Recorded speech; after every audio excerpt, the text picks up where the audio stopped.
long sleep beckons. Close your eyes to dust.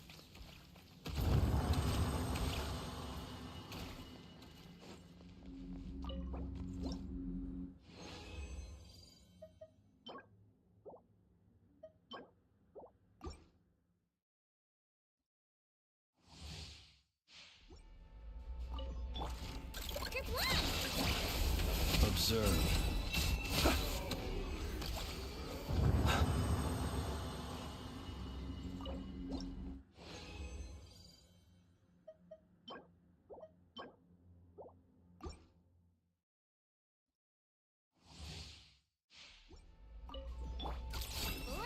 Close your eyes. Do you fear the dark?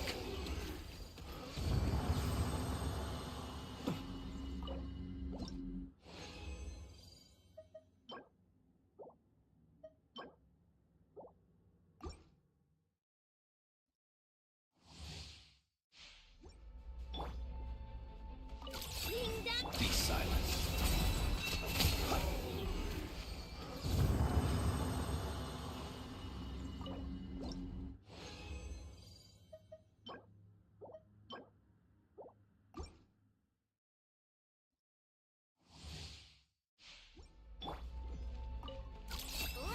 Observe. Be silent. Do you fear the dark?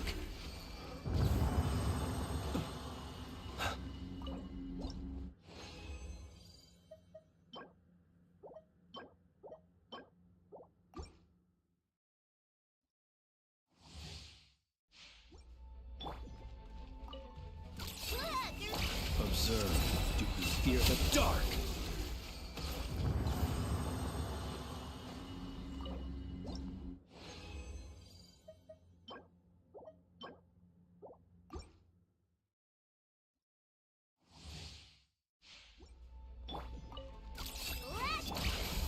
Close your eyes to dust.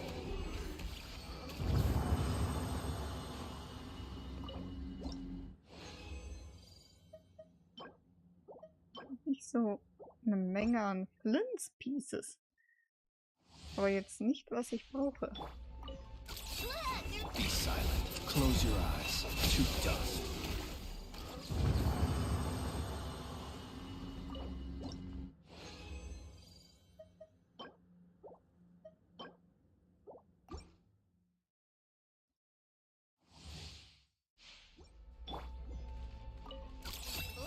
Observe. Close your eyes to dust.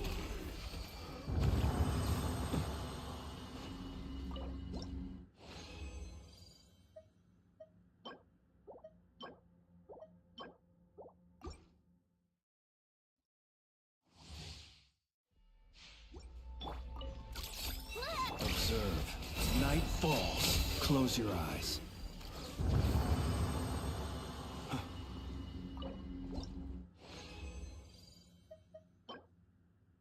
Crit Rate, Crit Damage.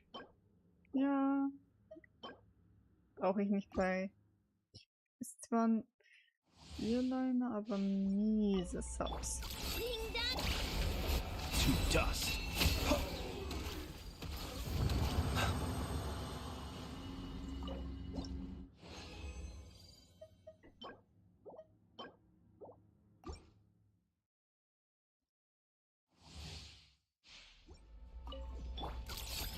Observe.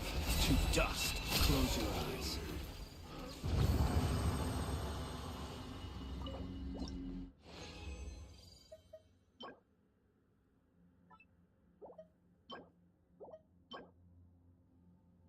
Zwar nicht, dass der Kelch besser sein wird als mein aktueller Dreiliner. Observe. Beware the creatures of the night.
Gather.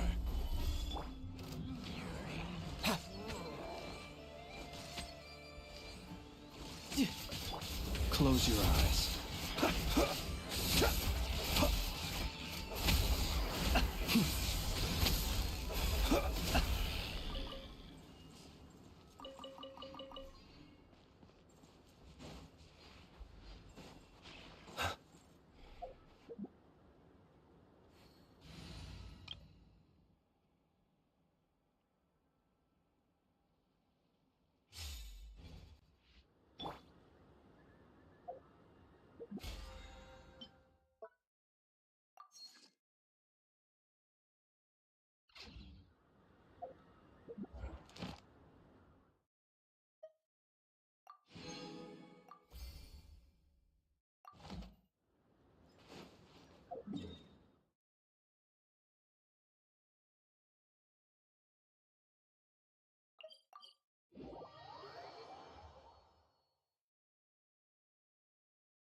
Ad Astra Abyssosk.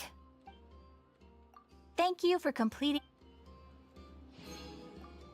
Ad Astra Ab.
Yeah, no. This land holds nothing but promise for adventurers from all walks of life.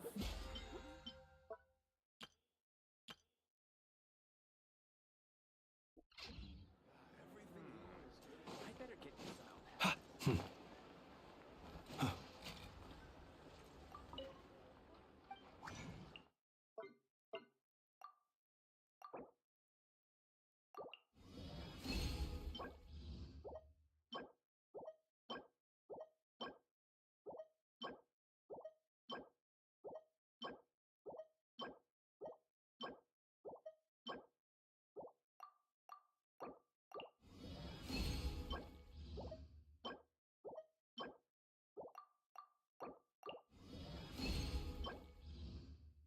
Physical.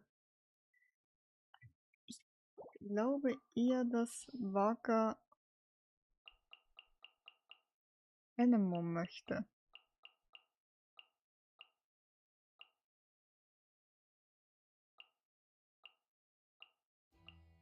Hat leider keinen Anemo-Kelch aktuell. Das ist es halt.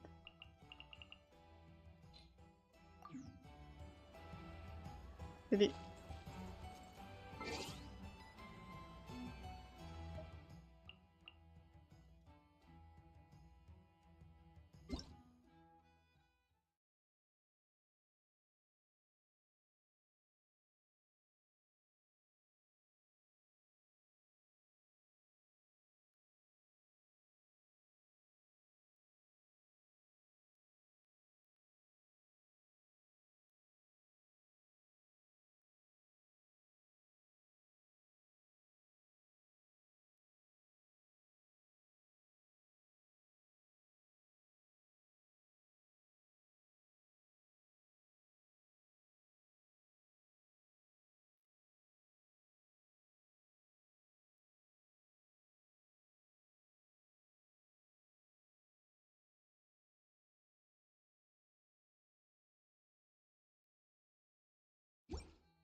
Deine Hand gefixt. Let the youngins choose their own path. If the kids come over again today, I think I'll give them these toys.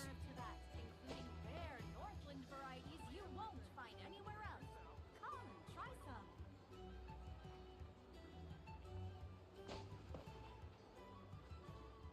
Lass uns mal kurz schauen. Ist deine Hand gefixt oder nicht? Ich sehe es aktuell gerade nicht mehr, weil ja, ich einfach früher schon nicht drauf geachtet habe. People ought not be so frightened of ghosts. They are merely talking shadows, chattering away endlessly about their past affairs. Fruits from every corner of Tibet, including rare Northland varieties you won't find anywhere else. Come, try some. If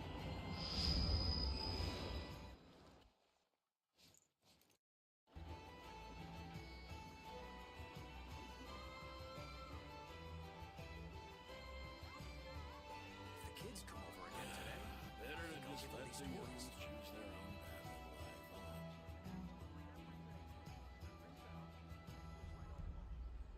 He who wishes to peer into the abyss needs simply to wander through Nodcry on a misty night. Varieties you won't find anywhere The march of the wild hunt will be sure to drag him into the darkness.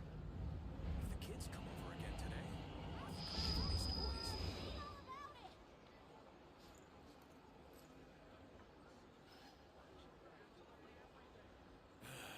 Better to just let the youngins choose their own path in life, huh?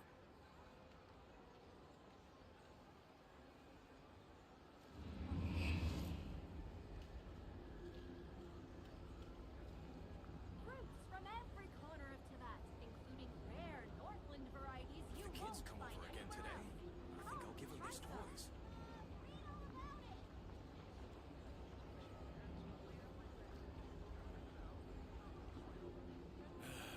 Better to just let the youngins choose their own path in life, huh?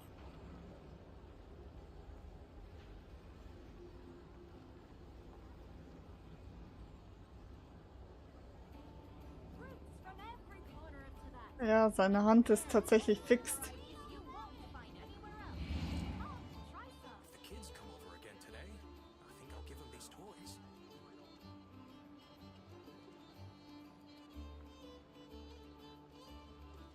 People ought not be so frightened of ghosts.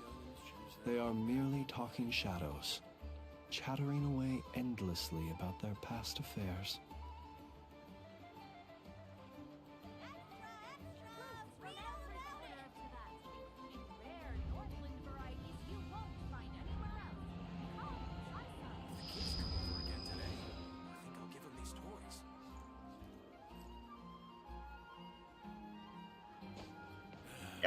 Seine Hand ist gefixt. Choose their own path in life, huh? Wollte ich denn? Ach ja, ich wollte mal das neue Ding mir anschauen.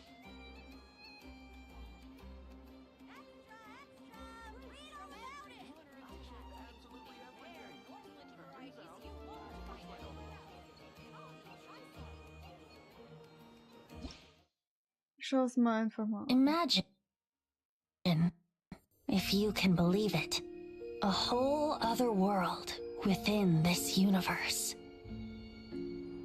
In that world, people found supreme bliss in what can best be described as lucid dreams. Reality became blurred, or rather, redefined. But outside of their flawless reality, the problems of the material world remained. And in the end, the cold, hard truths of the real world caught up to them in the reality to which they had escaped. Deep in the dark ruins, another soul who was fleeing destruction discovered the final remains of this world. These two terminals were once a means for the dreamers to manage the outside world. Now, they form part of the mage's collection. The mage once tried to form a world from things she had gleaned in her eclectic experience. But as the calm observer, she never found that spark of inspiration to bring everything together. Before fate caught up to the wandering mage, she paid one more visit to her wise and learned friends. She learned much during their time together, and although she did not find the answer, her loneliness faded away in time. But as she and her friends crafted other wondrous worlds together, she finally realized the missing piece in the world she dreamed of creating. A vibrant, captivating protagonist. The glorious traveler and their impeccable companion were the perfect candidates. She was filled with hope. The lucid dream of a lost civilization was built anew, and the mage's vast collection now had a world to call home. After sojourning for so long, it was time for her to leave lest the destruction catch up with her. And in any case, a new story had now begun.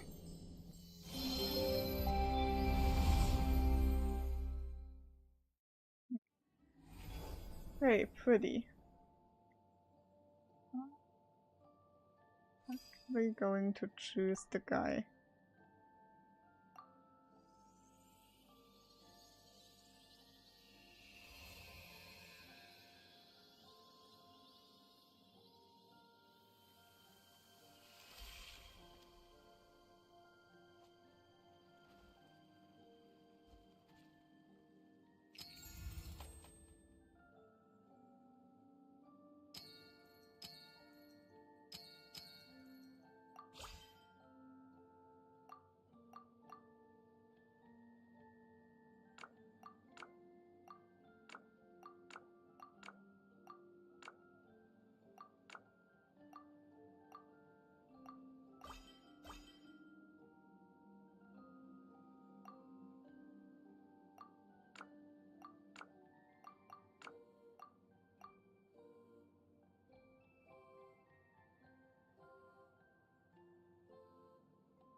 So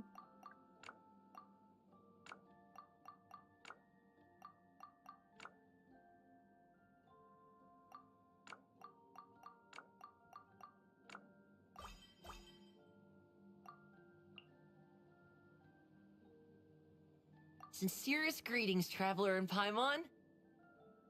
Sincerest greetings, Traveler and Paimon. Sincerest greetings, Traveler and Paimon. ouch! Middle one it is for me.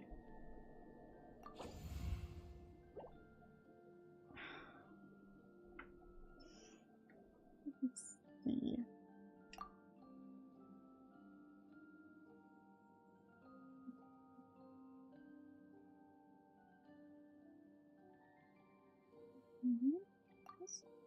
Ja, ich nehme das einfach.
Was kostet das Zeug?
Nein, das wird das einzige Mal sein, dass ich da was kaufe.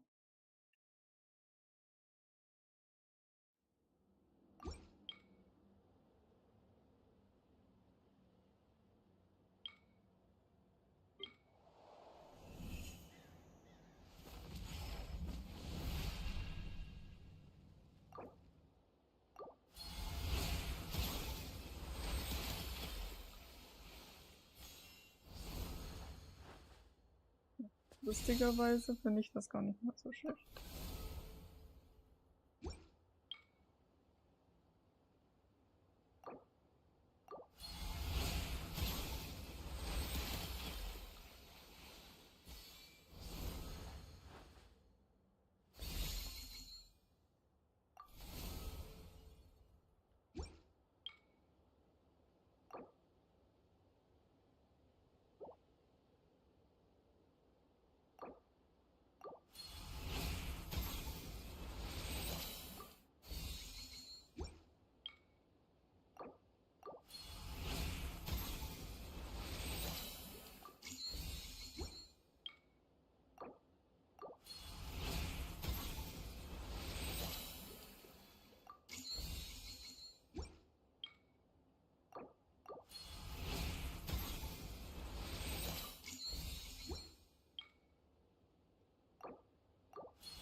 Das ist ein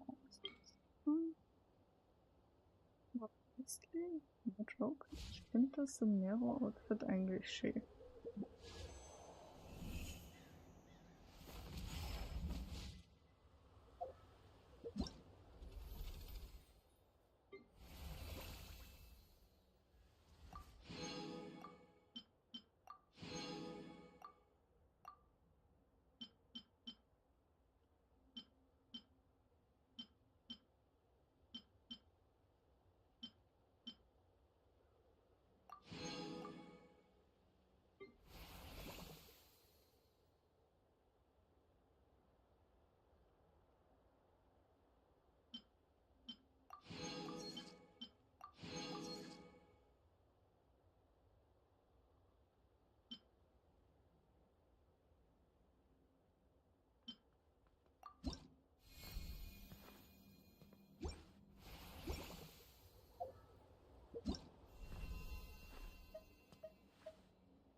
Maybe I actually like just one earring.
Always have to do that for both.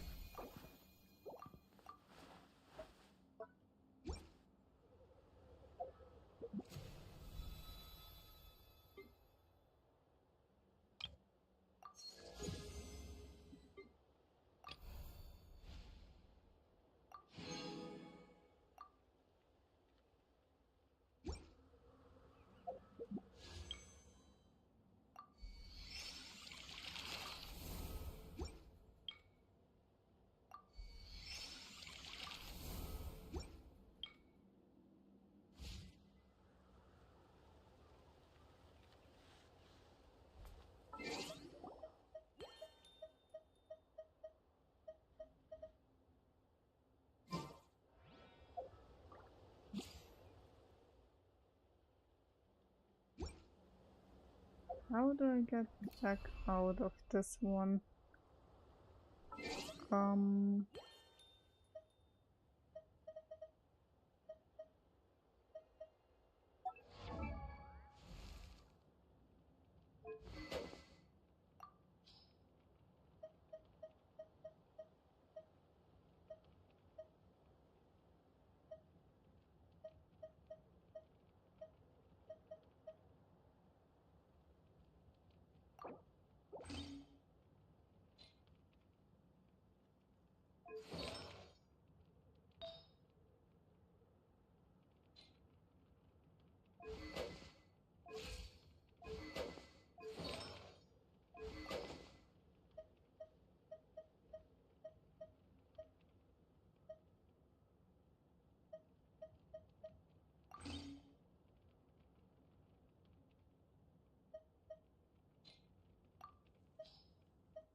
Okay, so, und wie komme ich jetzt wieder hier raus?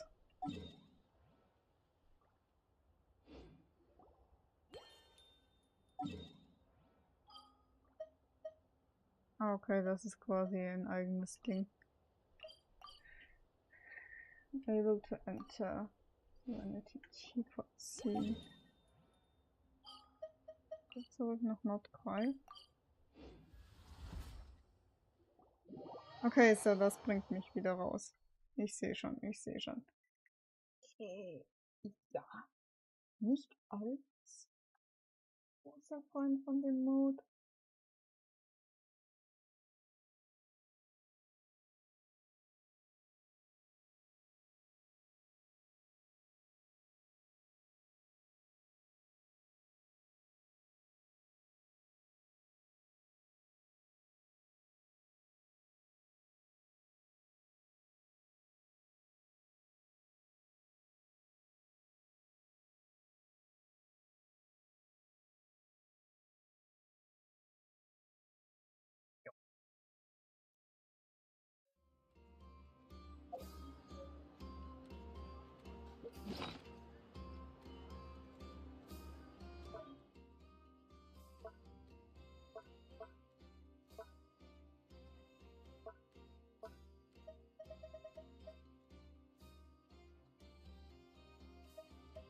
Ah, okay, ich sehe.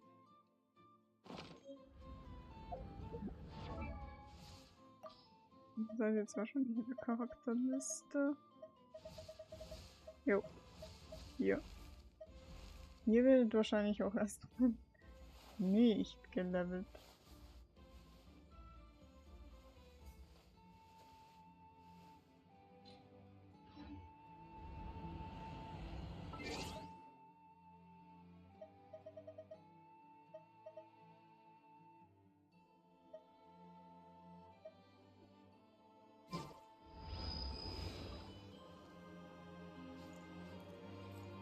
Was wollt ihr denn?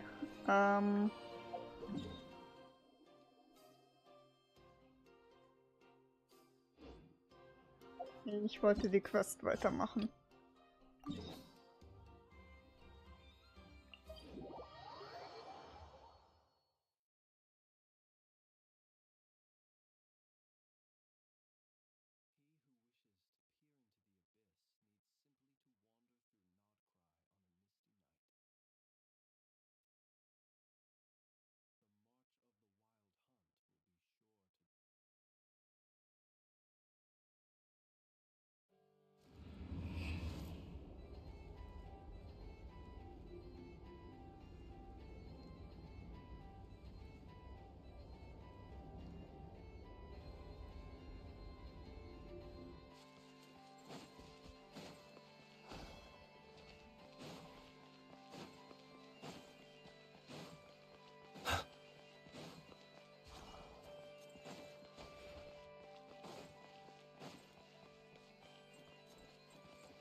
Do you think the others are making good progress? Hope it's all going smoothly. Oh, hey look! They made it back as well! Flint's! Llama! How did it all go? All is well, thank you. Nefer and Yehoda had to stay at the curatorium to wrap things up, so they won't be joining us for now. I ran into Miss Anefa and Miss Aino on the way back. Their work is still in progress, so I suspect they won't be back for a while either. You seem rather cheerful today, Mr. Flint's. I certainly am. I achieved what I set out to do and came away with more than I bargained for. Fighting alone can get quite tedious, but I had the good fortune to run into a pair of brave young warriors. We meet again. How have you been? Albedo! What are you doing here? Thankfully, tracking you down turned out to be a lot simpler than we envisaged. These two courageously lent me a hand while I was fighting the Wild Hunt. When they told me they were Servarka's colleagues, it all made sense.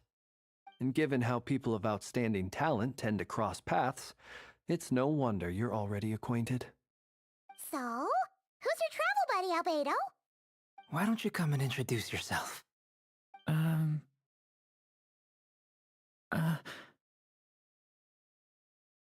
Oh Gott. A gentleman of few words, I see, and a rather stern countenance. I presumed you were acquainted with him. Is that not the case? It's nice to meet you. Again. We've technically met before. Wait a sec! You're Minnie Durin! That's right. It's me. I'm glad to see you again. By the way, he says it's okay if you drop the mini. Yeah, I'm not as mini as I used to be. Interesting, isn't it? The first step towards blending into human society appears to be reflecting on whether one's name really reflects who they are. Wow! You look so different! In a good way, of course. It's great to see you looking so healthy. Thank you, Paimon. And although you're as mini as ever, I understand that diminutives don't always convey endearment. I'll be sure to simply call you Paimon as a sign of my great respect for you. Wow! You're such a smooth talker now. Paimon could get used to this. From now on, you may refer to her as your esteemed guide, Paimon.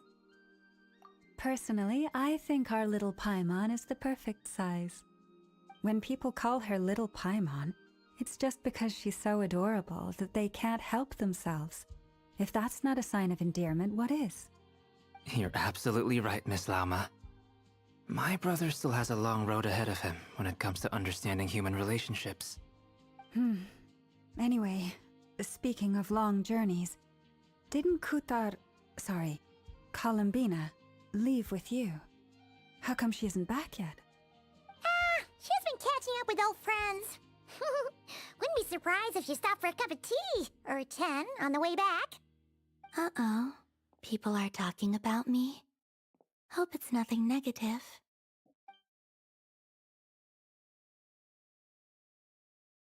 Judging from your expressions, I'm guessing it all went well? It's getting crowded here. I'll go grab some chairs. No need.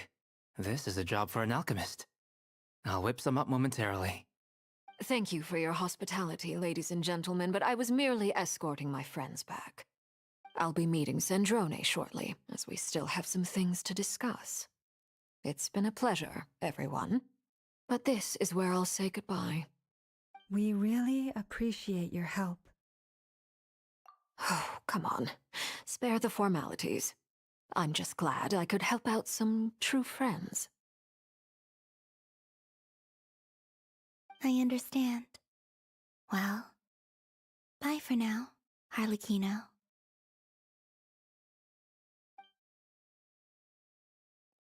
Oh, this place is hopping. It's probably a good thing one of us left. Otherwise, we might not fit all these people in. Are you saying we're about to run out of chairs? As a matter of fact, I am. Come on in and see for yourself.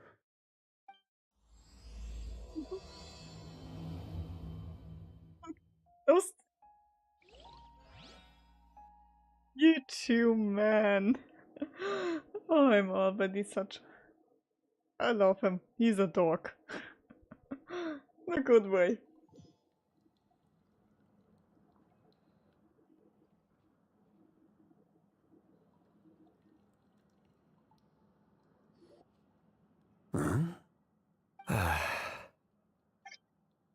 Dane!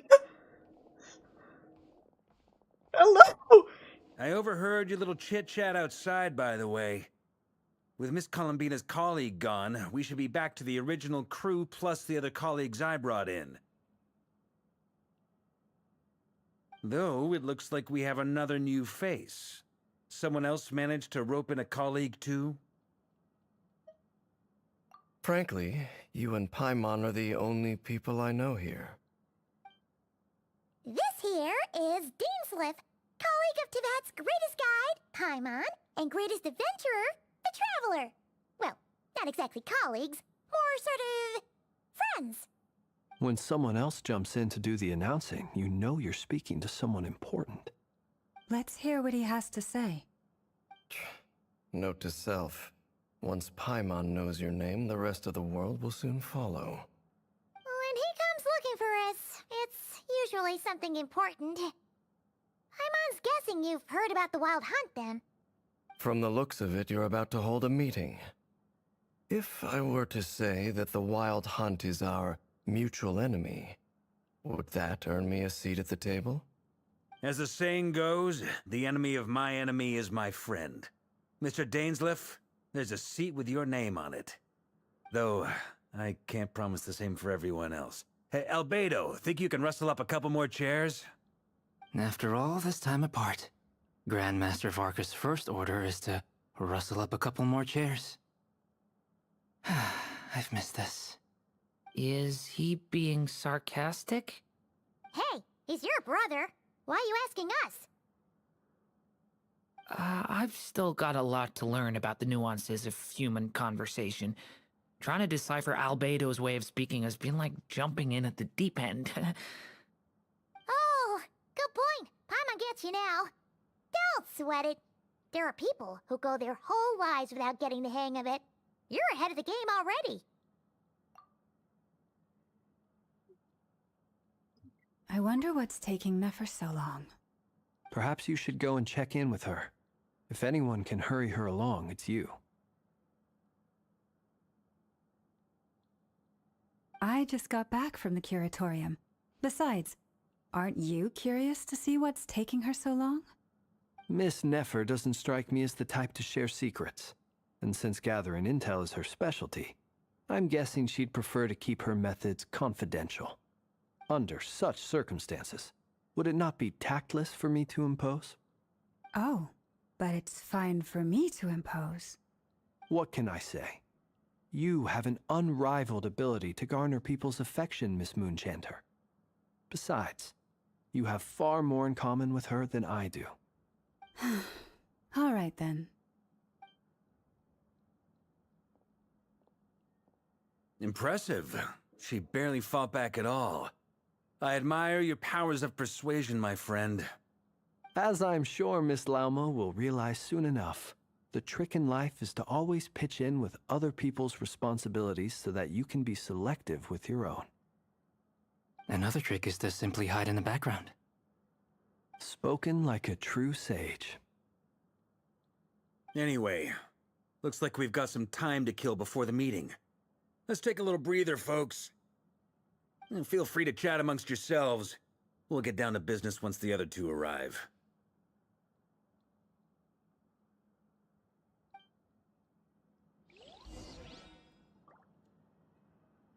They are... Oh. I'm doing this to Lost. You're both awfully quiet. Why don't I start us off with an icebreaker? Much obliged. Have either of you ever had your portrait painted?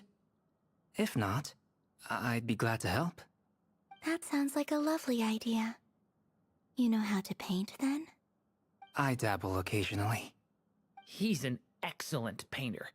Tables, chairs, people, dragons, you name it. He'll paint it for you. I'm flattered. If I ever get the chance, I'd like to give it a try myself. I'll bear that in mind. Anyway, how about you, Durin? What sort of portrait would you prefer? Oh, I'd be fine with anything. Whatever style feels best to you. Very well. Then I'll play it by ear. You can replicate any style I want? I can try. If you show me a sample, I'll do my best to match it. Thank you. In that case, I'll dig up some reference material for you.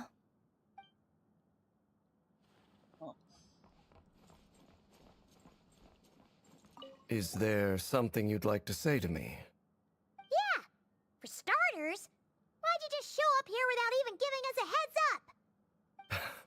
If you think back to our previous interactions, you may recall that that's hardly out of character for me. You do have a point there. Oh yeah! You'll need to find somewhere to stay the night too, right? Want to tag along with us? You never know. We might get a group discount. Sure, let's do that. Great! Paimon will handle it!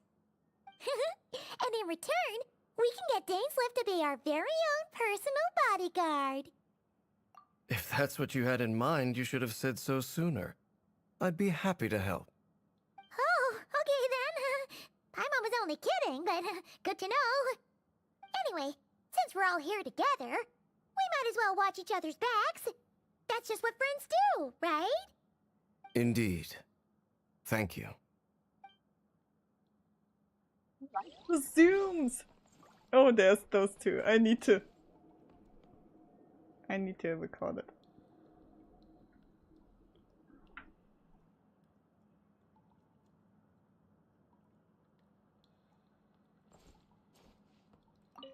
Truth be told, I can't remember the last time I was in a meeting with so many people.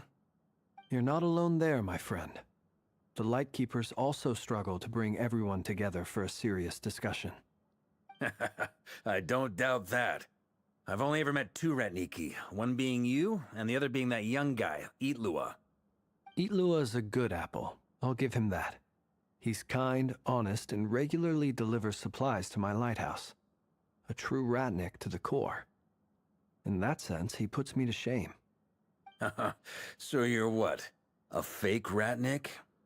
That's what it sounds like you're saying. But I get the feeling that's not quite what you meant.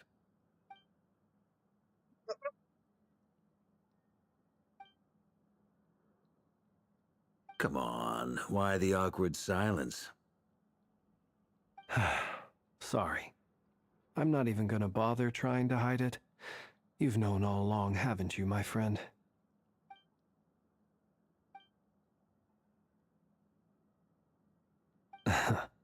Now that was an awkward silence.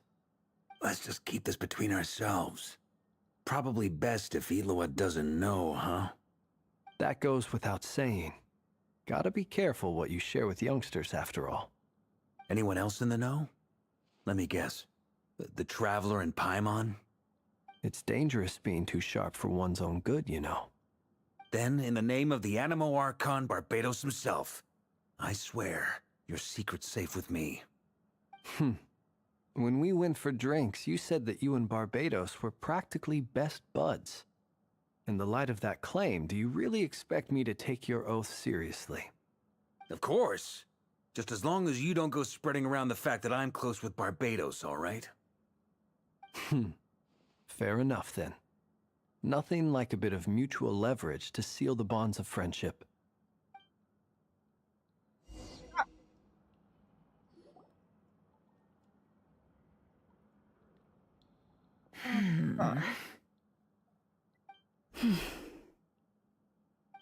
Thank you for butting in. I should have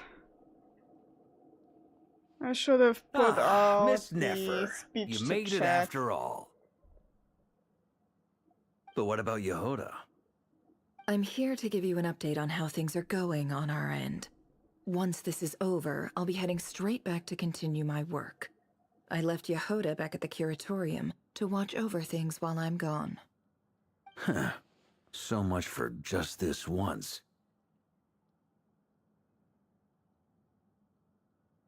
Shh! Not so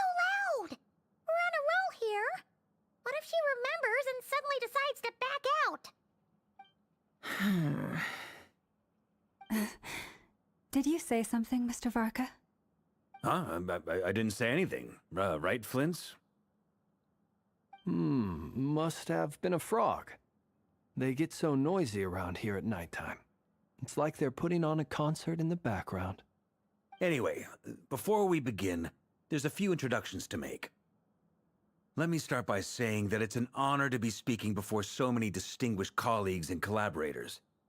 First up, we have Miss Lauma. As Moon Chanter, she's the leader of the Frost Moon Scions, a local religious community in Nodcry. Then there's Miss Nefer, boss of the Curatorium of Secrets, an intel gatherer extraordinaire. Nefer is leading the investigation into Rerer's background, assisted by Yehoda and Lauma. From the little I've heard, they're making some great progress. Over here, we have Mr. Flint's, a ratnik and guardian of the abandoned lighthouse. In our last operation, he courageously distracted the Wild Hunt to buy time for the rest of us. For those of you who've never met, this is Mr. Albedo, a renowned alchemist and captain of the Knights of Favonius investigation team. By his side is a new face for us all, myself included, Mr. Durin, who has come to lend his aid. Next up, we have the Moon Maiden and former Fatui Harbinger, Miss Columbina. Then we have the Traveler, who's earned more titles than I could possibly hope to list out, so I'll spare you the rundown. And Paimon, the ultimate travel companion and quite possibly the best guide in all of Tevat. Wow! That's a lot of people! Great turnout! Miss Nefer, it looks like you might have another job coming your way, so, congratulations on the booming business, I guess. You think I haven't got enough on my hands as it is? Who's looking for me now? That would be me, Miss Nefer. I have a commission for you. And you are? Who I am doesn't matter right now. What does matter is that I'd like you to gather more intelligence about the Recher of Solnari. Well, it's not as if we never take on anonymous commissions. But in your case, I'll have to decline. I'm gonna take a wild guess and say your job's probably more hassle than it's worth. Something about you seems like bad news. It's my eyes, isn't it? Conrian, I assume. And what's with the mask? Are you trying to hide your identity? In any case, the fact that you're even still alive raises an awful lot of questions for me. My name is Dainsleif. And yes, I am from Conria. As I'm sure you're aware, the Recher of Solnari's real name is Rerir. He was once an acquaintance of mine. Really? Then you must have been quite an influential figure yourself. You flatter me, but none of that matters anymore. My point was simply to clarify why I have asked Miss Nefer to investigate Rerir's background. So you're both from Conria, and it sounds like you used to be friends? What am I missing here? Surely you already know how he became one of the Five Sinners. I'll tell you everything I know. The history of Conria, the names and identities of the Five Sinners. I remember it all like it was yesterday. I have never spoken openly of this before. But the truth was exactly as people say. The Five Sinners were each driven by their own desires, and it was by playing upon these that the Abyss tempted them to their fall, tearing Conria apart in the process. The visionary, Vedifenir, who wished to foretell the future. The wise, Haroptatir, who sought limitless knowledge. Gold, Rhindaughter, who desired to create life. The foul, Surtologi, who pursued supreme strength. And last, but not least, Recher of Solnari, Rerir, Ravager of the Moon. Of the five, Rerir is the only one who remains a mystery to me. He never harbored grand ambitions. So what changed in the space of a single night? How did he come to fall like the others? In other words, You're saying that his change came as a shock to you, and you have no idea what actually happened? That's right. You mentioned how the Abyss tempted them, which led to their fall. But what did that look like in practice? And what other context can you give me about the events of that time? The more detail you can give me, the better. Strangely, now that it comes to it, I hardly know where to begin. The fateful night took place during the era of the Eclipse Dynasty. One day, my elder brother, the visionary, Vedifenir, was summoned to the palace by the Vinster King, only for the king to gouge out his eyes and cast him into the dungeons. When I came to hear of this, my fury knew no bounds. I gathered together every ally I thought I had, and together, we set a night to storm the palace and free Ved. Centuries on, the memories of that night still haunt me, like a never-ending nightmare. We broke through the palace gates, just like we had planned, each striking towards our separate targets. But then, I was betrayed. Even Vedifenir, the very person I had come to rescue, abandoned me and partook of the Abyss's power. So, it's personal after all. Then tell me, Mr. Dainsleif, what price are you willing to pay? You, of all people, must know that nothing comes for free. I cannot say what price would be worthy of such a commission. But know this. Rerir was not always a madman. Believe it or not, there was a time when he was just an ordinary man, working for the Conrian Intelligence Service. Uncovering the truth of Rerir's past is the only way to unravel this mystery. But before you decide if you will accept my commission, I will tell you more about him. Enough, I hope, to help you plan your next move. Sounds pretty good to me.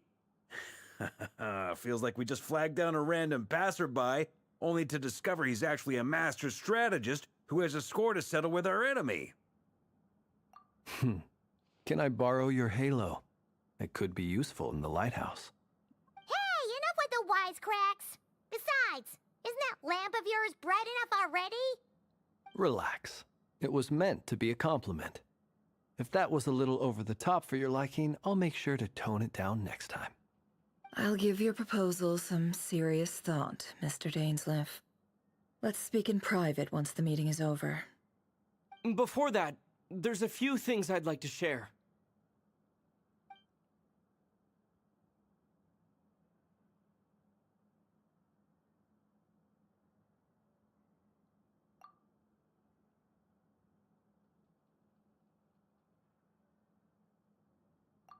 Now that we've united the hearts of the three moons, your power should be greatly enhanced.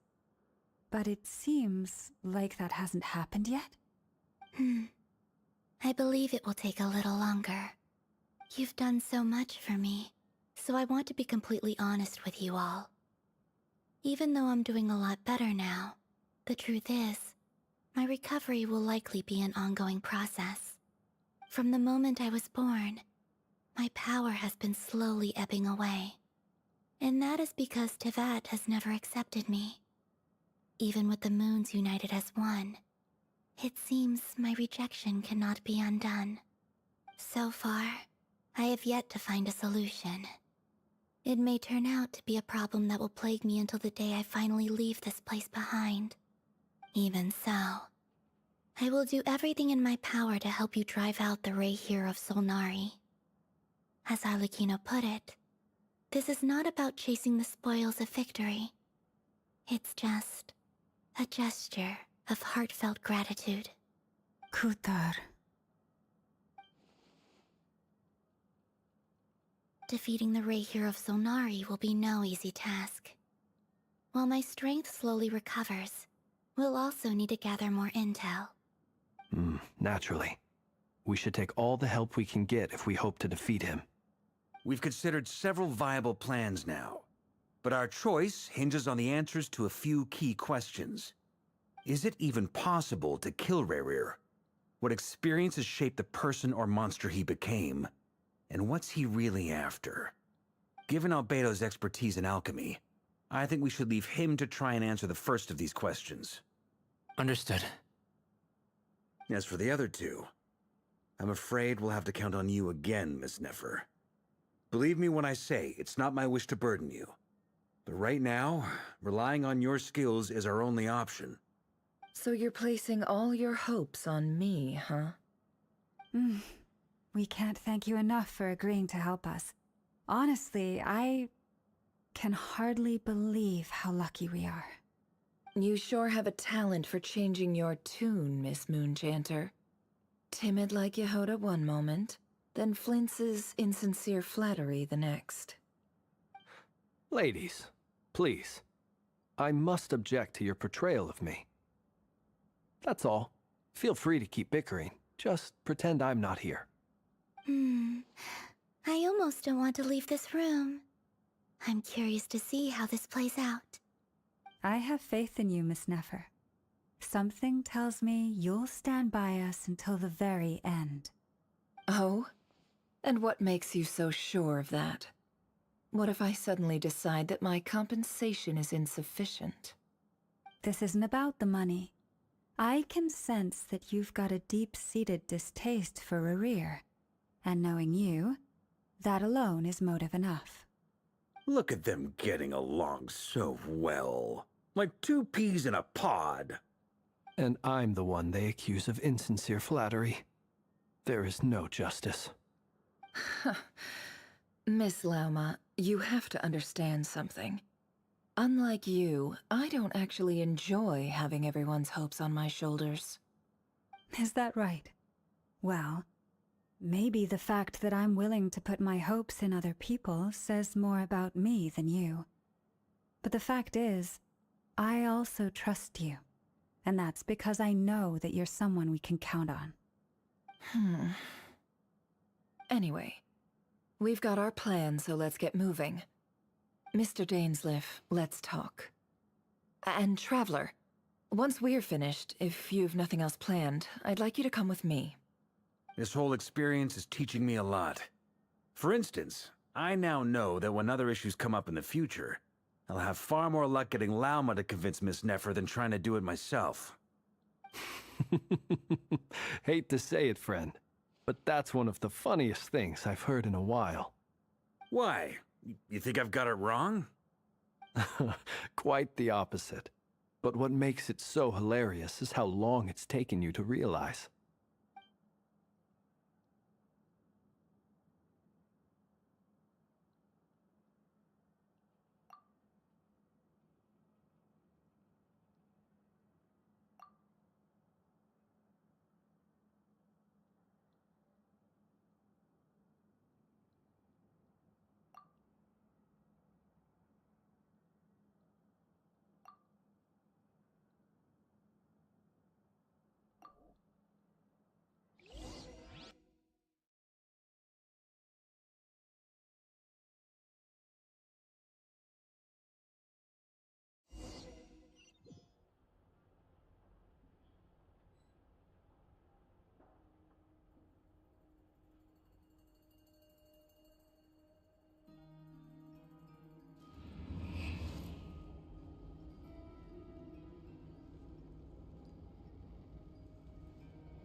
Such a pity that someone had to spring in and talk. Thank you for waiting.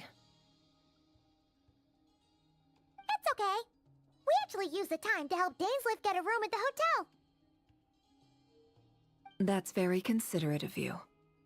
Now, I trust you share my curiosity about Rerir's past, and you seem fairly familiar with Mr. Dainsleif already. We spoke at some length after the meeting. He was the one who suggested I should invite you to join this operation. He feels confident that these secrets will be safe with you. Dane has a lot of faith in us, that's for sure. Likewise.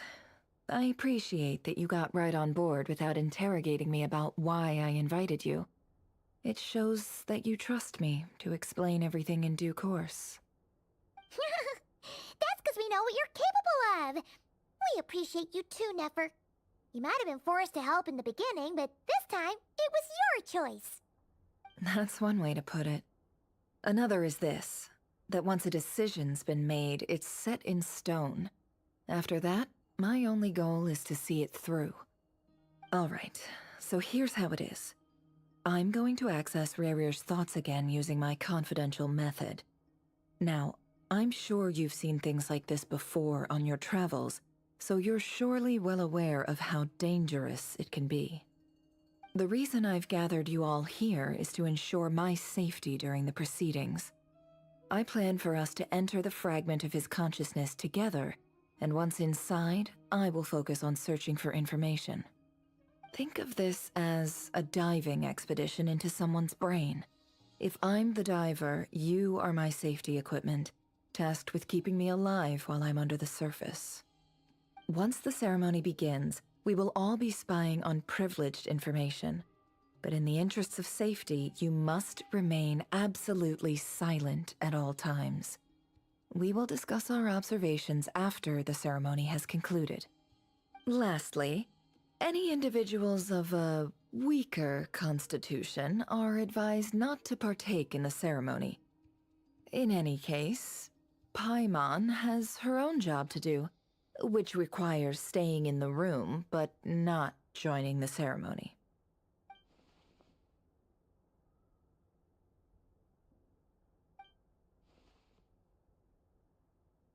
Well, good luck, everyone! Sounds like all Paimon can do is cross her fingers and root for you guys. There's a little more to it than that. I was being serious when I said you have a job to do. While the rest of us are inside Rarier's mind, it's imperative that we have a team member on the outside. In the event that something goes wrong, you will be our first responder. I don't anticipate any issues, but the extra level of safety will be greatly appreciated. I second that. This is a dangerous operation here, and you're our whole rescue team. That's pretty much the most important job in the crew. So, Paimon's like the lifeguard? Yeah, that makes sense. Alright, got it. Good. Please, take a seat. We'll get started momentarily.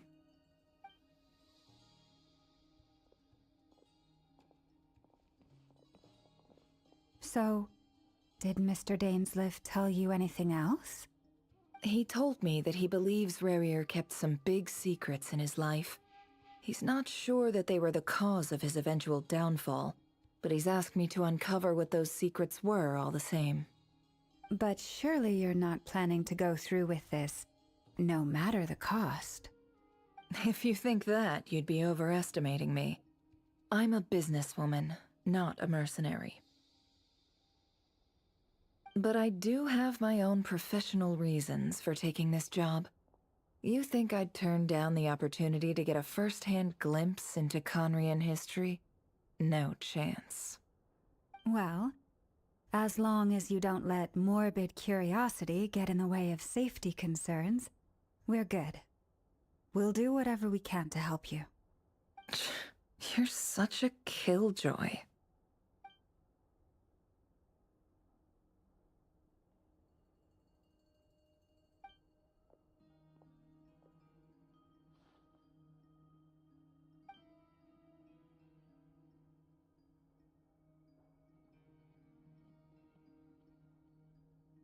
All right, I'm good to go.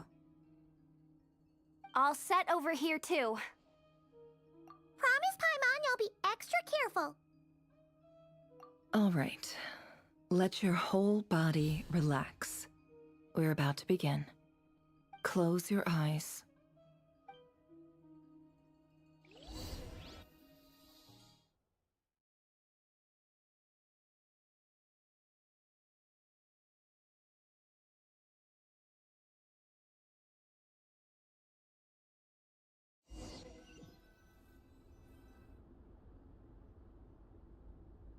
Phew. Could this be his office? Pretty standard setup. Bookshelves, paperwork, files. According to Dainsliff, Rarier used to be an intelligence operative. Chances are there's plenty of top secret intel stashed away in this room. Is this where you keep your secrets, Rarier? Can't say I'm not looking forward to this. The little movements they do. A file tucked inside a folder. The title reads, Dear Breakfast Shop Owner. Hello. It's a list of names. But at this stage, I have no idea who any of them even are.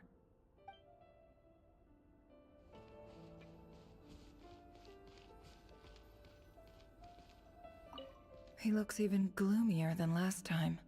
I wonder what's changed.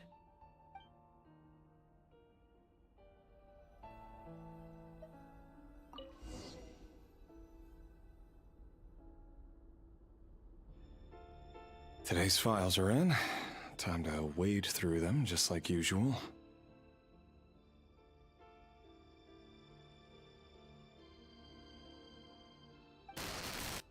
Male, 51.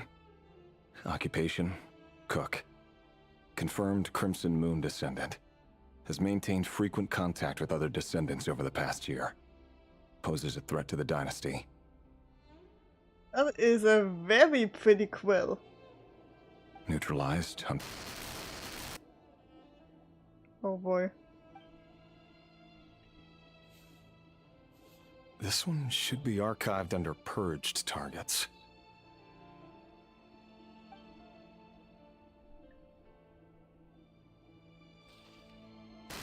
Female, 23.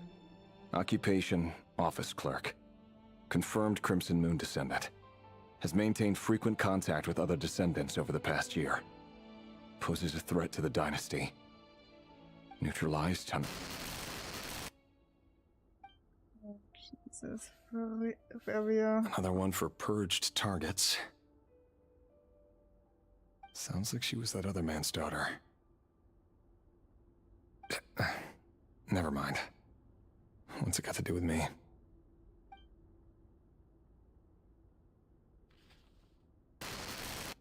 Male, 40. Occupation, teacher. Confirmed Crimson Moon descendant. Has been observed making contact with other descendants during the past year. Poses a threat to the dynasty.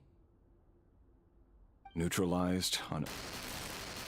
Oh god, that must be horrible for Varia. Oh god.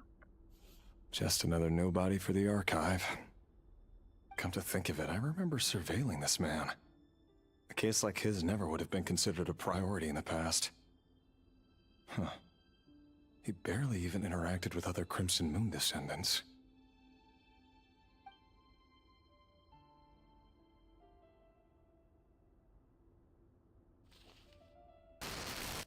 Female, 16.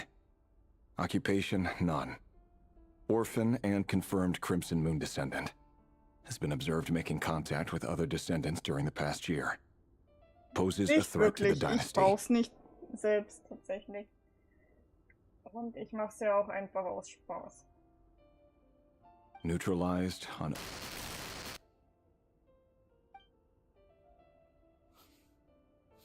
Filed. I have no recollection of this girl. None whatsoever. She doesn't seem to be anyone important, but then again, how many of them really are?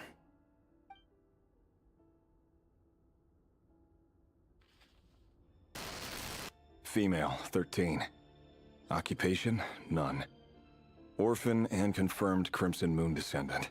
Has been observed making contact with other descendants during the past year. Poses a threat to the dynasty. Neutralized and...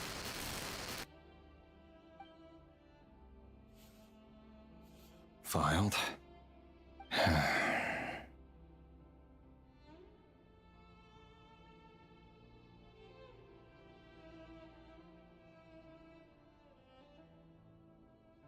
Ja, vielleicht überlege ich es mir mal, aber Dann kann ich nicht mehr multistreamen, wenn ich Twitch-Partner bin.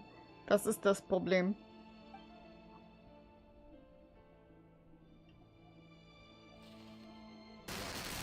Male, 11. Occupation, none.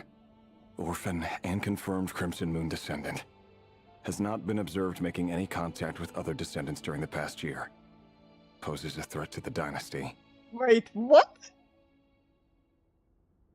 Has not been observed making any contact with other descendants during the past year. And he is still classified as a threat? Holy shit, that king was mad. Neutralized and...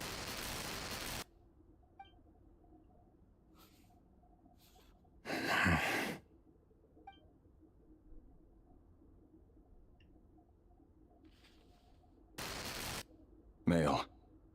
6. Occupation, none. Orphan and confirmed Crimson Moon descendant. Poses a threat to the dynasty. Die werden immer jünger.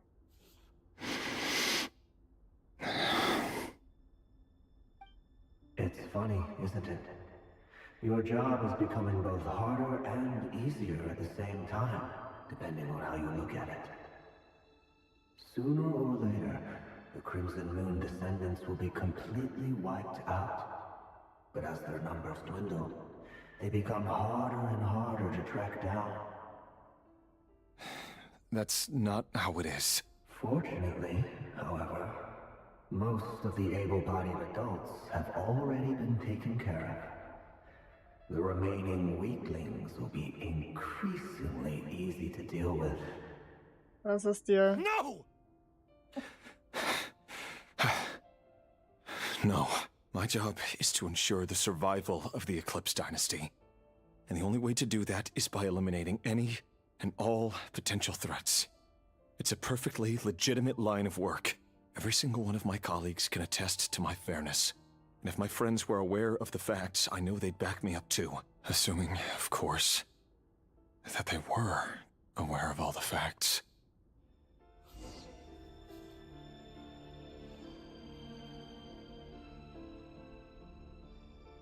He looks even gloomier than last time. I wonder what's changed.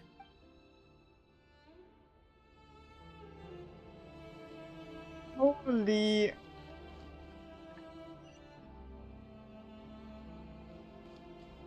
Fuck. A file tucked inside a folder. It's a list of names, but at this stage I have no idea.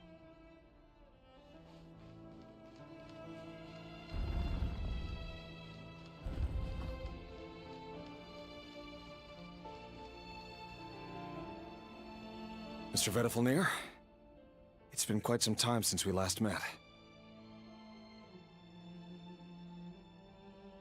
Revier, I trust you're here because you have something important to discuss. Forgive me. I wasn't tuning out, it's just, I noticed you didn't even phrase that as a question. As if you knew I was coming. Tell me, does someone in your position ever feel the need to ask questions at all?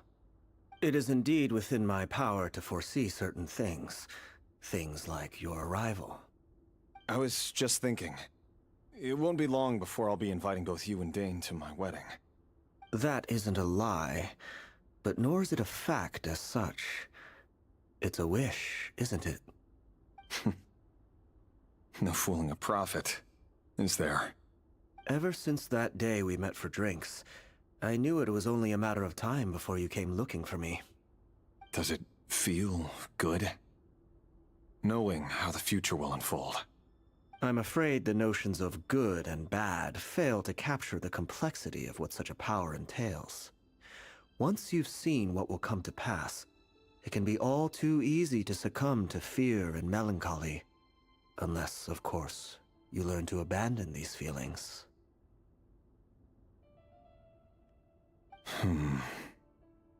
You fear my silence, and long to hear the words I left unspoken that day. That's right. You must have noticed my reluctance to broach the subject. And the reason is simple. Because the truth could never have lived up to your hopes. For both our sakes, such words are better left unsaid. The burden of prophecy was never meant for your shoulders. So who exactly do you deem worthy to hear your prophecies? None but our exalted king? Or rather, our king as he once was. You're closer to his majesty than I am. You must know better than anyone how much he's changed. You say that as though it is to my benefit. Yet precisely because of that, I dare not speak rashly. A king can turn out to be the most virtuous of rulers, or a tyrant more terrible than the most vicious of dragons. You are so wise and far-sighted, yet still you would have me live in fear of the unknown? You make a fair point. Especially given my silence alone was all it took to send you spiraling downwards. Very well then. Let me offer you some advice. And I say this not as a prophet or a visionary, but simply as the brother of your friend. For many reasons, there is very little chance of your marriage ending in happiness. If happiness is what you seek, you should find another fiancé.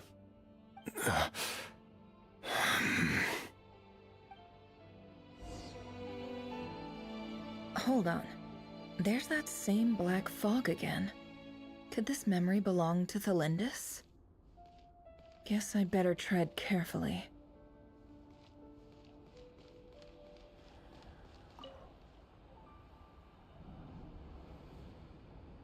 Wait. Hear me out. This time we finally got a clear look at his face, and learned his true identity. His name is Rayrir, and he claims to be one of the king's guards. What did you say? A cruel irony, isn't it? The man you're set to marry leads a double life as a brutal executioner. Why are you telling me all of this now? Simple. It's because I want you to kill him. You are the only person he would never suspect. No, absolutely not. I would never dream of doing such a despicable thing. So you'll just stand by and watch him slaughter us to the last? Do not forget that the blood of the Crimson Moon flows in your veins too.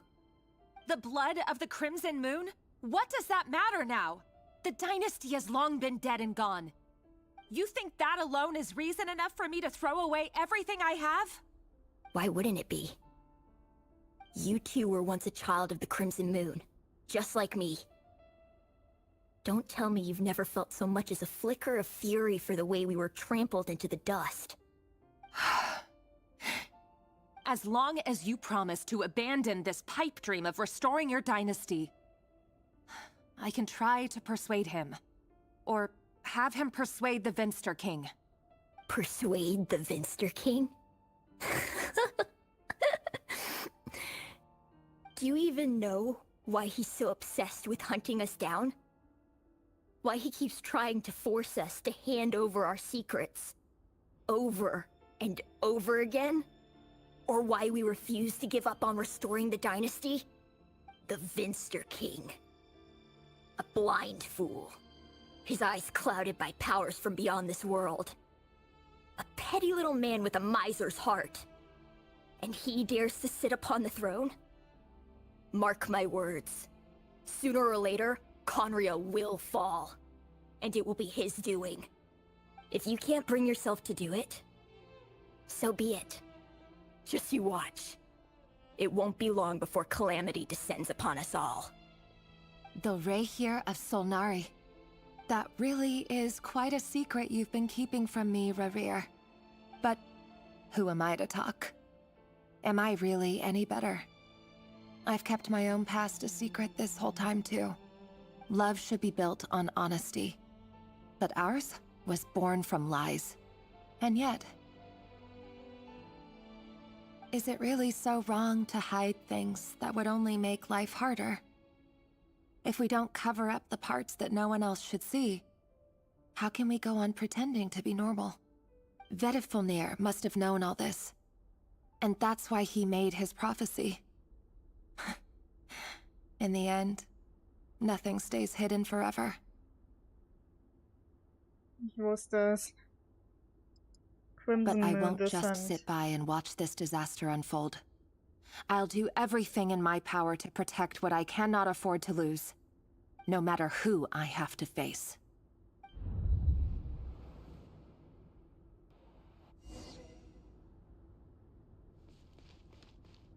Huh? Was that Rerir who just walked past the window? Doesn't it give you the chills that he still takes the same road to work every day? As if nothing ever happened. Those people at the deli. Enough already. They're clearly pretty taken by their own disguises, so just smile and play along. Pull the rug from under beasts like that, and you'll risk having your throat torn out. Deli? Oh. They're talking about those people from the opposition. Right. I'd almost forgotten they used to run a deli. People of no consequence always vanish so easily. And no one even remembers them.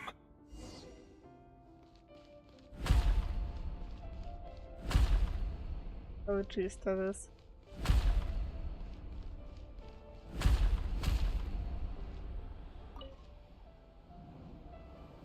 But surely you can see he's not the man he pretends to be. So many have died already, and they say that the king's madness grows with each passing day. We're not going to survive this, are we?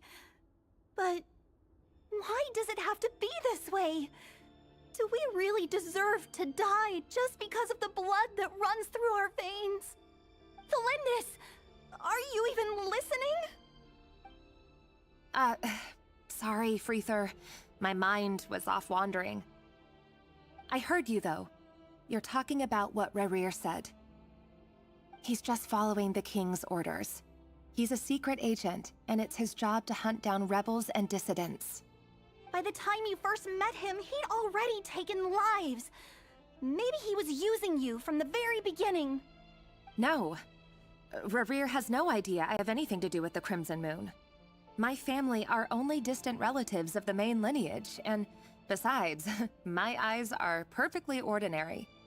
Truth be told, apart from my teacher, pretty much no one knows I have any connection to any of it. It's been a long time since my family severed ties.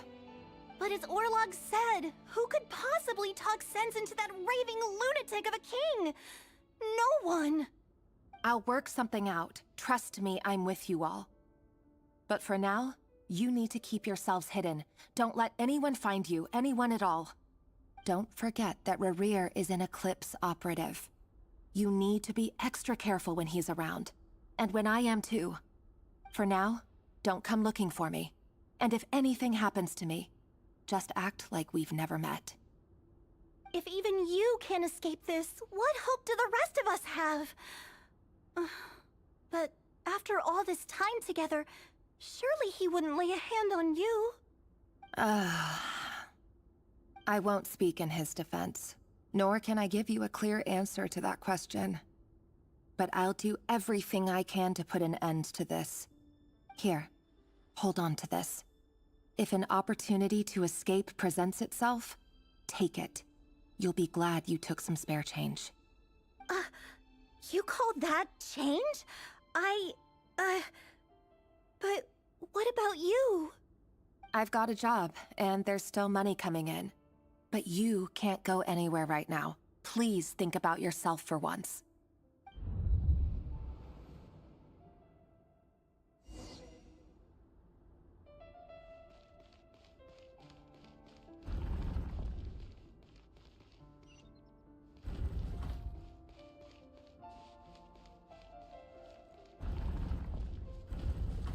Another day, another round of assassination training. Training ground is just beyond this hidden passageway. When you kill a person, doesn't it bother you when you end up covered in their blood? Why would it? Aren't we all just walking blood bags? But not everyone is accustomed to hunting down others like prey. You've been a hunter for so long now, you seem to have forgotten that most people don't just go around killing one another. Leave me alone.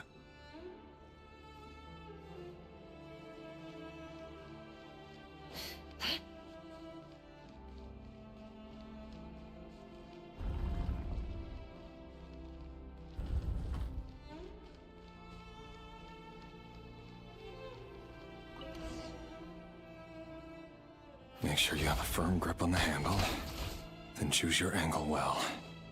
Keep your movements light and brisk, and the prey won't sense a thing. I doubt that. I'll bet no one's ever died a quiet death at your hands. I work clean. No traces.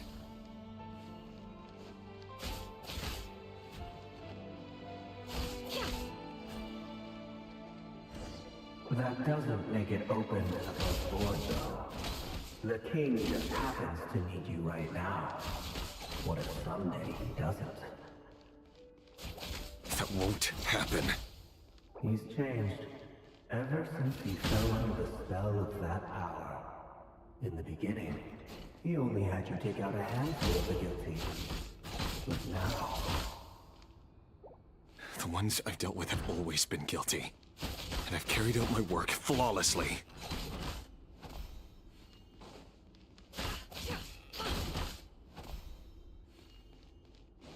It all adds up. Can't hide the truth.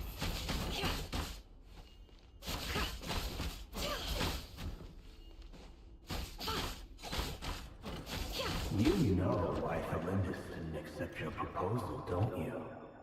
Was it because she didn't trust you?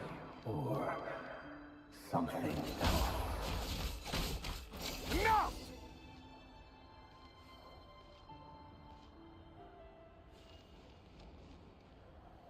Jesus. Felindis, do you still remember Orlog? Orlog. The boy who was pretending to sell flowers. You spoke for quite a while, didn't you? Yes, we did. What about him? He was arrested 2 days ago. Chances are he's already dead.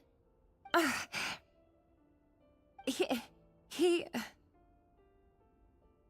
I just don't get it! After everything he's done, why do you still stand by him? Or does it mean nothing to you that people keep dying? No, that's not... Just hear me out. I need to go now, Felindis. They're looking for us. You take care too. If you ever need a place to hide, come find us.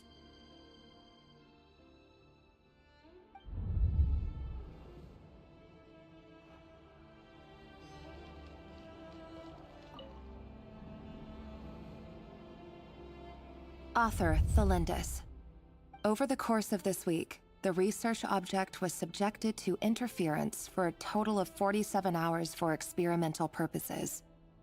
The results are as follows. All subjects of observation that were sent inside have now...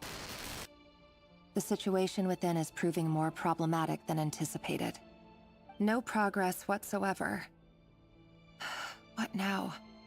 Won't you give me even a glimmer of hope? Things are getting worse by the day.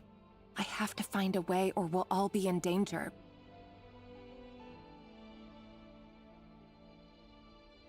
But I...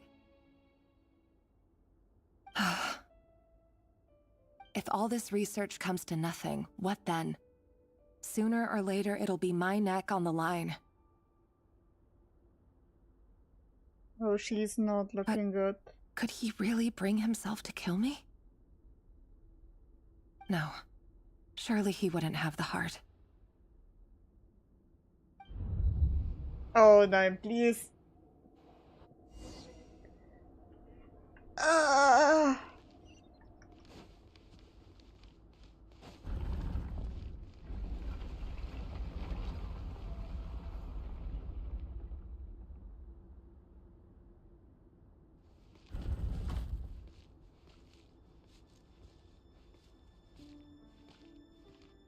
Why won't you just let us go?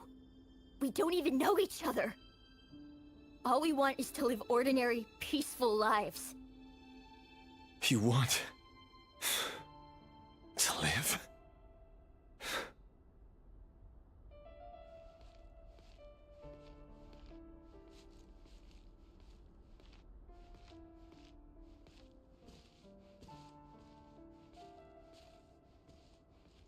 Yes.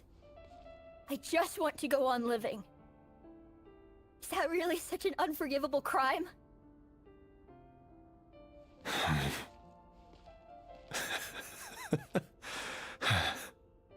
You want to go on living. I want to keep living too. To keep living forever. That's why I have no choice but to continue on the path I'm on. If only some savior would suddenly swoop down and change the way the world is. Too bad that's not going to happen.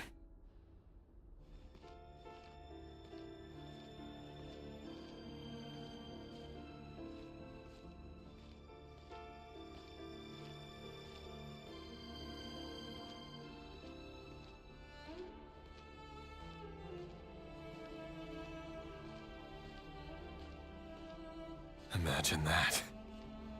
If there really were such a person, you and I wouldn't be standing here like this, would we? Oh, good lord.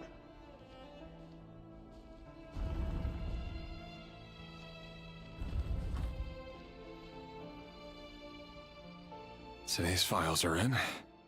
Time to wade through them just like usual. No, I don't get tired of it. It's my job. And not only am I lucky to have it, I'm good at it too.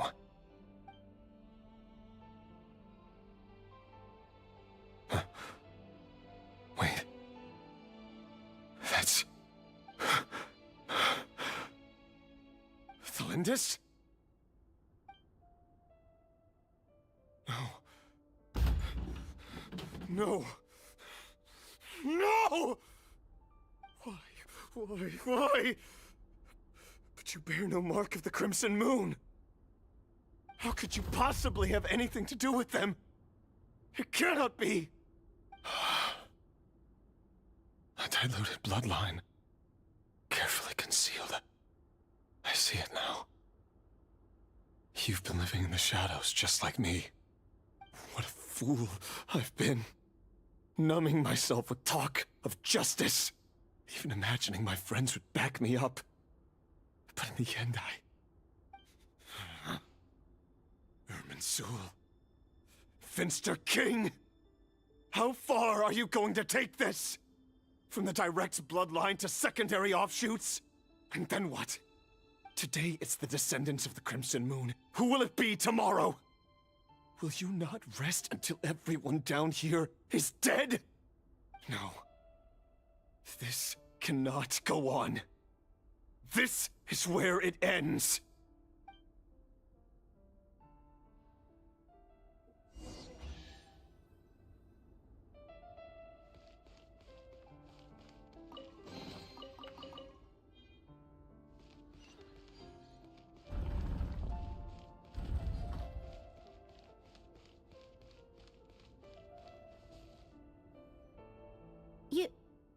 You're really letting me go? I am. As long as you can guarantee that no one will find you. Don't worry, I'll be extra careful. No one will know I was here. But what about you? Me? If you let me go, you won't be able to complete your mission, will you? Good point. In that case, maybe you should stay. No, please! I just want to see the outside world again. To... Go on living? Yes. I know you're a man of your word. So please, just let me go. If I let you leave, what will become of me? Just kidding. Go, now. But remember, don't let anyone know you were caught. We'll be seeing each other again very soon if you do.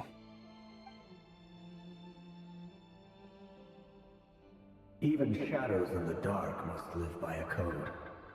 But you can't save everyone. You've been whispering in my ear for days now, Vedifilnir. What are you trying to do? Break me down? I only say this because you long for an answer to your problems. Let her go, Rerir, or you risk losing everything. I will not abandon Thelindis.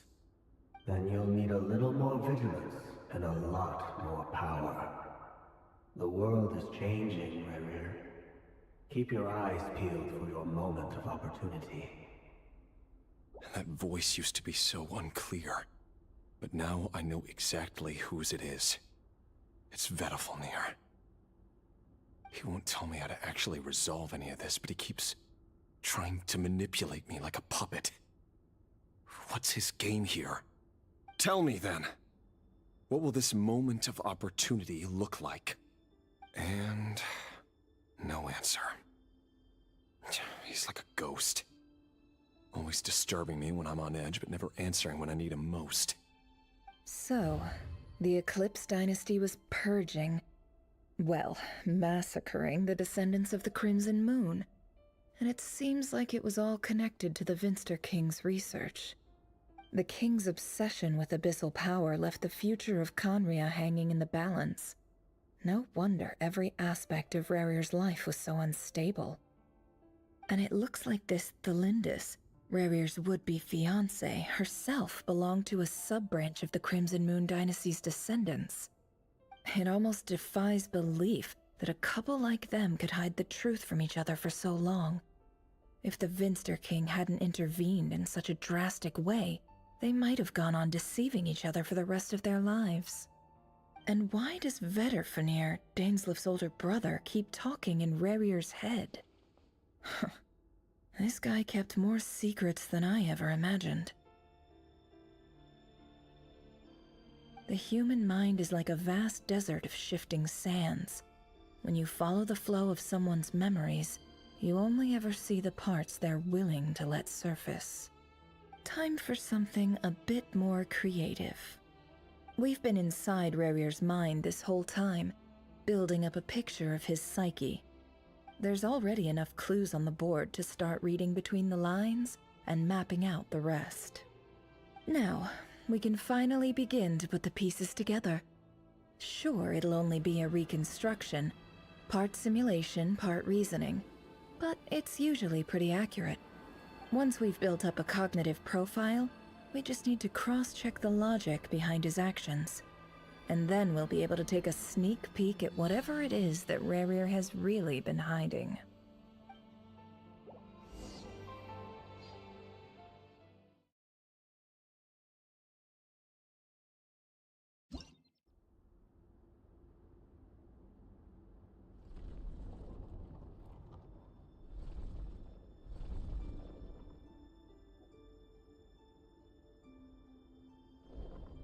Rerir, are you there?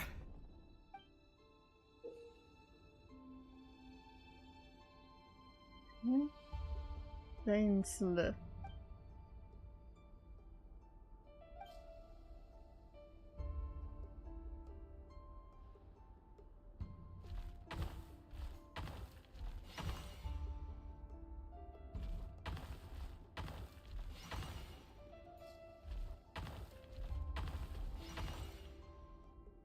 Hey, Rerir! Come out, it's urgent! Dane?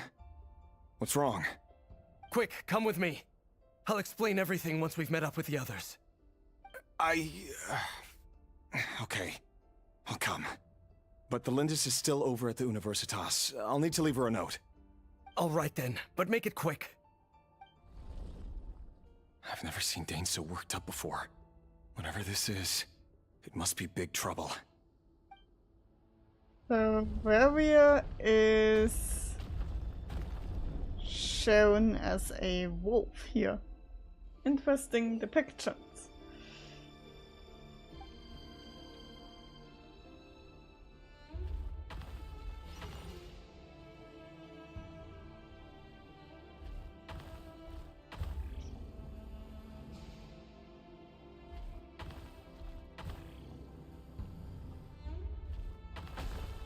Oh, okay. I see.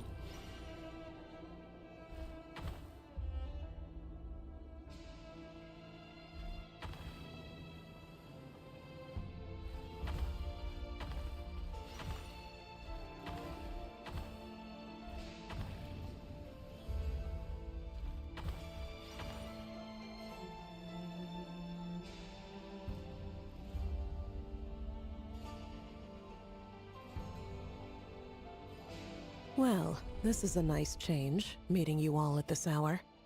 When men and women of ambition can speak face to face in broad daylight, I say that's a big step forward for our dear Conria. Don't be ridiculous.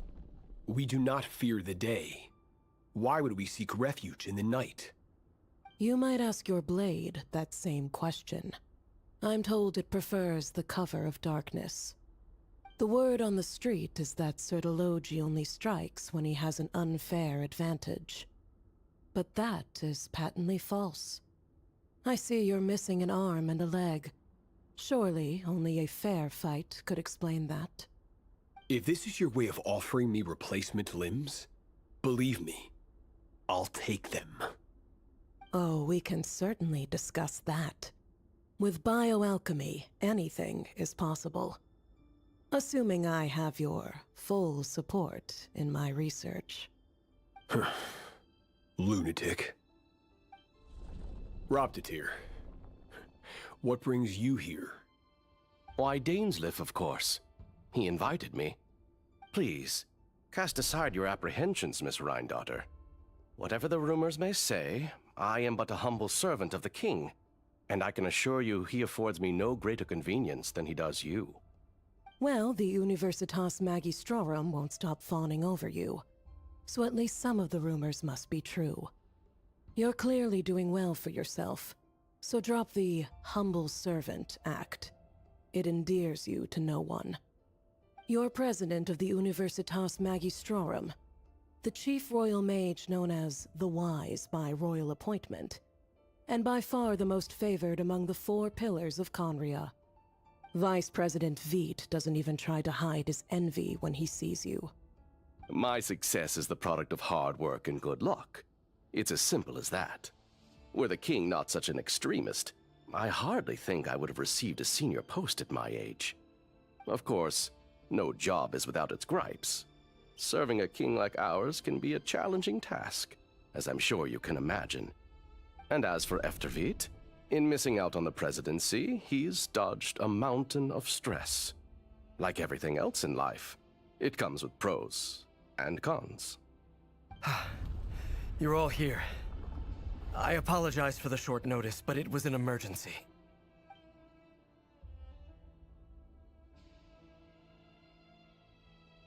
You must be Rarir.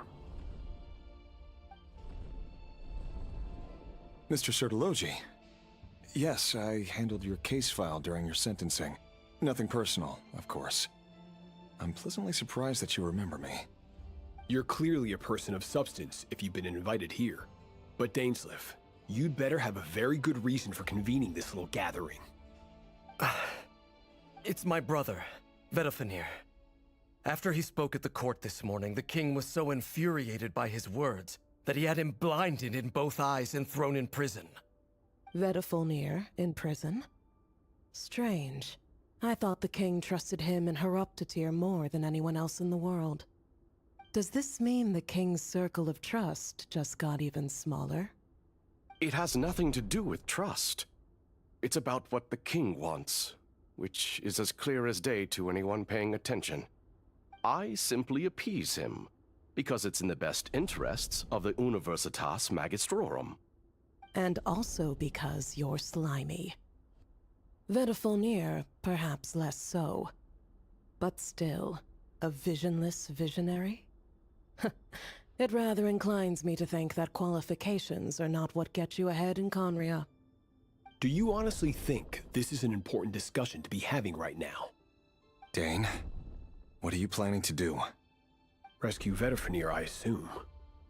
Correct. It will mean storming the palace by force. Tonight. I need all of you on my side. That's far too dangerous. And don't forget, Dainsleif, you're captain of the Royal Guard. You swore an oath to the throne. Hmm? You've been planning this for a while, haven't you? I have no desire to commit treason. But whatever critique the king may have of Vedifenir, disfiguring your most loyal subject for putting the best interests of his court and nation first, this is not the conduct of a wise ruler. My blade will force the king to see the error of his ways. So, Vedifenir's prophecy enraged the king. I'm sure it wasn't what he wanted to hear, but if he won't take counsel even from the visionary, that is deeply troubling news. The extent of His Majesty's madness is now all too clear. The question is, how does a man like me get out of this situation unscathed? You have noble ambitions, Dane, but I'm afraid they don't do much for a guy like me. I'm not interested in saving the world. All I want is a letter of pardon. A letter of pardon? For whom? Thelindis? The chances of the Vinster King issuing a pardon for anyone connected to the Crimson Moon seem vanishingly slim.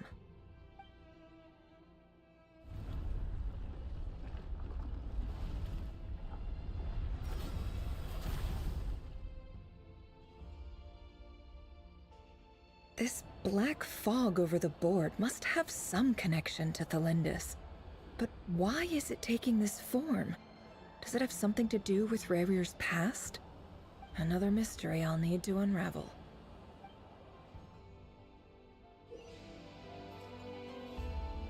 Oh. Okay.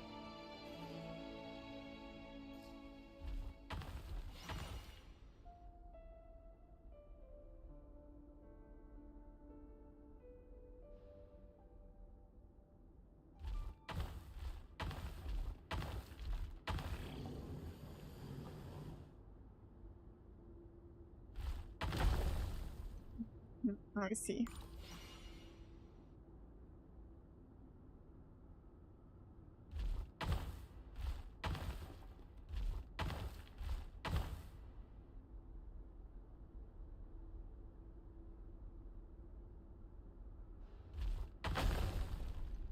That's not working either.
Author Thelindis.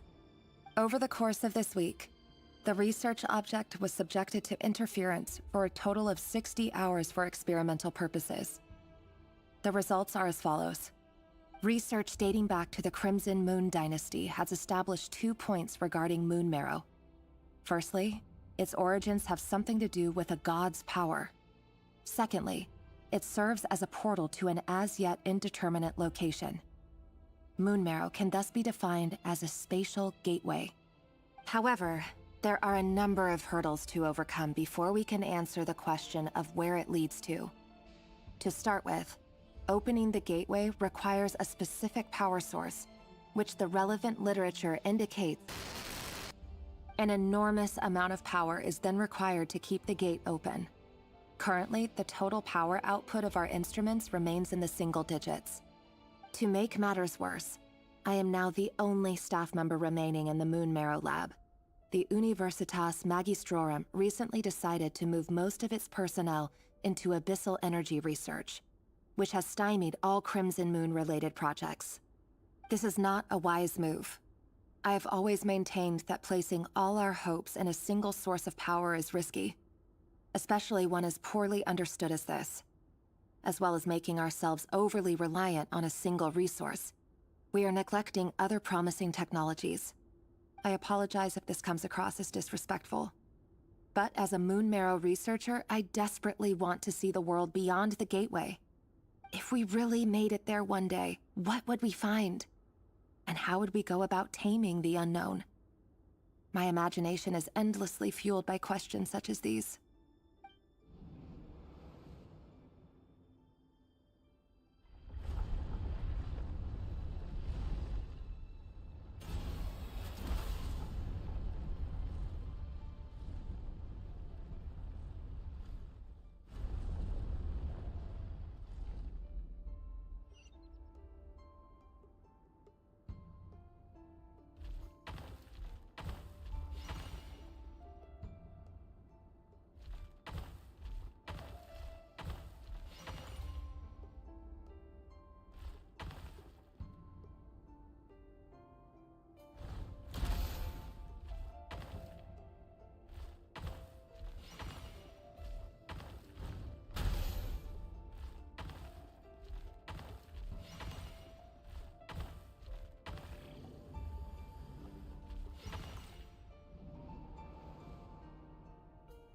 This is for you. I heard you're gonna leave the city with your parents. The Lindis, did you hear about what happened? I've heard nothing. Rerir got back very late last Friday, and he was acting a little unusual, but he slept pretty well, so I'm guessing whatever he did was a good deed.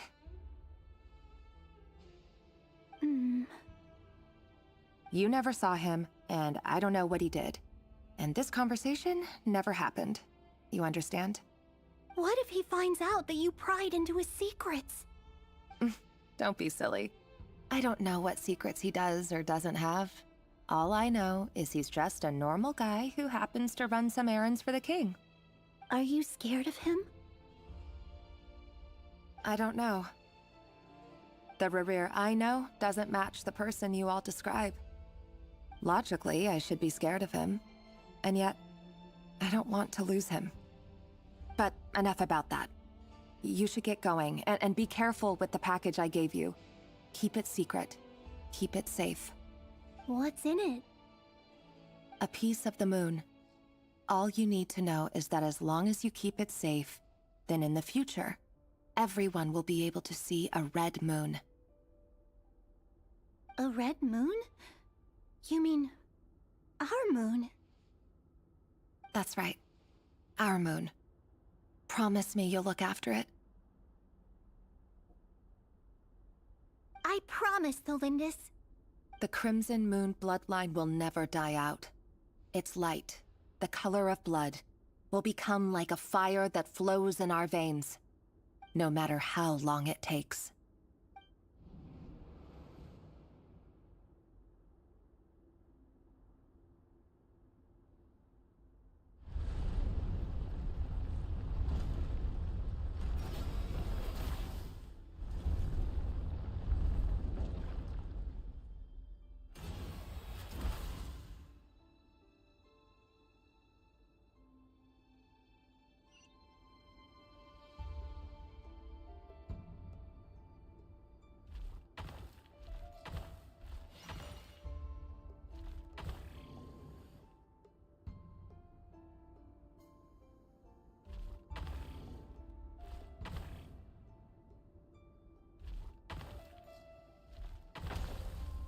Will ich doch was anderes machen.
uns die Sachen nachgucken.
Dummerweise verhaspelt.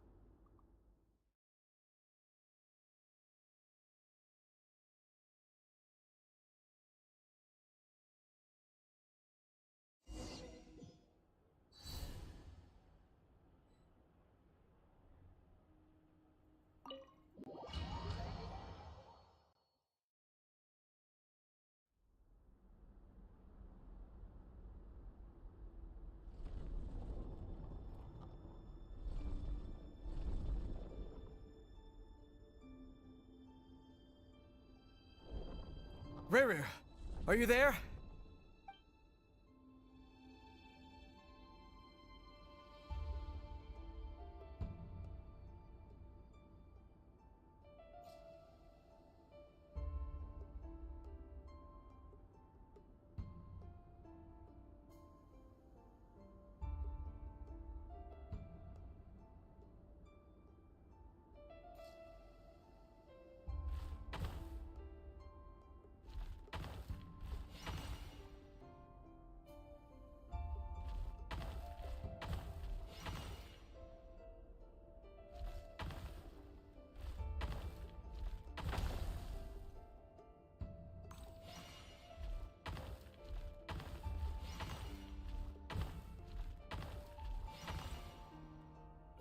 Hey, Rerir! Come- Dane? Quick, come with me. All right then, but make- I've never seen Dane's...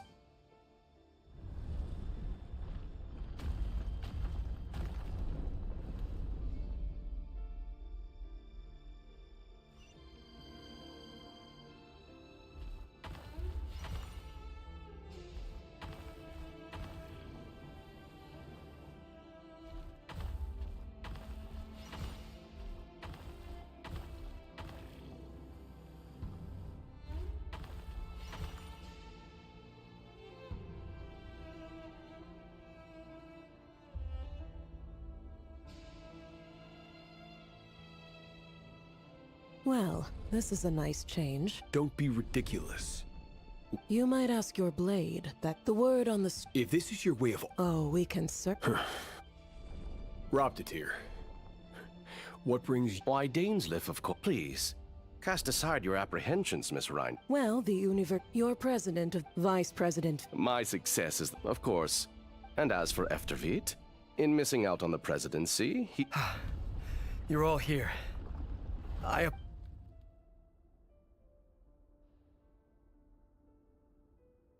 You must be Rerir.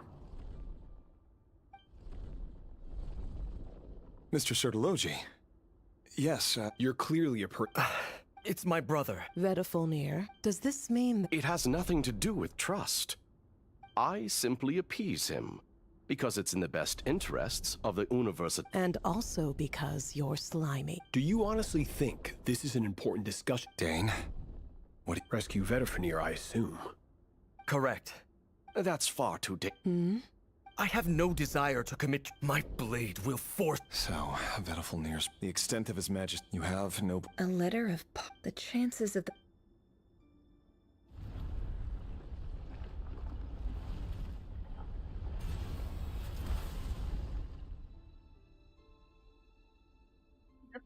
This black fog, another mystery on...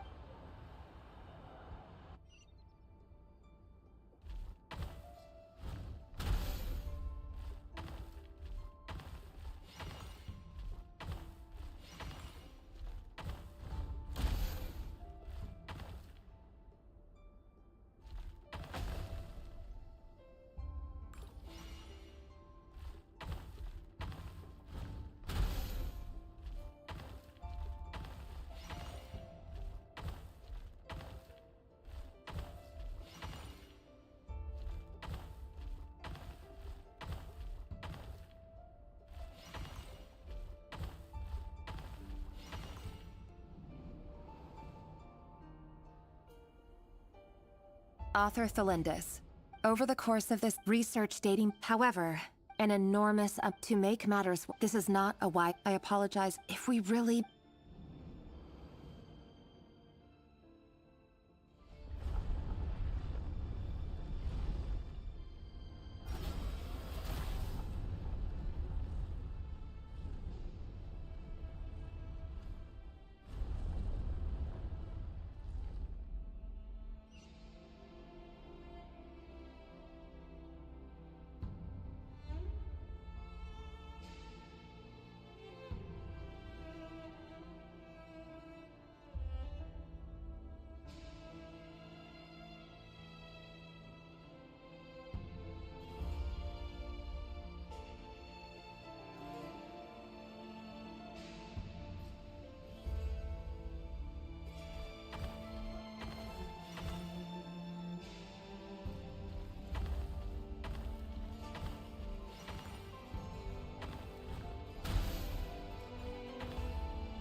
This is for you.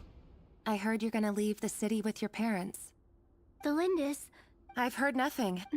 You never saw him. What if he finds out? Don't be. Are you scared of? I don't know. The Rerir I know, logically, but enough about. What's in it? A piece of the moon. A red moon? That's right. I promise. The crimson moon, no matter how.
Hurry, everyone, and stick to the plan. Sir Dainsleif, what are you? Is this treason? You know what happens to those who betray the throne. Please, don't do this! It is the king himself who has betrayed the throne. He has betrayed all of Conria. If you have any love left for justice in your heart, you should join me. It's showtime. Dane and his group will handle the troops in the palace. Then Hraptatir and Rhindaughter will disarm the security measures. My job is to enter the prison and rescue Vedifalnir. Stay safe. Wish me luck. Look after my brother. Draw your blade. It is time for justice to prevail.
This place is filthy.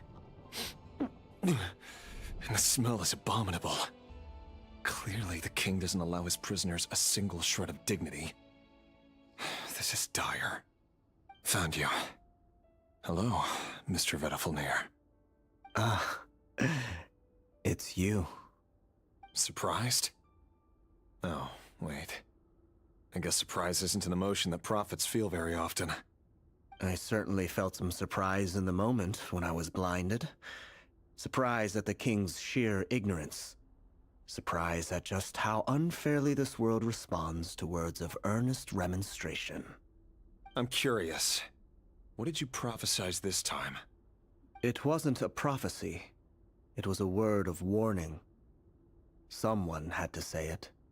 The king has forsaken all reason in pursuit of his obsessions. I simply told him that if he continues on this path, Khaenri'ah will surely fall. But he didn't listen. Worse still, he stabbed you in both eyes and locked you away. Dane asked for my help. The court is in complete chaos now, but I'm sure you predicted that. Everything is transpiring as I foresaw, yet I am powerless to change it. Fate is an immutable force. I can but lament as the inevitable unfolds. I do wonder whether giving a man the power to see the future does nothing more for him than slowly crush his spirit. Forgive my curtness, Vedafilnir, but the king did not suddenly turn on you today. His suspicions have been brewing for a long time.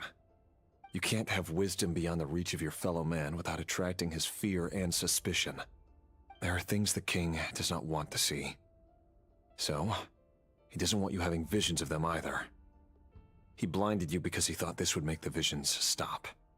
He wasn't entirely wrong. I did indeed lose my power to see the future. Right up until... Until what? Just now. I believe I saw something new. Well, tonight could go a lot of different ways. 5 of us banded together to storm the palace, also we could rescue you. This will go down as the most tumultuous day in Khaenri'ah history. I sense hatred in you. But also hope. A desperate hope that with the tyrant deposed, that will be the end of the story. But this is not the end. It is the beginning of a new chapter in a whole new story. There are many men of honor and courage in this world, Rerir. But you are not one of them. You're not here for justice, are you? You're here for yourself. Is that a dagger? Interesting. Why not the polearm? It was always your weapon of choice. With your abilities, I don't doubt that you were able to recover some of your sight. But I also doubt that you want to make an enemy of me right now. Of course not. We're on the same side, aren't we? We could be. But I need you to be honest with me, Vedafilnir. At this point, you're my only hope for the future. You mean your future? With your beloved, Felindis? Yes. And I know there are bigger things at stake here. A dynasty, a nation, maybe the entire world. But forgive me, I care first and foremost about myself. I can't abandon the one I love to save myself. I just can't do it. But you see a broader picture of the future than I. You see the solutions to the biggest problems of our age. So tell me, what is my solution? What's the answer? In matters of fate, answers are either right or wrong. What will be, and what will not. Maybe you are willing to pay a certain price in the pursuit of happiness, but unfortunately, fate does not negotiate. That is the cruelest thing about fate. It is unmoved by your sacrifices. That can't be true. I know it's your voice that I keep hearing in my head, urging me to see how the world is changing, to seek more power, so I can protect the things I love. You show me disaster, but you won't show me how to avoid it? Why? Why are you doing all this? My voice. In your head.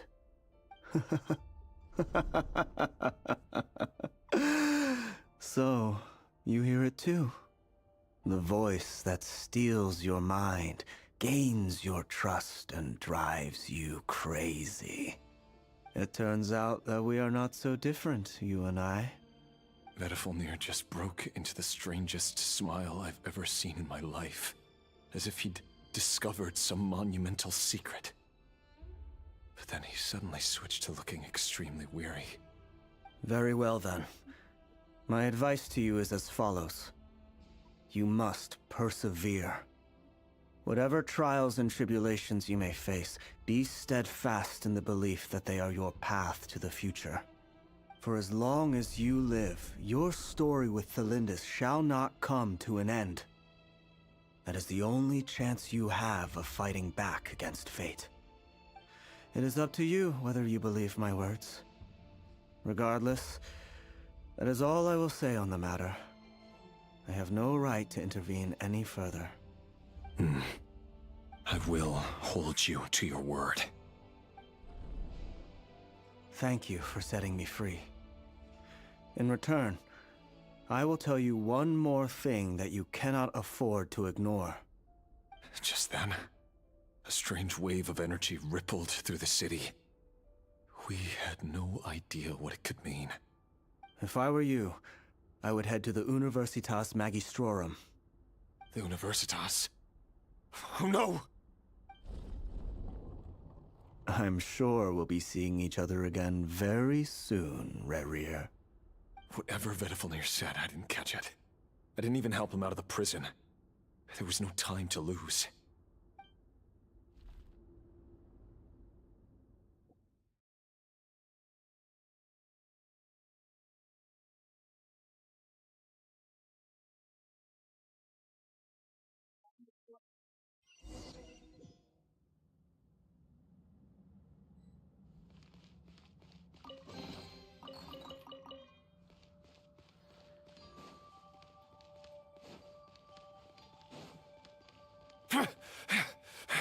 Monsters?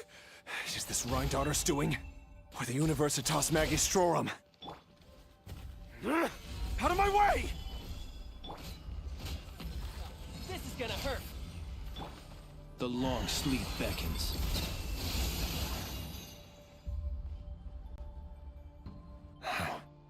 The Universitas. That reminds me of a rumor I once heard. Allegedly, the king installed secret mechanisms in the palace and around the city. No one knows where they are or what kind of power they hold. But if they were ever gonna activate, it would probably be on a night like tonight. Help! Help! Hold on! Don't let them anywhere near you! Save me! I can't! Ah! That sounded like an explosion. So, the rumor is true? The king really went through with it. What other means does the king have at his disposal? They must run on power from the Abyss. And given it's a major center of Abyss research, anyone over at the Universitas will be in grave danger. I have to hurry!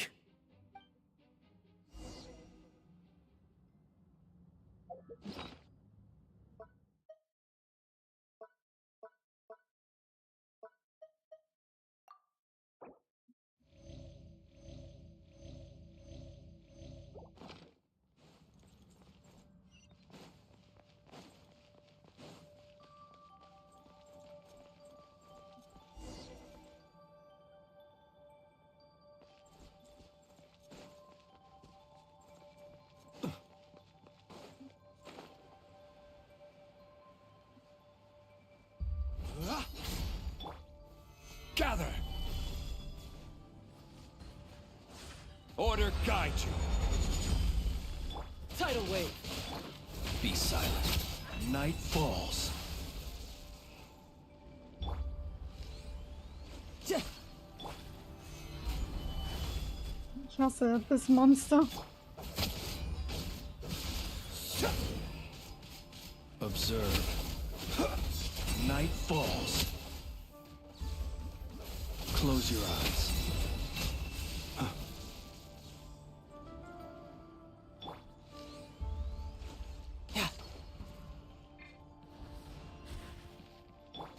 This is order. Observe. Close your eyes.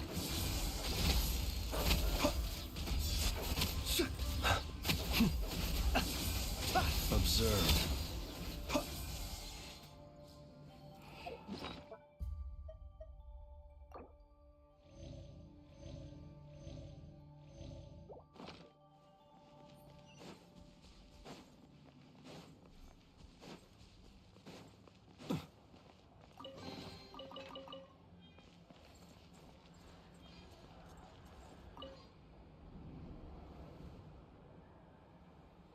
Monsters! At the Universitas Magistrorum? Why now? Oh no! They're coming! It's no use. The table won't hold out much longer. The weapons. Where are the weapons? Of course. All the lab equipment was upgraded after the inspection last week, but the new weapons haven't been allocated yet. I'm done for. Is anyone there? I need help! Ah!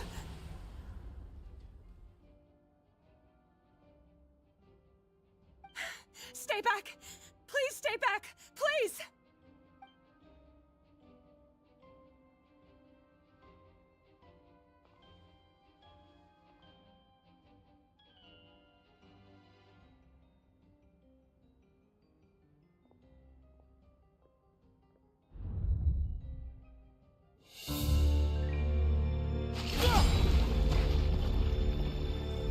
What's that? Rear. So the rumors about your work are true. What? No! Listen, something happened at the palace tonight. We have to leave! You don't need to lie to me anymore. What do you mean? I know why you're worried, and I will respect the decision you've made. But it's okay, because I found a solution. I know how to end all this. You can have it back. The normal life you so desire. But until then, I'm afraid our wedding will have to wait. Celindus? No, don't do it! Celindus! Celindus!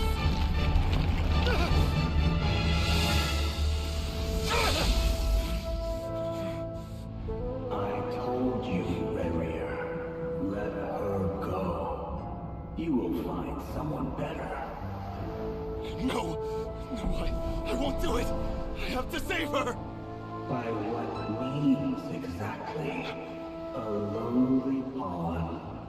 You lack the power and the strength of will. Do you know a way? Tell me! Come to the palace. Join us.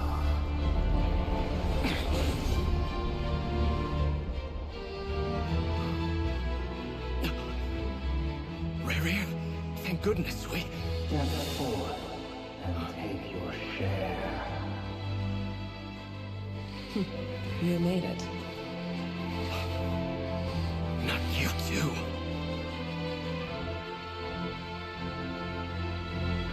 Hatred or grief, despair, desire. We all have our own.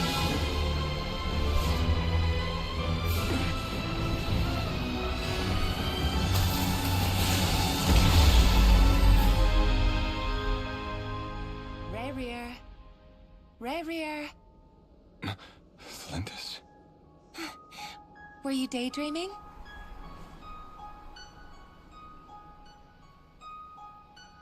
You still remember, Renrier? That question you asked me a couple of weeks ago? Oh. You mean the proposal? Yeah. I'm wondering, where do you think would be a good place to discuss it? Maybe in the garden? Or were you thinking a fancy restaurant? It's your choice.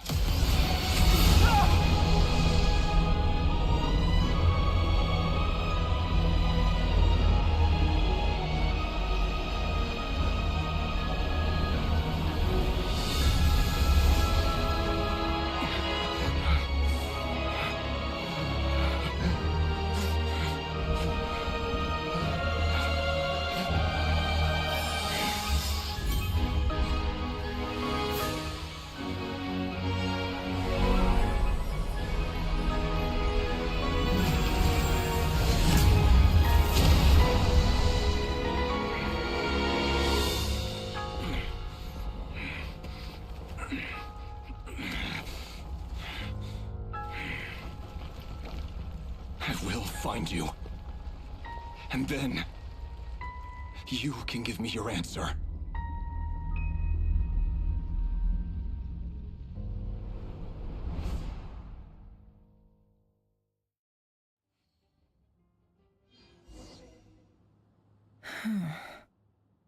So that's how the Raker of Solnari was born.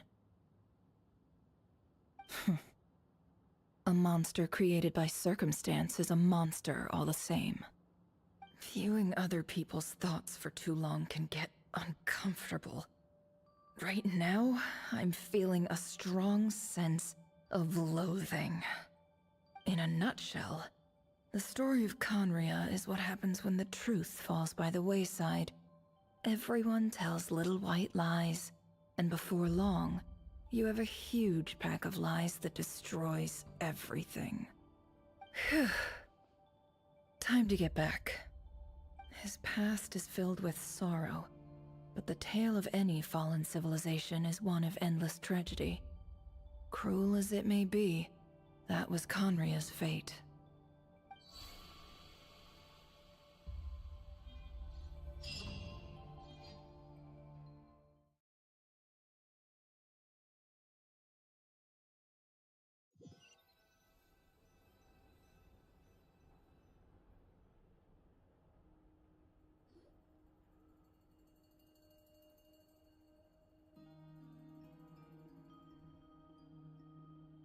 Everyone, I'm back.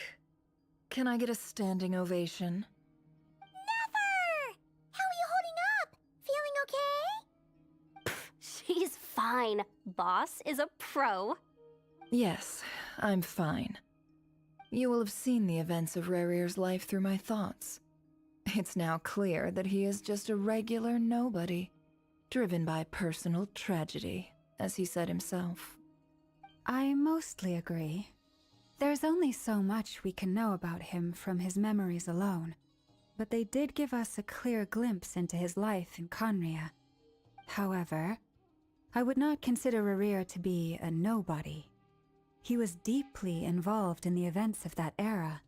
Yet, when the catastrophe of a generation strikes, nobody is safe. Sounds to me like you're speaking in riddles again. Is this you urging me not to abandon the people of Nodcry in their hour of need? That's not what I meant. Although I do hope you choose to remain a part of the plan. Without you, the mission ahead will be all but impossible. Then try to remember that I respond better to the carrot than the stick. And I don't appreciate being bossed around. Now, as for you, Missy, you were excellent. You stuck to the rules of the ceremony and kept your mouth shut the entire time. Bravo. Cool! So, can you fill me in on the deets now? Most of what I saw went right over my head. Patience. You'll hear the whole story, don't you worry. But let's meet up with the others first. It will save me narrating it twice. Yehoda? Yes, boss! Let me get that door for ya. That's more like it. For a moment there, I was worried you'd forgotten about the first clause of your employment contract. Forgive my curiosity, but what does the first clause say? It says I gotta do the annoying stuff that boss is too lazy to do for herself. Like opening the door, pouring the tea, yada yada. Is that right? If something is in the contract, it's because she willingly agreed to it. Rest assured that the Curatorium abides by the very strictest of labor policies. You don't seriously think I'm cruel enough to treat her like my slave? In any case, I've hardly shied away from my share of the work today. Hope I don't catch Flintz and Varka lounging about in their chairs, enjoying a leisurely cup of tea. There's nothing I dislike more than other people enjoying themselves while I'm hard at work.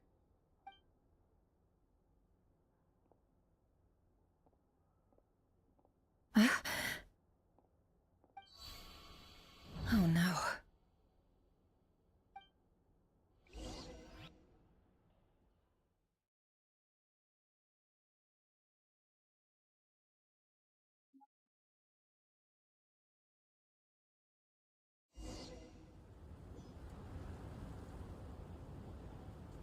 Sorry to disturb you, but we seem to have run into some trouble.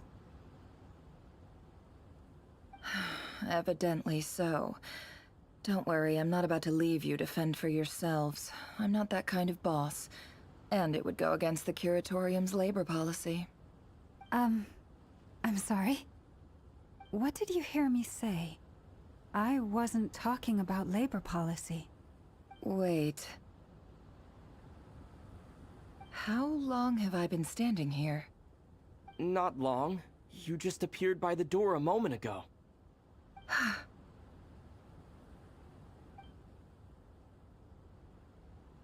Boss, what's wrong? You look like you've seen a ghost. We've been tricked. We never left at all. Somehow I hallucinated that whole scene back inside the office. Hallucinated? But how? How indeed. This place should heed my will alone. All thoughts and actions that occur in here are just a result of pawns moving across the chessboard in a carefully calculated manner. And nobody has access to this chess set but me. So you control everything in here? More or less. But yes, it's a special technique of mine. Has anything like this ever happened before? Only once. It was the first time I used the chess set. Is there any similarity between what happened then and what's happening now? I suppose my thoughts are a little turbulent, which was also the case my first time. Is there anything I can do to help? The first clause of your contract clearly states that I only need your help with things that I'm too lazy to do myself. Meaning, you're not feeling lazy right now? Meaning, this is not something Yehoda can help with. The chess set is a personal treasure that I alone understand. I must be the one to find our way out of here. Boss, it's fine. Really. Let me do something useful. Oh, listen to you. Whatever would I do without you, Yehoda? What? Really? Yes, really. Where would I ever find another employee as obedient and servile as you?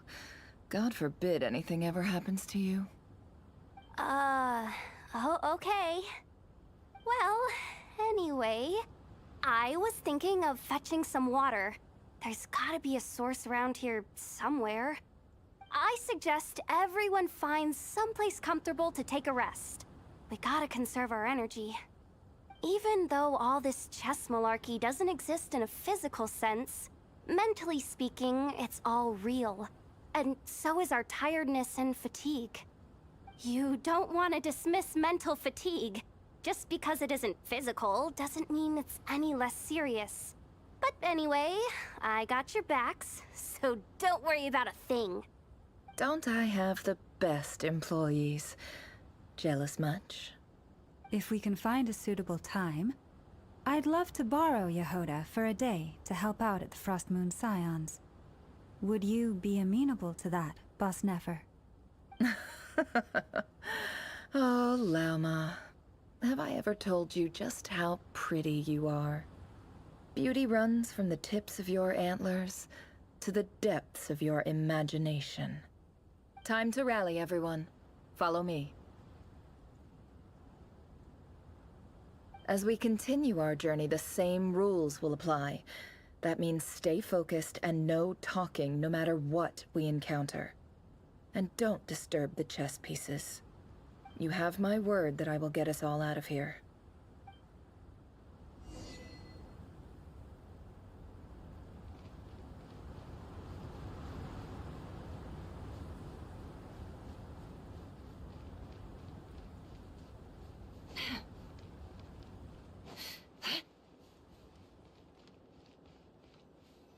This place looks familiar. That's not a good sign. There's someone up ahead. Time for a little chat.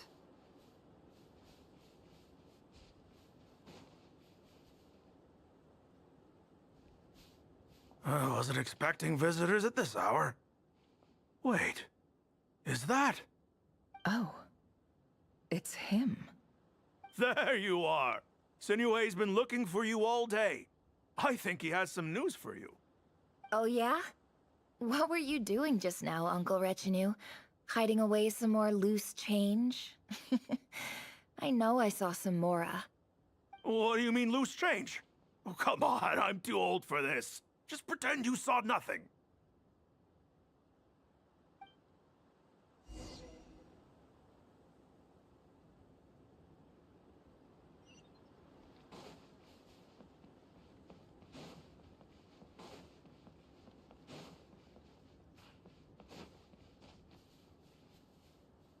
Hey, kid.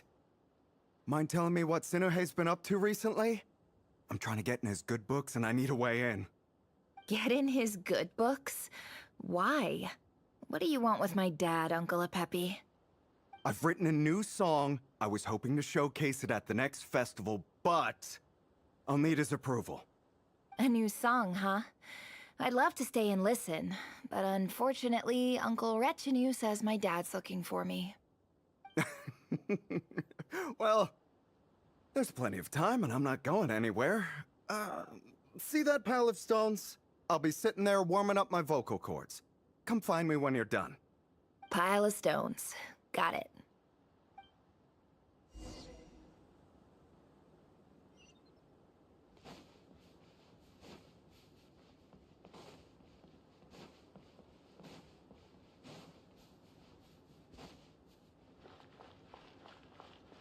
Hi, Dad.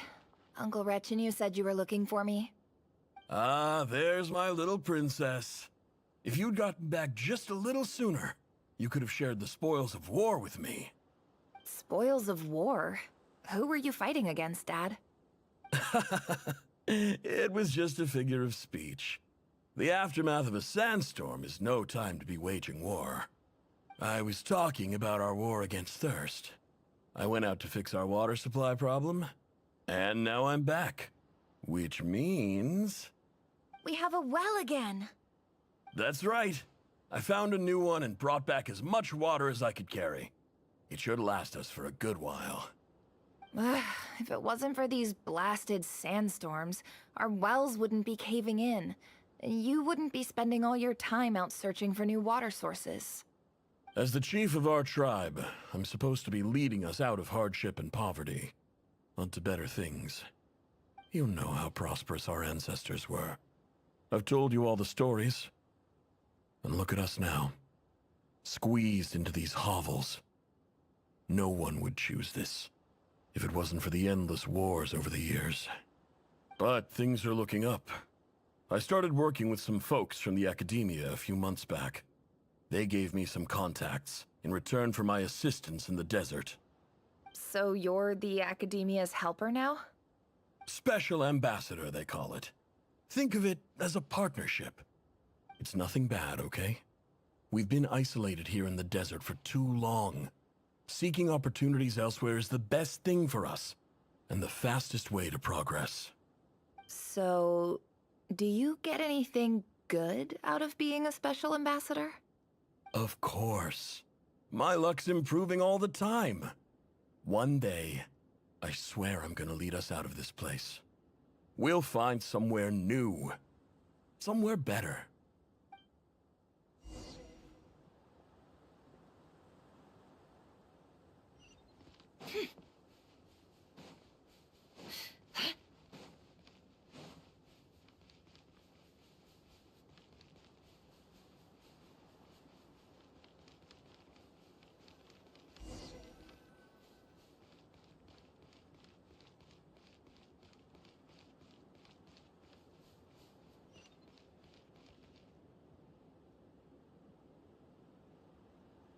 That's our well, and you know it! You stole from us! Well, you've gone from chief to thief, and now you have to face the consequences! Did you really think you could take our water without permission and get away with it? You're either brave, stupid, or both. And that special ambassador act? Yeah, nice try! We spoke to the academia. They said it was all news to them. You're a liar and a cheat!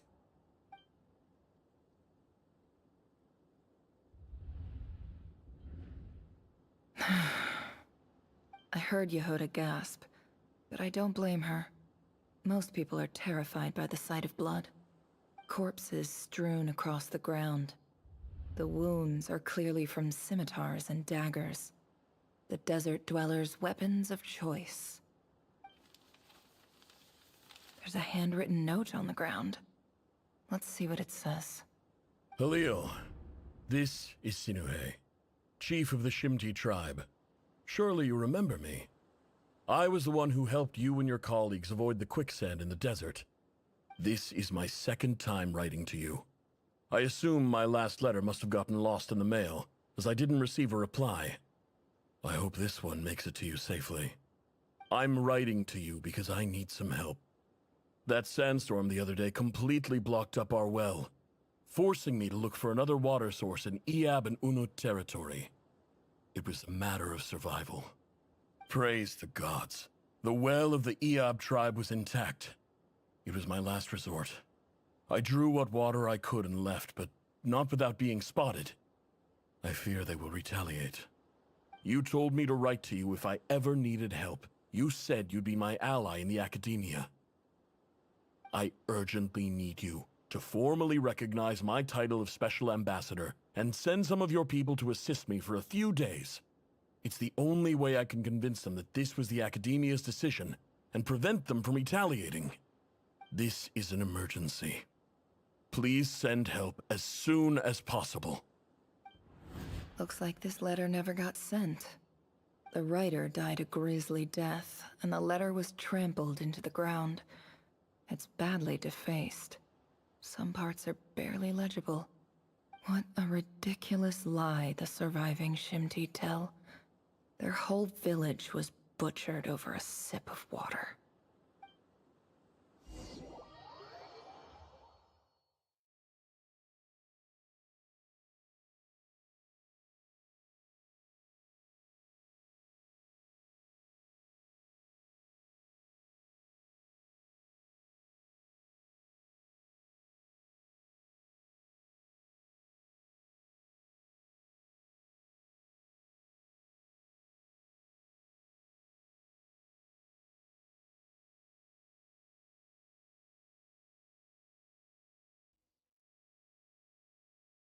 Ah, officer. Welcome. Welcome to our humble village. I thought you would at least have the courtesy to provide some respectable libations. This is the finest wine Aru village has to offer. I promise.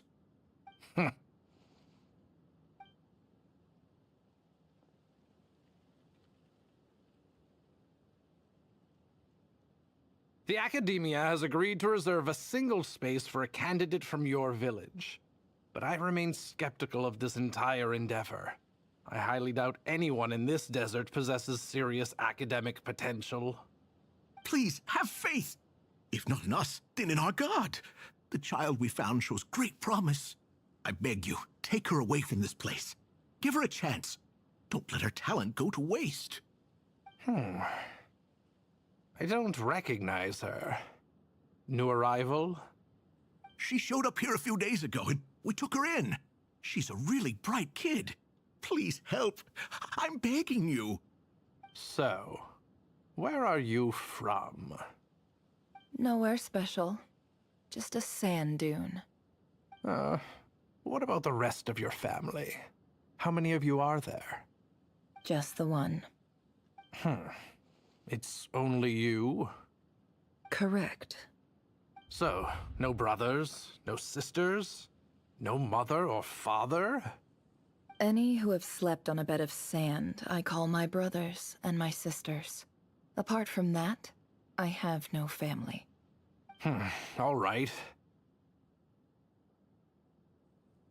Get over here. Sign your name on the form.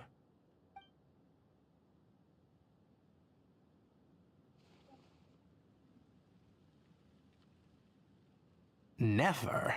You're rather fair-skinned for a desert dweller.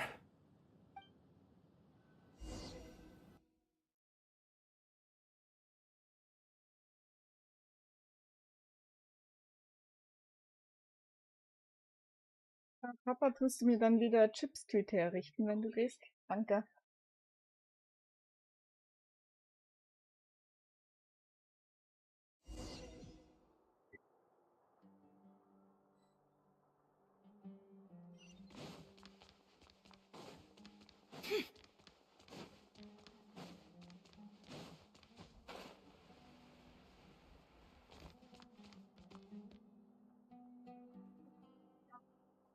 Nefer, this term's assignments have been issued already. Please read through the materials thoroughly, conduct your own additional research, and then write an essay on the topic. Yes, Professor, I'm aware. I just had a couple more questions I wanted to get your perspective on. Oh? Please ask away. Well, I saw the other students' problem sheets, and I couldn't help but notice that my assignment is much easier than theirs. Do you really think I'm a weak student? A weak student? Goodness, no. Quite the opposite. You have a sharp mind. Almost too sharp. I think what you're saying is, a weak student wouldn't have noticed the discrepancy. And if they did, they certainly wouldn't complain about the lighter workload. You see, sharp as they come. You see things the way they are. And I'm sure you know why they're like that. Because of where I come from. Because I'm different. I'm sorry, Nefer. I don't like it any more than you do. It's just... Anyway, you said you had a couple of questions. What's the other one? I wanted to check.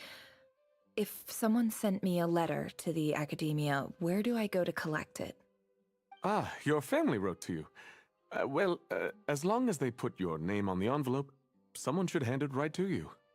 Not exactly. It's not even a recent letter. I was just curious where the mail would end up if no one collects it.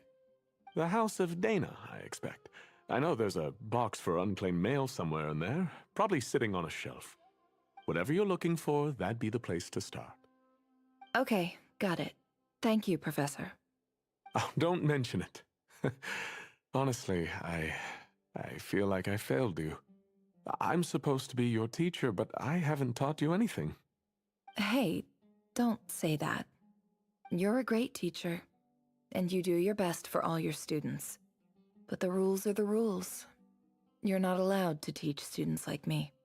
It's not just the academia either.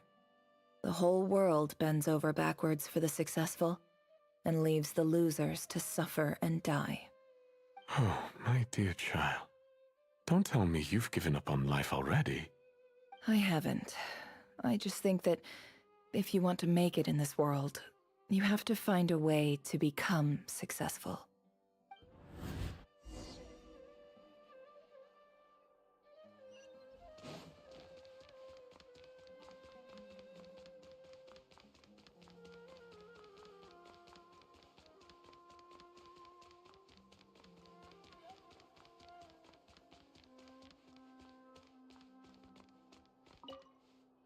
This must be it. A big cardboard box full of unclaimed mail. And probably some letters that ended up here by mistake, too. Let's take a look.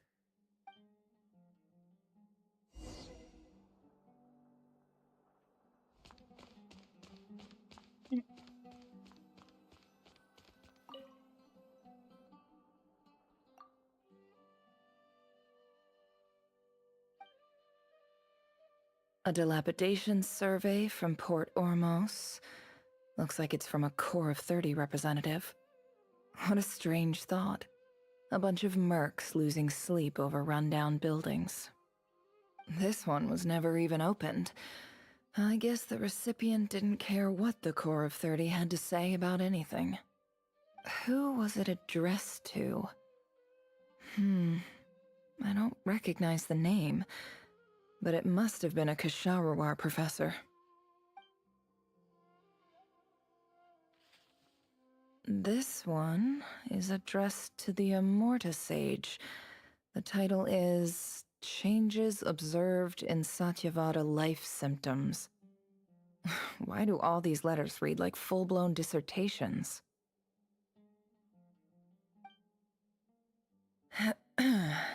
Guided by the incense, we became lost somewhere in the forest. All the barriers between levels of consciousness disappeared as our minds soared around in circles, looking for a branch to seek refuge on. In clinical terms, these symptoms fit the description of incense poisoning. The Immorta Darshan strictly prohibits the use of hallucinogenic substances, but I believe there are still people getting away with it. For example, my neighbor who always breaks out into song and dance after using incense. This seems like something the academia would want to know about. Why wasn't it collected? Wait, what's this written on the back? It's so small. The note says, "The sender authored this letter while under the influence of mushrooms. I would send it back, but no return address was provided. Stamped by the Grand Conservator of the House of Dana."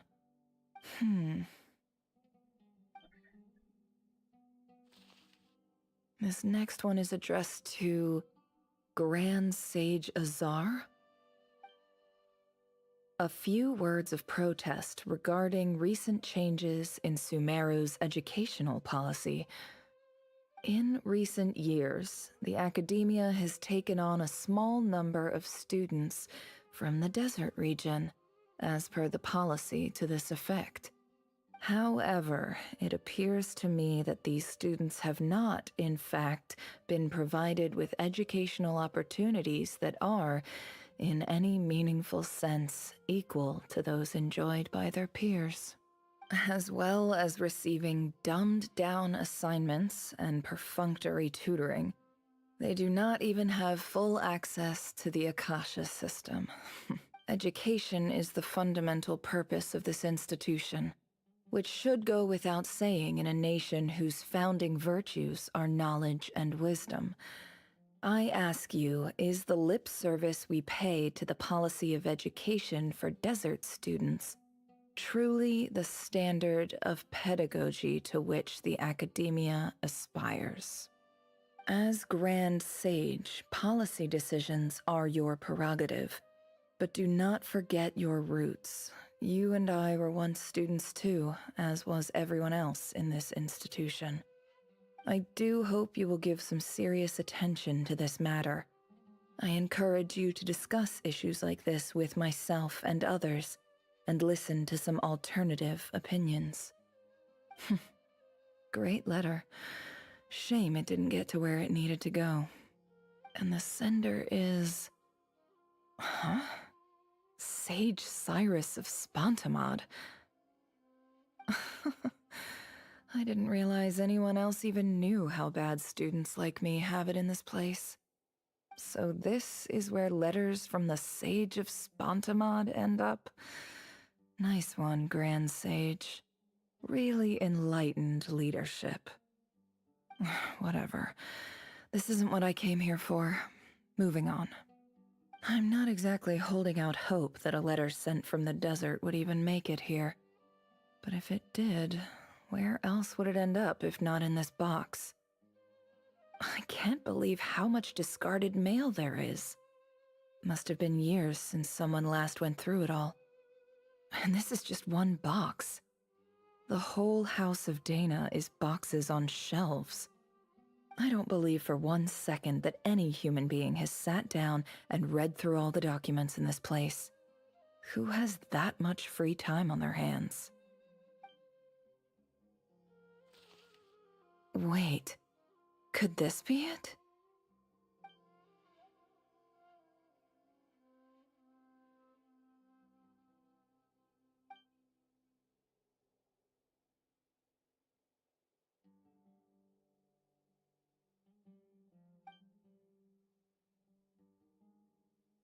Greetings, Halil. My name is Sinuhe, chief of the Shimti tribe. I was the one who came to you and your colleague's aid when you ran into trouble in the Great Red Sand. I don't know how well you remember it now, but I brought you to safety and gave you some water and other supplies. You seemed very pleased and told me your name. In my tribe, learning a person's true name is serious business, and I therefore see you all as friends. You were kind enough to leave your contact details, so we could stay in touch. The Shimti tribe lives a harsh, nomadic existence in the desert.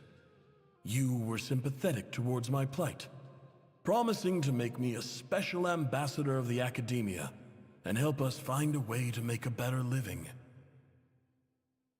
This brings me to my reason for writing. Our tribe has fallen on particularly hard times, and I would like to ask for your assistance. There was a terrible sandstorm a few days ago, which blocked up the well in our land. To ensure my people's survival, I had no choice but to venture into Iyab and Unut territory in search of an alternate water source. The Iyab and Unut are descended from the Thamudians, while we trace our ancestry to Tulatala. We worship the Lord of Flowers and have had relatively good relations with our fellow tribes up until now. I found a well belonging to the Iyab tribe. They declined to help us, but I really had no other option. So I took some water to keep me and my tribe alive. My actions are certain to incur their wrath. When we met, you assured me that you would be my ally in the academia. I would like to take you up on that offer, because I really need your help. I wonder if you could send an academia representative to meet with me. That aside, the last time you were here, you mentioned that the academia had started accepting students from the desert, and I told you a little about my daughter, Nefer. We have next to no resources here in the desert, and my power and influence are limited. Would you consider enrolling my daughter at the academia? She is a smart girl. I know she won't disappoint you. From the outset, the academia never took you seriously. Those things they promised were just empty words. I doubt they even remember the name Sinuhe. And you were so emphatic that your luck had finally changed for the better. You swore you'd lead us to a better place one day. You spoke with such conviction, like you were the most powerful chief in the whole desert. You liar. You lied about everything. You promised the world and delivered on none of it. And who fell for it? Just me, by the looks of it. Despite your best efforts. Which makes you a pathetic liar. You weren't even any good at it. I think I'll take over from here. Let me show you how it's done.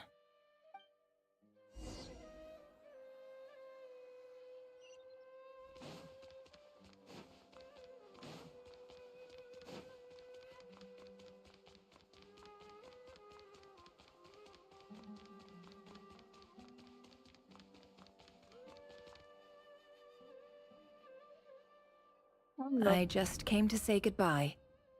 Thanks for everything you've done for me in my time here. Nefer?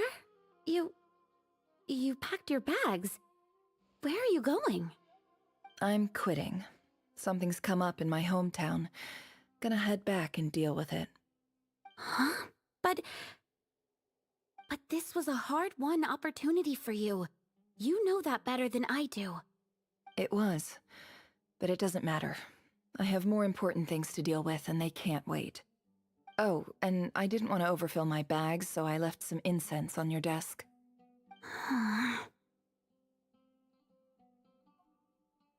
What's wrong? I thought you liked incense. Although, I did read somewhere in the House of Dana that it has hallucinogenic effects. Don't use it all at once, all right? Isn't this the stuff you brought from your hometown? You're just letting me have it? But you said it's a rare and valuable commodity. Yeah, about that. I lied. It's not rare at all. There's this bunch of ruins near my hometown that are practically overgrown with this plant. It's not worth much. Keep it. It's fine. But Nefer... It's actually a cloud. All right. That's all from me. You take care.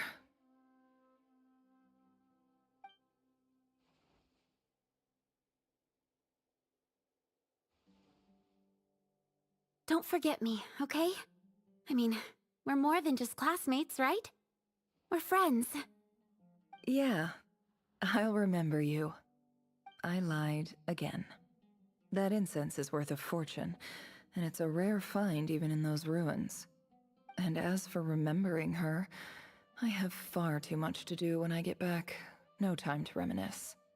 I'll be lucky if I even make it through this alive. But either way, I expect I'll forget you pretty quickly.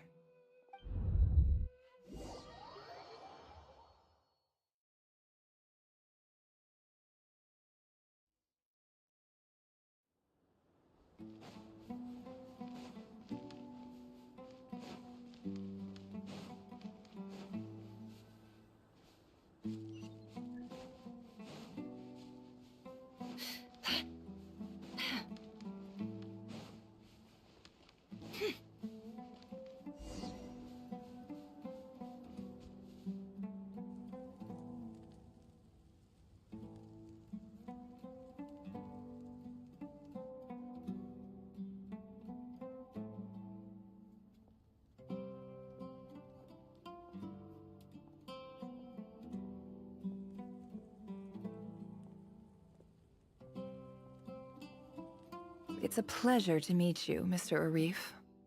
So, what does the Academia want? Since they've sent their special ambassador, I assume there's a big business deal to be made. If not, I'd be very disappointed. Please, sir, lower your blade. You're lucky I'm the one they sent. Not all special ambassadors share my admiration for the Eab people. The ever-shifting balance of power in the desert reduced the once great civilizations of this region to rubble and sand. But the story of the Eab has a very different trajectory.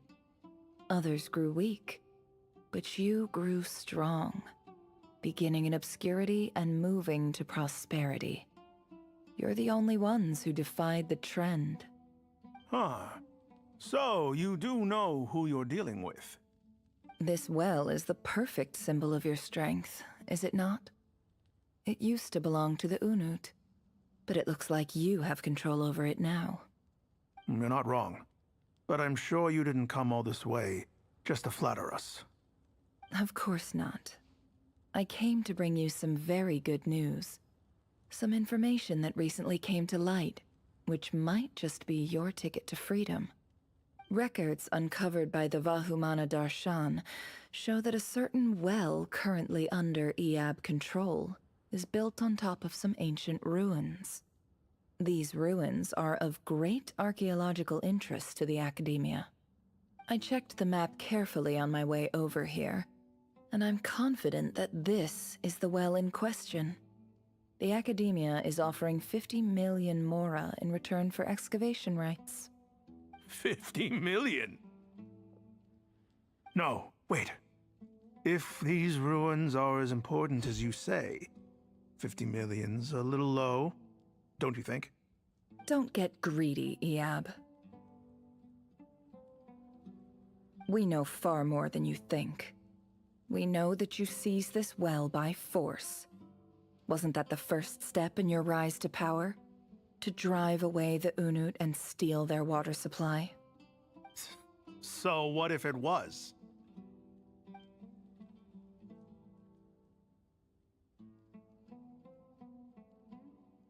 Don't worry. As unscrupulous as it was, it's something we're willing to overlook. The Academia is only interested in dealing with the de facto power holders in the region. I hope I am making myself clear. And I hope your words are the truth. If I find out the Academia is trying to play me, I'll hunt down every one of your people and make you watch as I cut their heads off one by one. I assure you, Chief, that would not be in your long-term interests. You don't want to make an enemy of the Academia. You see how I'm dressed, don't you? I appreciate that you've never been to the rainforest, but surely even you recognize an ambassador's attire when you see it. And what does a barbarian like you have to lose anyway? You really think the Sumeru Academia would bother to come all this way just to lie to you? We have more important things to worry about.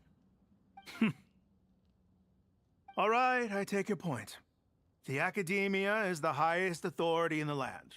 I'm sure you're trustworthy people. In that case, we have a deal. We will sell you the excavation rights. I'd like to thank you, Ambassador. This is good news indeed. Excellent news. In fact, it calls for a celebration. Would you do us the honor of staying a while and enjoying some Eab hospitality? Gladly. I am partial to wine myself, and I trust you are as well. So let's indulge in a few drinks together, in celebration of this momentous occasion.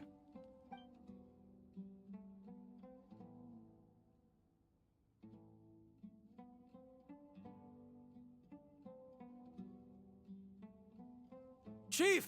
Chief, it's an emergency! It's the Unut. They've taken the well. What? Well, don't just stand there. Take it back. Yes, Chief. I have every confidence in the Eab's military superiority, And yet... What is it? The Unut's response was alarmingly fast. The day after we reach a deal, they seize the well. This can't be a coincidence. Perhaps there is a traitor in your midst. I don't think so. I am obliged to remind you, Chief, that the Academia will only deal with the de facto power holders. If you cannot regain control over the well, I'm afraid you won't see a single mora of that 50 million. No! Please, Ambassador, just give me some time. I swear the Unut will not get away with this. That well is ours, and so is the mora. Glad to hear it. I will wait here for an update. If there is a traitor, I will find them. In the meantime, make yourself at home. I'll report back as soon as I have an update. Much obliged. Wow. All it took was a few words and I've got him wrapped around my finger. What an amazing feeling. So, in summary, Ambassador, the Academia would rather negotiate with our tribe instead of the Eab, yes? The Eab are ruthless murderers who don't listen to reason. And now they have the gall to interfere in our research projects in the desert region. So let me ask you, Chief, if you were the Academia, what would you do? Kill them all, of course. Precisely. The Academia does not tolerate those who stand in our way. The Eab have held back our academic pursuits for too long, and our patience is wearing thin. At the same time, there is simply no way that the Academia can be seen to be intervening in desert affairs. I'm sure you understand where I'm coming from. We have our own rules out here.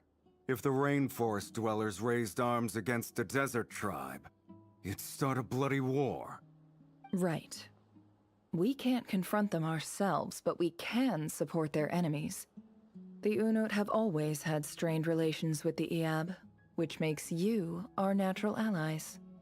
Natural allies. Weren't the Eab your allies once? You were quick to send them after us to protect your interests back when we stole that water.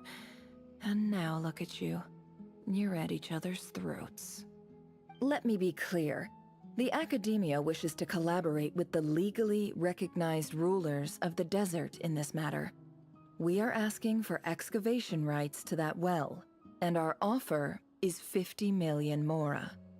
Say no more. I believe we have an understanding. Good. Then I suggest you get to work. Get us access to that well, and the mora's yours. You see, Dad? Lying is easy when you know how. People will believe anything.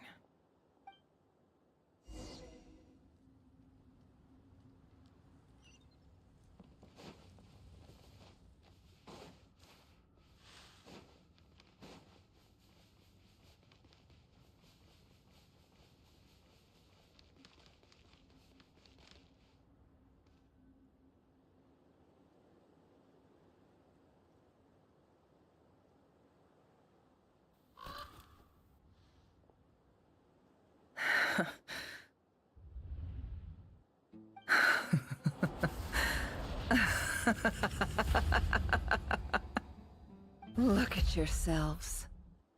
You may be vile, savage monsters, but your butchered bodies bleed like any others. You're no different. You're nothing special at all. The monsters who destroyed my home, they're just ordinary, petty human beings. What a joke. I think we're even now. Maybe I've even done the desert a favor. It's a better place without all these people around. Oh, Sinuhe, my gullible fool of a father. Perhaps if you'd been as ruthless as I was today, our tribespeople would still be alive. In this dog-eat-dog world, A chief needs to be tough to survive. But you couldn't do what had to be done. So I did it for you. Nefer, it's okay. All of this is in the past now. I believe I remember you promising to remain silent. Yeah, but even so... Yehoda, is there anything you can do to ease the tension? Alright, time for a sharp turn onto a completely different topic. So, anyway, that's enough of that. When are we getting out of this place? Feels like we've been walking forever. I'm getting pretty tired. Oh, Alma, you tired? Yes. If we can find somewhere to sit down, I could certainly do with a rest. It's not far now. There should be a temple just up ahead. Yes. Really? A temple? That's where this story ends? I guess that's how things go in the desert.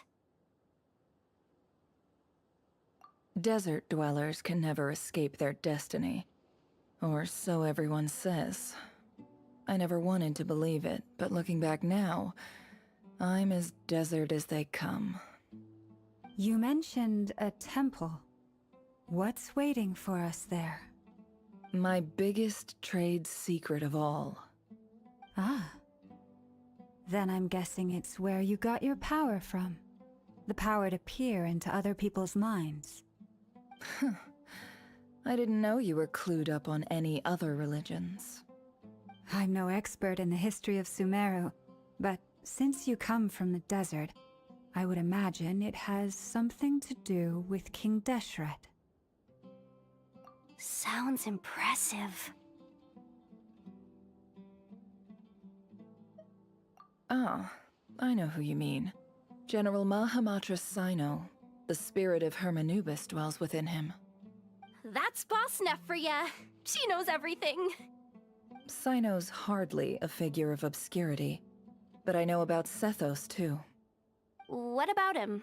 Is he a big deal or something?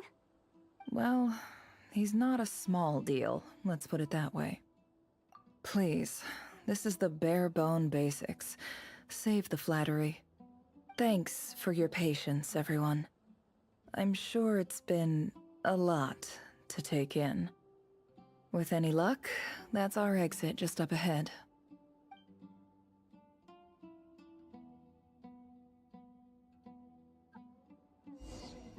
Danke.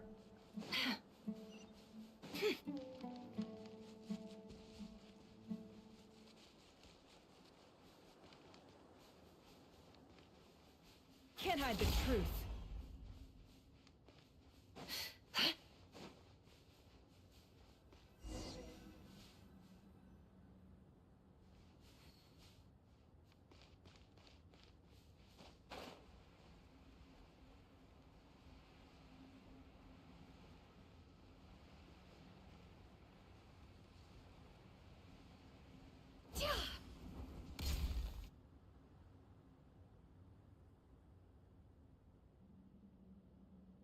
Uh-oh.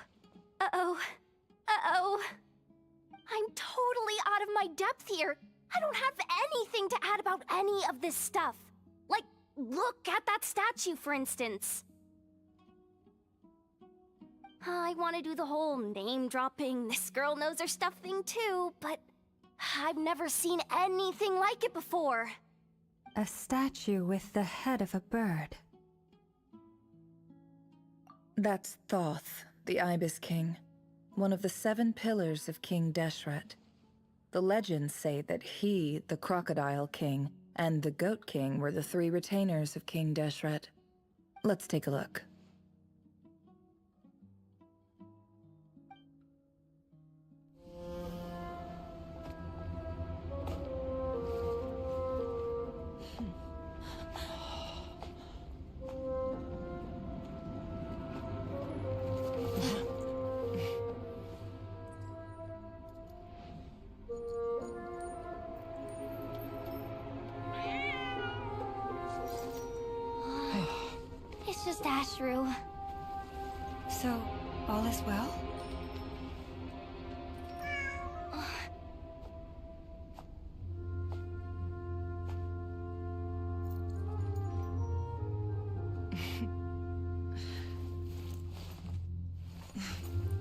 Typically speaking, at this point, the world disintegrates.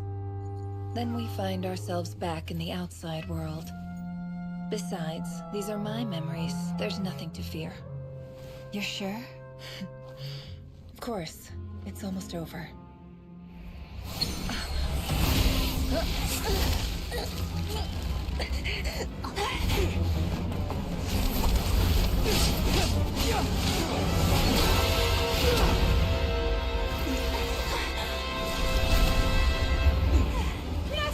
Hold on!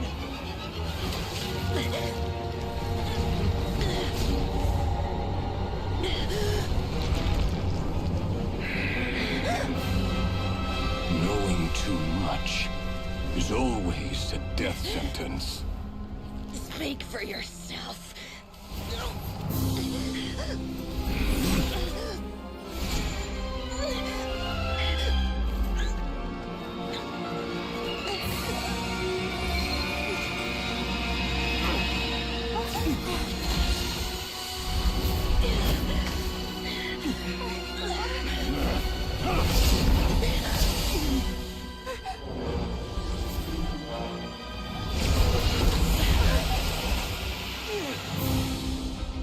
How repulsive.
Timed that pretty well, didn't I? It's okay. I'm just glad no one was hurt. Paimon noticed you doing something too, Dainsleif. Were you helping get them out? Of course. When I asked Nefer to conduct this investigation, I was not naive to the dangers involved. I had a duty to ensure your safety. Good to know your sense of justice is still intact after all these years. I take that to mean that you saw the truth. That comes as a great relief.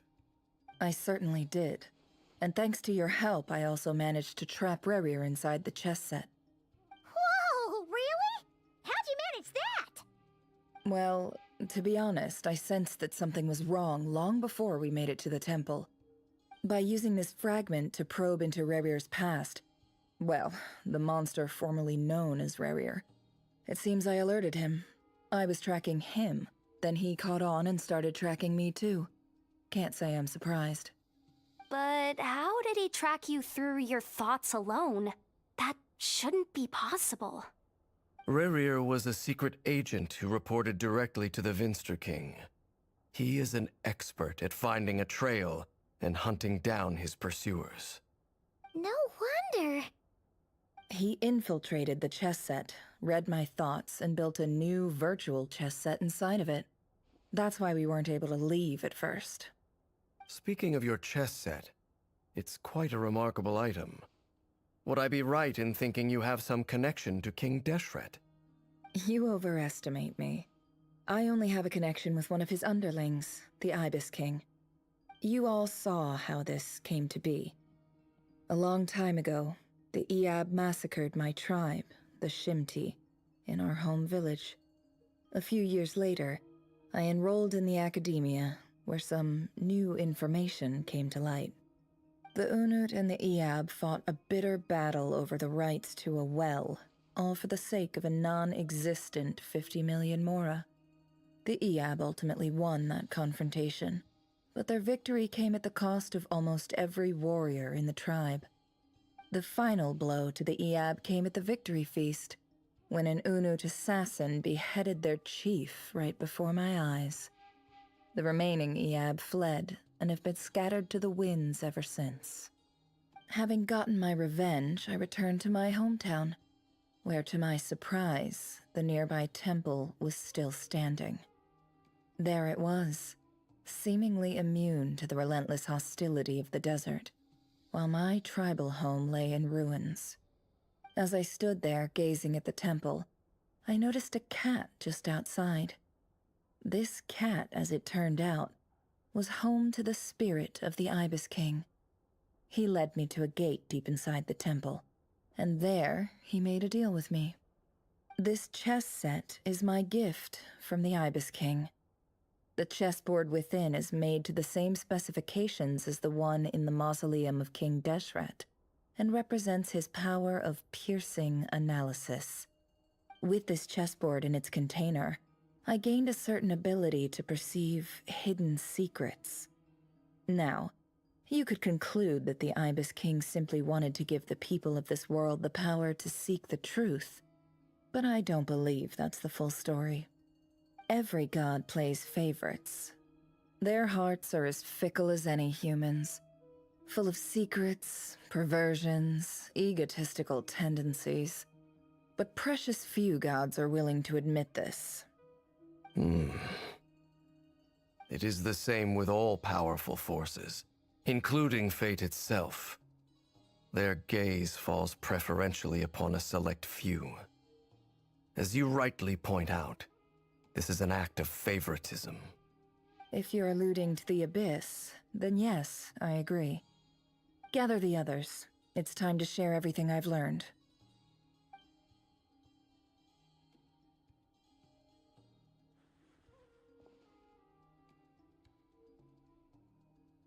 Thank you all for being here. As promised, I did some further investigating into the Raker of Solnari's background. I am pleased to report that the investigation has been most fruitful indeed. The Raker of Solnari, real name Rerir, was once a Conrian subject who served the Vinster King. I will now share the important details of his story. Please save any questions or comments for the end.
So that's why he's so obsessed with the moon.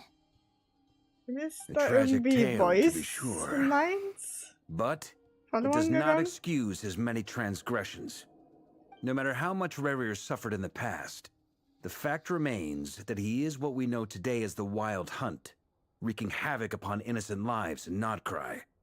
He becomes more dangerous with each passing day. If left unchecked, it is simply a matter of time before all of Tevat suffers the consequences. This is a threat that the Knights of Favonius cannot ignore. A question for Miss Columbina. Forgive me if this is presumptuous, but have you ever seen the spatial gateway that appeared in Rerir's memory? Never. But I have heard stories of something called the Moon Gate, and this seems to fit the description. Miss Lauma, any thoughts on this? In the lore of the Frost Moon Scions, the moon is believed to hold many secrets. Some sources speak of ancient knowledge, others of a gateway to the unknown. The term Moon Gate is one I have heard before. But as is the case with all of our legends, there are no records of any first-hand witnesses. We cannot know whether it truly exists. Then back to Miss Columbina. As a moon goddess yourself, do you have some idea of where the moon gate leads to? Not at this stage, sorry. I do hold the power of the Frost Moon, and my strength is recovering well. I can sense that the gate would open at my command, but... But there's more to the power of the Frost Moon than that? Yes. A moon goddess has the right to open the moon gate, since it is a path to the moon. But as Nefer mentioned, holding open a spatial gateway takes a huge amount of power. And right now, I need to conserve my energy to fight the Rayhir of Solnari. I'm afraid this is one mystery we may have to leave unsolved for now. I agree. Better to save your strength. But if you'll humor me for a moment, I have a bold conjecture of my own regarding the world beyond the gateway. I highly suspect that neither Tholindis nor Harir made it through unscathed. The evidence pointing to this is the fact that the Rayhir of Solnari exists in the form of countless fragments. With the abyssal power he wields, no ordinary foe can touch him, let alone tear him to shreds. And yet, the Wild Hunt proliferates wherever his scattered fragments lie, drawing hordes of monsters to many different locations across the land. So your theory is that Rerir was physically torn to shreds by some powerful force? Hence, why the Wild Hunt is a distributed phenomenon, rather than a unified one? Makes sense to me. Explains why the Wild Hunt is so pervasive, and why he's been trying to piece himself back together. He was whole to begin with, and he wants to be whole again. Without the power of the Abyss on his side, he almost certainly would have perished the moment he was torn apart. But the Abyss, much like a curse, has kept him alive. I could not agree more. The power of the Abyss is most surely a curse. It is a compelling explanation, and one that accords with my present understanding of Abyss creatures. Whether the life form in question is primitive or advanced, if a curse has extended its lifespan unnaturally, it will continue to survive in spite of everything. This raises some interesting questions. I will run some experiments, and see if there is any validity to my suspicions. That being said, regardless of whether my research bears fruit, I would like to thank Miss Nefer for conducting such a thorough investigation. Already, it has greatly enriched my understanding of the entity we face. My pleasure, Mr. Albedo. I too hope that the information I have shared today proves useful as we look to formulate the next stage of our plan. Hey! What is it, Dainsleif? You look really upset! It's just... when I think of the man I once knew as Rerir, I struggle to understand why things had to turn out like this. The two of you used to be friends, didn't you? I don't know if these words will bring any comfort, but my heart goes out to you. Mine too. We can never know all the hows and whys of the way things are. The moon and stars are full of untold secrets and lies, and the skies are host to many more mysteries than these alone.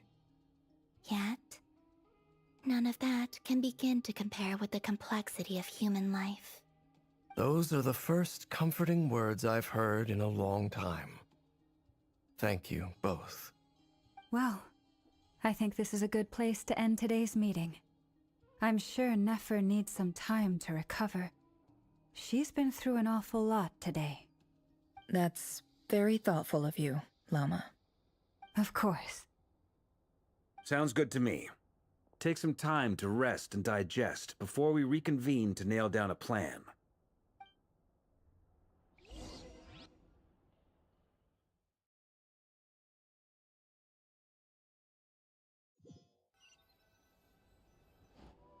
Hey, is this a bad time? Hope I didn't kill the conversation.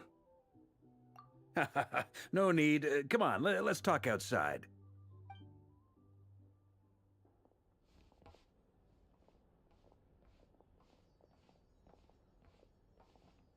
Anyway, Nefer went back to the curatorium to get some rest. But before she left, she shared some things with me that I thought you should be aware of. Firstly, although she managed to trap the Raker of Solnari inside her chess set, there's no guarantee that the power of the Ibis King is any match for one of the 5 sinners. Their powers are beyond our comprehension. It's only a matter of time before he finds a way to break out. We have to come up with a plan and take care of him before that happens. Honestly, Paimon figured that might be the case. So, how long have we got? Well, I asked her that same question. She talked for a long time, but for the most part, it seemed like she was trying to convince me how precious her chess set is. What a long and storied history it has. It felt like some kind of sales pitch, you know? The kind where you end up handing over Mora against your will? Anyway, after all that, she finally answered the question. 2 days, at most. 2 days? Holy moly! Can we even recruit enough help in that time? That remains to be seen. Which brings me to the second issue. Dainsleif is obviously conflicted about this whole thing. But given how little time we have, there's no way we can pull this off without his help. You have some history with him, right? Do you think maybe you could talk to him for us? Great. I appreciate it. All right, on to item 3. So, Albedo, Durin, and I put our heads together and came up with a plan. Can't promise it's gonna work yet, but at least it's a start. We figured we'd bounce the idea off you first. We'll explore it further once everyone's recovered. Oh, Paimon's dying to hear this. All right, so here's what we're thinking.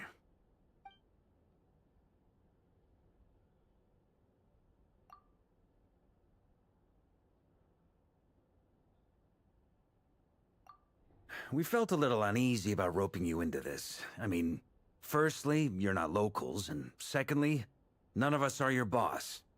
You're well within your rights to refuse if you so choose. Roping us in? Why would you even say that? We know the stakes here. It's all of us against the Rayher of Solnari, or none of us stand a chance. I choose my words very intentionally, I'll have you know.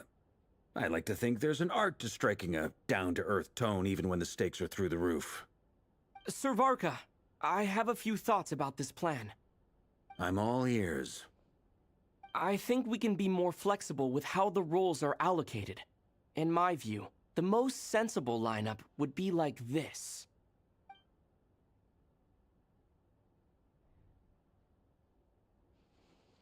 I see your point, yeah. But if that's how we're going to approach this, you'd better make sure you're ready. To be clear, I don't doubt your abilities. Far from it. I just want to make sure. Are you really willing to take all this on? I want to do everything within my power. The Rayher of Solnari is a truly fearsome opponent, and if I do my part, it'll greatly reduce the risk for everyone else involved. Well, that tracks with what I've heard. Jean's mentioned in her letters that you're so diligent it's almost abnormal. As in, most people weigh up the risks and rewards in situations like this. But you seem to just march towards danger without a moment's hesitation. Of course, everyone appreciates a fearless pioneer. But all that aside, I'm the Grand Master of the Knights of Favonius, and you're our honorary knight. I want to make sure your courage doesn't come at the expense of your safety. Thank you, Sir Varka. I should be the one thanking you. It means a lot to have you on board. I'll give some serious thought to your suggestions.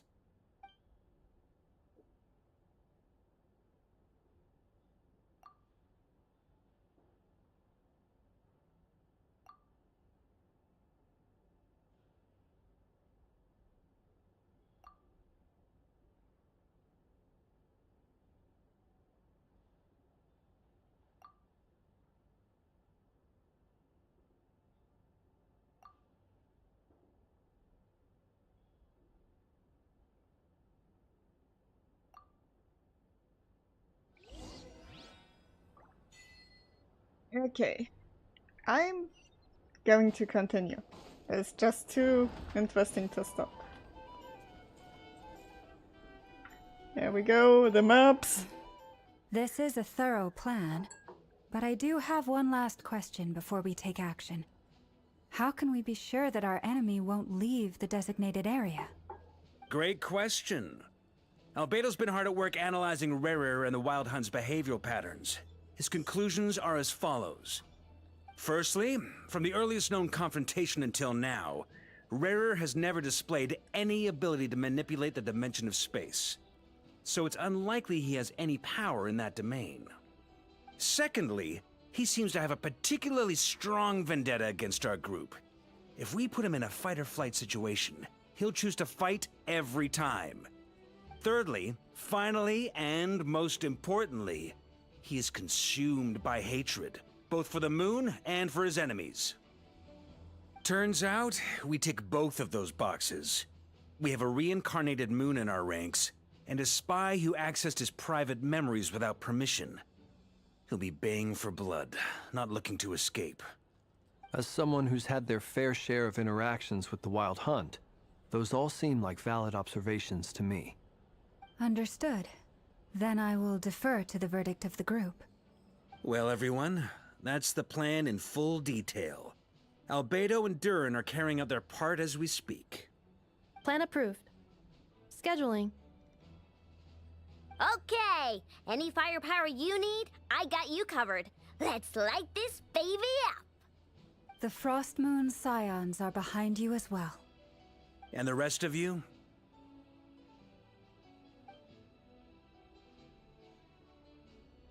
No objections? All right, then it's settled. This is the plan we're going with. Next up, an old tradition of mine. Anyone who wants to back out, now's your chance. Wait, we can still back out of this? Everyone says things they regret, right?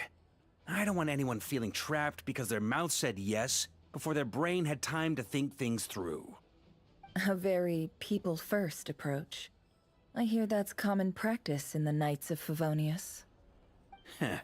Who'd you hear it from? Diluc? Shh. We don't use people's real names at work. This contact will be known only as Owl, please and thank you. This plan can only work if everyone does their part. Flint's and I will absolutely support it. We shall indeed. You'll be glad you accepted our help. Also, you are the last person I expected to see here, Miss Dory. It's not often I get called Dory in a work context. My peers usually call me Lord Sangama Bay. So, the longer your name, the higher your net worth. Is that the idea here? In that case, Mr. Flint's here must be worth a fortune. That's right, I know your full name. It's... The walls are thin here. I'd appreciate you keeping that a secret. Okay, fine. I'm actually only here as a favor for someone else. Do you have any idea how much it would cost to hire me otherwise? Whoa! Does this mean someone out there actually has the power to boss Dory around? It most certainly does not. We have a long-standing and mutually beneficial business partnership. She's actually the mom of a friend of yours. Said mom supplied me with a great little trinket, but now that lady's ruined everything. If I don't start building a little goodwill now, my whole business in Notcry is gonna go down the drain! Okay. So what exactly is so special about this pendant? It's a lucky charm that a great mage made for me. We have a business relationship, and she was worried that something bad might happen to me. So, she wanted me to have something that can store power to protect myself with. I finally got it all fully charged up with Kuvaki, and then never went and used it all up at once! Never lost so big in my life! You're right. It was all my fault. I didn't mean to drain all the Kuvaki in the pendant, but I'll make it up to you. You will? Well, in that case, how about you give me your chess set, and we call it even? I knew you'd say that. Well, it's yours if you want it. In fact, take it now, and I'll even throw in a free Raker of Solnari. Deal? You're putting me in a difficult position here. It's a very useful thing to have around. but I have a funny feeling it won't be around much longer. I guess we'll see in a couple of days. Looks like bankruptcy for me. Hey, don't be so pessimistic. See this through and you never know. You might find a new business opportunity on the other side.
Dory! How are things going? Feeling ready?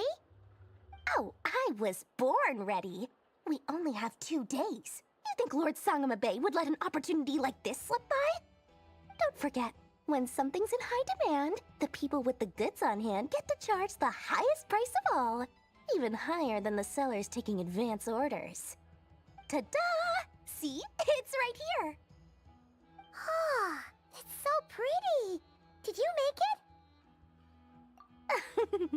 No, I have a supplier.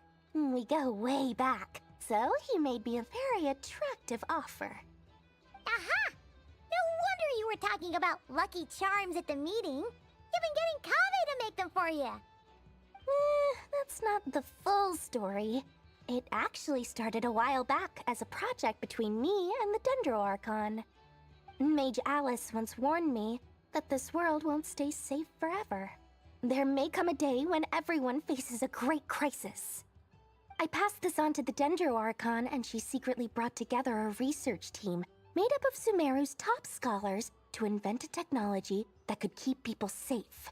I won't go into the details because it's all very complicated, but if you want to know more, you can ask the Dendro Archon about it sometime. Anyway, point being, it was the Dendro Archon who asked Kaveh to build this little contraption. As one of the top Kasharu War talents, he was the obvious choice. Took him long enough. He stressed over it for ages. Must have gone through at least a dozen designs before producing a final product. But that's Kaveh for you.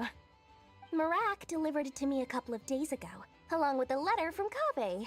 Could I ask why I'm sending this technology to you? What's your proposed use case? Has it been approved by the relevant authorities? So nosy. My fault for sending him the research permit to begin with. Surely Nahida must have told him you were involved in this project. He was probably just nervous because you're always so secretive about your business. Could be, could be. Anyway, I just replied, let's hope there never has to be a use case, because it would involve grave danger. Fair enough. But it sounds like he was just being cautious. He probably felt responsible as the one who made it. Or maybe he was asking as a favor for his housemate. He's done that before. Not sure why, though. His housemate doesn't seem to really care that much about this kind of stuff. Either way, all's well that ends well. I'm just glad to finally have my hands on the product. I wouldn't want to be without it, given the potential dangers that lie ahead. Huh? What does that look mean? Paimon's just super surprised. This must be the first time we've ever seen you actually get serious about something. Well, a long time ago, I made a promise to myself. I promised that I was gonna live every day of my life with a big beaming smile. Obviously, Mora plays a big part in that. But there are always gonna be times in life when you have to give something back. That could mean paying back a debt, returning a favor, or showing some kindness. Alice has been a huge help to me over the years. She was the first investor I ever had. And I want my investors to know that Lord Sangamabe is the best in the business. And more than that, no one knows what the future will bring. Whatever happens, I want to make sure the Dendro Archon and all of Sumeru is prepared to face whatever comes. Oh, that? I was just making sure Nefer and I are square. Don't be thinking it was some sort of benevolent act. I'm no saint, so don't treat me like something I'm not. My priority is doing the business that I want to do, so long as my conscience lets me, but it usually does. That's the Lord Sangamabe business model. All right, if you say so. I do say so, and that's the whole point. I'm a businesswoman. Don't go trying to figure out what kind of person I am. You'll exhaust yourself. Much easier for everyone involved if you just take my word for it. Oh, and could you two help me get this stuff where it needs to be? Thanks so much. You're my favorite assistants.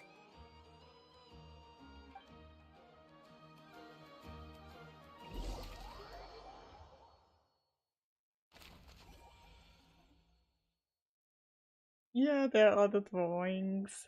This time made by Albedo. Oh, poor Durin.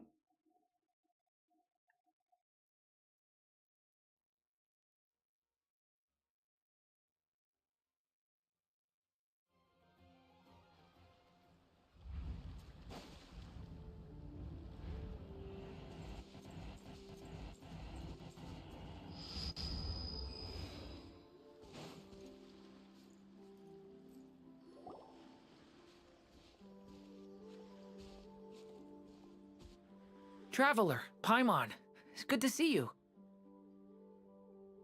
Everything going smoothly over here? Sort of. As you're probably aware, Varka, Durin, and I captured some abyssal creatures from the Wild Hunt. Per the plan, we dissected and analyzed some samples of these creatures. The process went very smoothly. The findings, however, come with some troubling implications. What? You can actually dissect the Wild Hunt? That depends on your definition of Wild Hunt and dissection. Harmless, lifeless. These words are accurate descriptions. The Wild Hunt is an interesting phenomenon. In and of itself, it doesn't seem to possess anything akin to a human personality. But taken as a collective, the medium through which the Wild Hunt is summoned does appear to have a soul. Master griped a lot about the wise Horoptatyr, and seemed somewhat fascinated with the foul Certology. But she barely mentioned Rerir at all. I don't think that was because of his lower social standing, though. Anyway, it's a pity. I should like to hear her thoughts on the nature of the lifeform he has become today. It's a strange mix. The furious energy of an abyssal being channeled through a fractured physical existence. A consequence of being torn apart by an unknown power. Perhaps the only explanation for his survival in this state is that he sacrificed a degree of individuality in exchange for a continued existence. Oh, sorry. Once I get talking about interesting research, I have a tendency to go on indefinitely. Back to our research findings. Essentially, they confirm my hypothesis. Rerir's corpse is completely contaminated by the Abyss, and the effects are irreversible. You could think of this as Rerir in mutated form. But in my view, even that would be inaccurate. In reality, his whole being has been consumed by the Abyss. In other words, he is now nothing more than a manifestation of abyssal power. Unfortunately, at present, we have no means of completely eradicating abyssal power. Hence, we cannot fundamentally destroy the Reihir of Solnari either. Oh, that's terrible news! So, that's it? We can't defeat him? Not even if we get the power of the Three Moons? Miss Columbina's situation is a difficult one. She can never achieve wholeness when the world does not accept her presence. It's as if her creator banished her to a place she can never be accepted. It means she spends most of her energy just on her own survival. Given the circumstances, it's only natural to despair. But we must see this plan through to the end. Time to kick off the backup plan. Oh, Paimon almost forgot! This is for you. Dory asked us to bring it. Ah, how wonderful. Well, thank you for making the trip. Durin and I will be heading off shortly. I'm sorry I won't be there to protect you in person this time. Please be careful. All right then. Stay safe.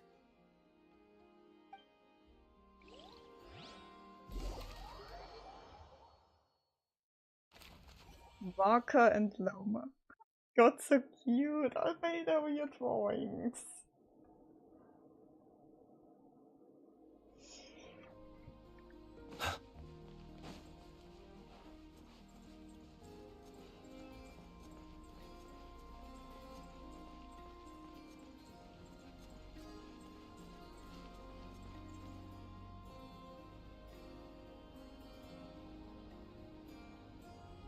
Miss Lauma, is everyone here?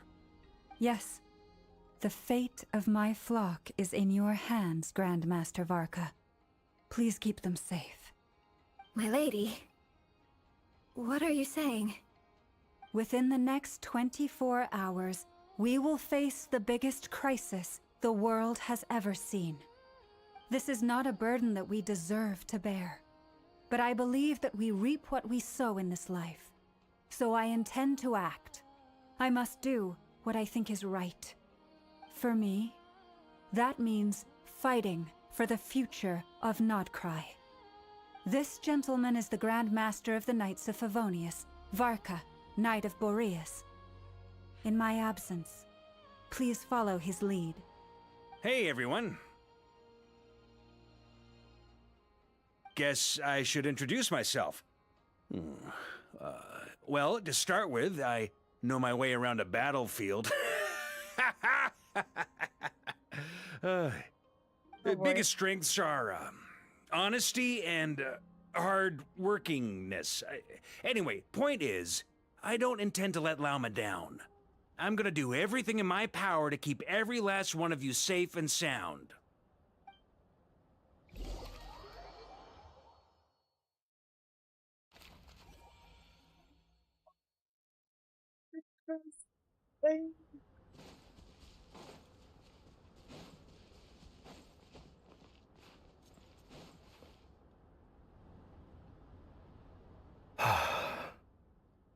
Something on your mind? Miss Columbina, was it? I believe that's how the others addressed you. That's right. Names are funny things. Have you always been called Dainslev? Yes.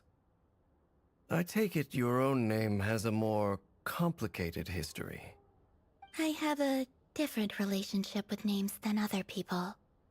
To be honest, I'm not even sure that Columbina is my name. At least, not in the same way that Dainslev is yours. But it's what everyone calls me, and I go along with it. A lot of my life has been that way. I get so used to things that I forget to question why they are so. I never used to think much about where names come from, or what they mean to people. Maybe something's wrong with me. You're different from other people.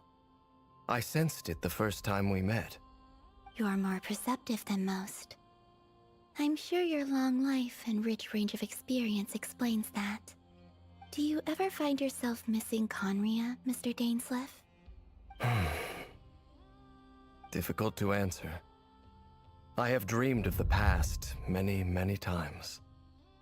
Sometimes I'm fighting tooth and nail. Other times I'm lying on the ground, defeated. I don't recall any happy moments from that time. It has been too long. Is that because hatred survives longer than love and affection? That would not be for me to say. I make no excuses for the grudges I bear. But whatever the reason, I remember little that was beautiful or sentimental. Thank you for your help with the Rerir situation. Without your efforts, I never could have learned the hidden truth of his story. You're welcome. I know he's your friend. Friend? He betrayed me. And I never really understood what he was going through in life. Some friendship, that is. Okay. So, do you plan to fight him with us? You see, you're torn. Now you know what really happened. You see the things he's done in a new light. I need some time. Of course. I completely understand. Anyone else in your position would feel conflicted too. Actually, I went through something similar myself recently. Something happened that changed my perspective on a situation. A situation I took for granted at the time, but now I feel very grateful for it. You mean the Harbingers who still support you, even though you've left the Fatui? Yes. I always thought they were only helping me because Harbingers are forced to work together. But then I abandoned them. A warrant was even put out for my arrest. And even now, they still support me. Which means I was wrong about them all along. Clearly, they view you as a friend. I feel a little guilty now. I regret not seeing her help for what it was, and not treasuring it. I see the guilt that you're feeling now, because I feel it too. Hopefully, talking about it will do us both some good. Have you noticed that the Traveler and Paimon are over there? I think they've been listening. Huh. Shall we say hello? Sure. Hello. Ah! They caught us!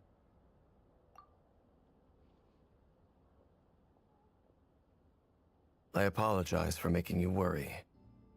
No doubt you wish to know where I stand on the plan to take down the Recher of Solnari.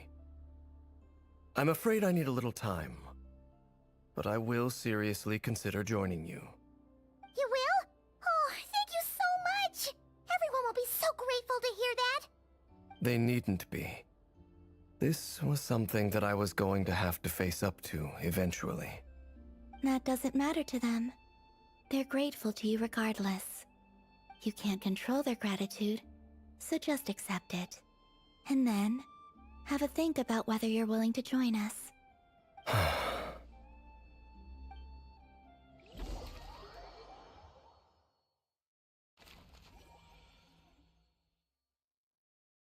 It's nearly showtime! Let's go rendezvous with the others. You know the place.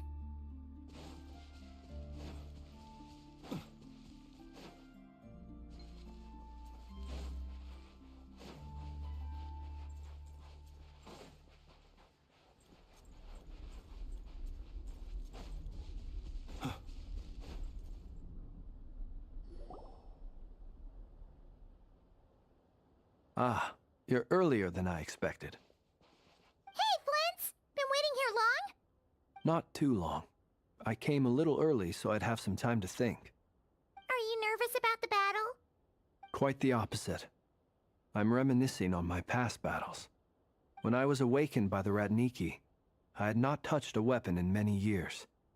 I felt like the battlefield was not where I belonged.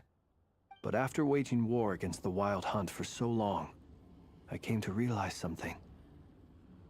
A life of absolute peace is simply not a possibility for me. My restless flame indicates that somewhere inside of me, there is a deep yearning to root out the evil in this world. Oh, that doesn't sound like such a bad thing. Well, in the past, when I was a Fae whose primary concern was hibernation, it was hardly ideal. But it certainly serves me well here in the present.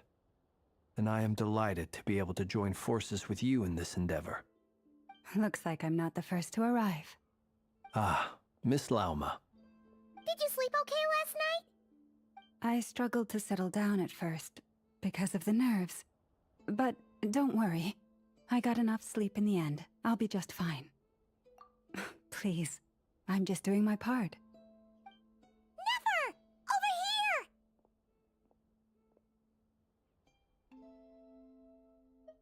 here! Aino asked me to relay a message. She said Anefa will be on high alert and keep a close watch over all secondary districts where defense is required, providing support as necessary. Meanwhile, Aino herself will provide range support to us directly, using her latest invention. Excellent.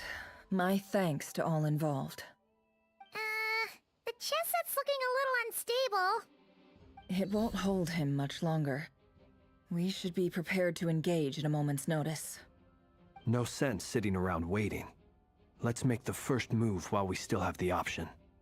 I agree. Paimon, find a safe hiding place. Got it! Be careful, Traveler! I will.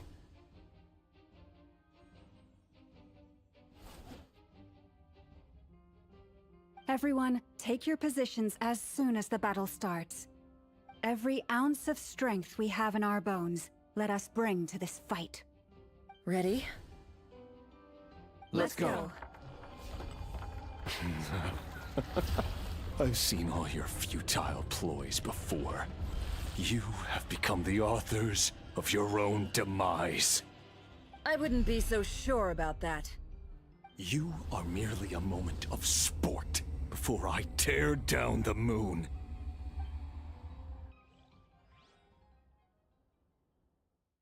Okay, the picture is looking amazing. Why is the Traveler Hydro though? I mean, we have the power of Pyro.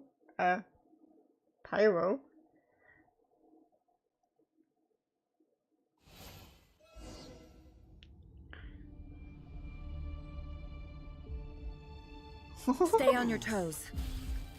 Yep, you too. Go! Be silent. Are you quite finished? It all adds up. Can't hide the truth.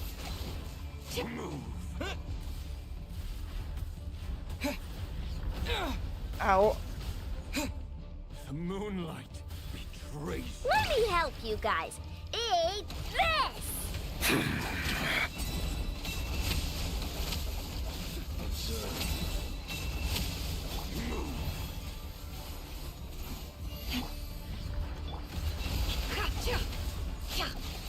Moonlight betrays you. Move. For the everlasting forest. Seek within. It all adds up. Moonlight betrays you. Close your eyes.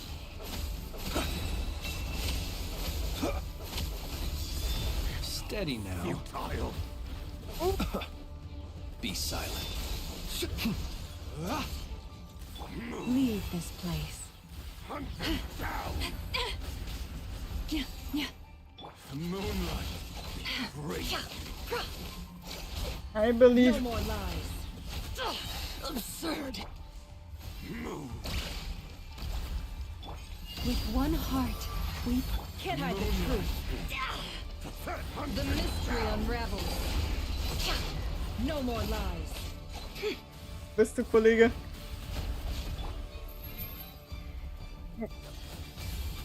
Ow. Oh, come on. receive my blessing. Close your eyes. Be silent. To dust down.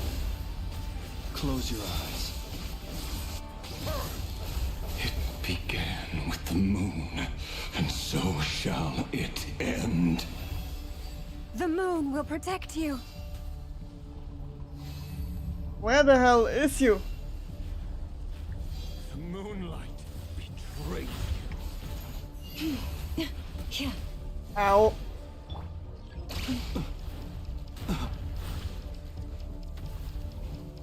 Hey, wait. Do you see now? Be silent. Leave this place. Verafonir, when will it be as you foretold? Hiya, buddy. Okay, found you. Observe. Close your eyes. Your foul spirit is not welcome here. You poor lot. Can't hide the truth. Seek within. Wipe out! Be silent. Observe. To dust. Ow.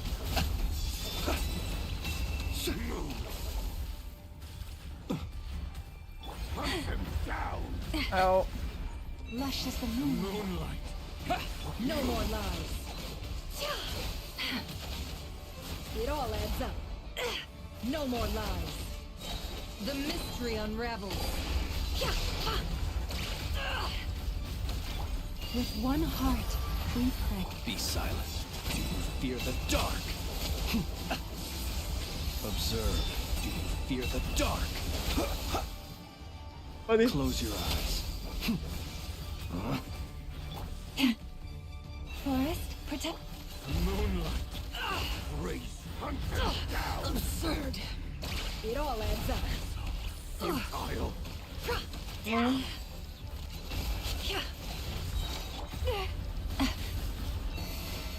Move. The moonlight. Be silent. Raise you. Buddy, would you stop? By the frostmoon of old, seek within. No more lies. Can't hide the truth. The moonlight. Great. Hunt him down. Observe. Be silent. Ow. Observe. Ow. Night falls. You poor lost lamb. No more lies. How unfortunate. The deception ends here.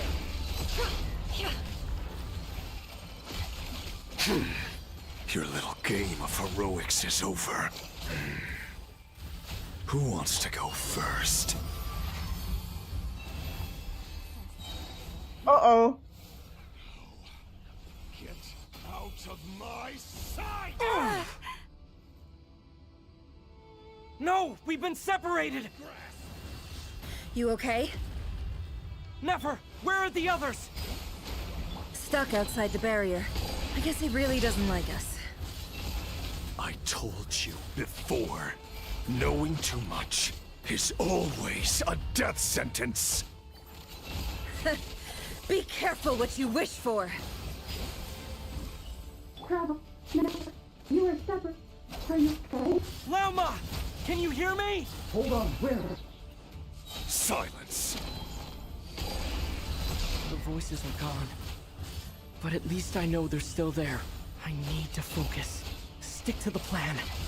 Remember my most important task. Just keep stalling him. If I can stall him for long enough, the moment will come.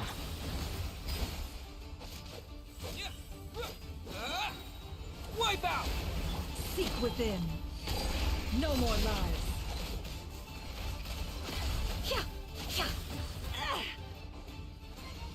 Can't hide the truth.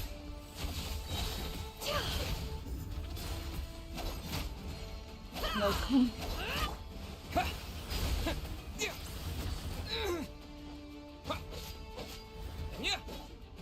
Alright, buddy. There. Okay. What comes now? Oh boy.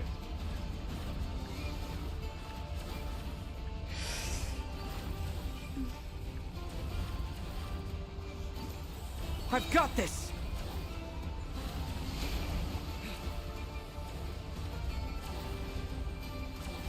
Go! Okay.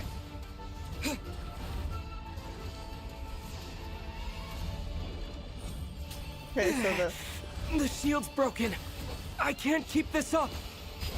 Don't push your luck. How much power will it take? Absurd. No more lies. Go! The deception ends here. It all adds up. Nowhere to run, nowhere to hide.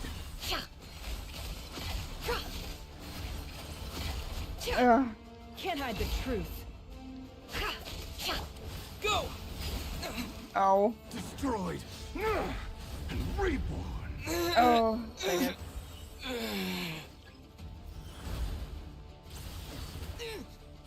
Oh, okay. Your death is within my No more. I saw this coming. Destroyed and reborn. Gott, ich hasse dich, Revia. Can't hide the truth. Let's see what you're made of. Would you please let me? I better wrap this up. No more lies. Destroyed and reborn. Wipe out! It all adds up. No more lies. Time to come clean. The mystery unravels. Bist du wieder? Oh, du Arsch.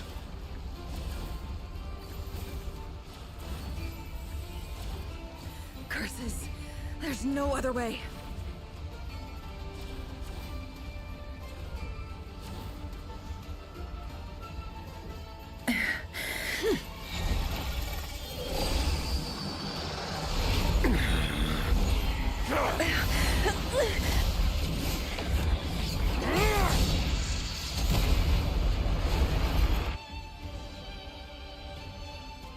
The only way to defeat Rarer is to borrow his own power. That means Columbina will have to disappear while you two bear the brunt of his attacks. You have to hold on. Find a way to keep him focused on killing the two of you.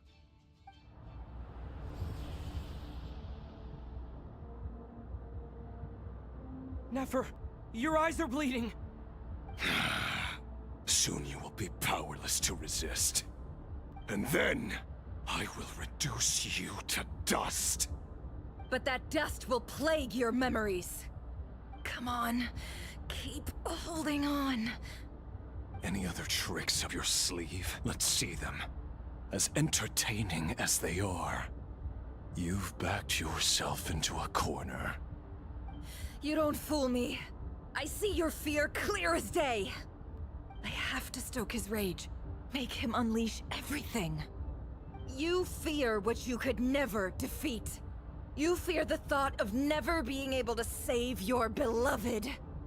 You cannot win the fight against fate, Rarir. Is that what you think?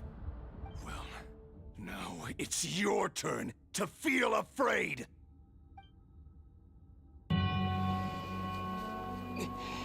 You fear the sound of your own name?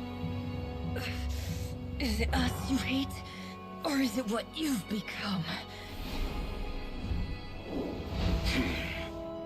Let's see what becomes of you!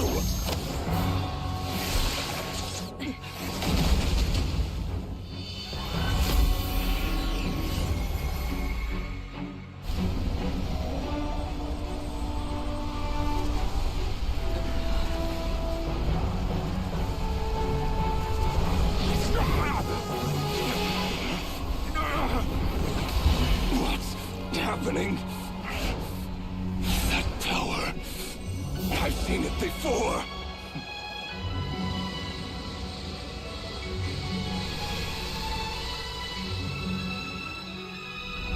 His power is on another level. We'll need to use an alchemical array to convert his power into a usable form.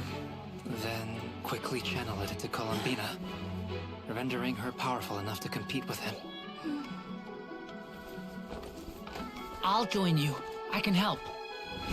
If I release enough abyssal energy into a confined space, it'll create a potential difference, allowing us to extract a huge amount of elemental energy.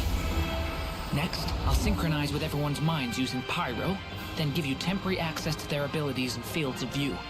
But it won't last long. Can you see? Well enough. So, we have a student of Gold Rheindotter in our midst. How about that?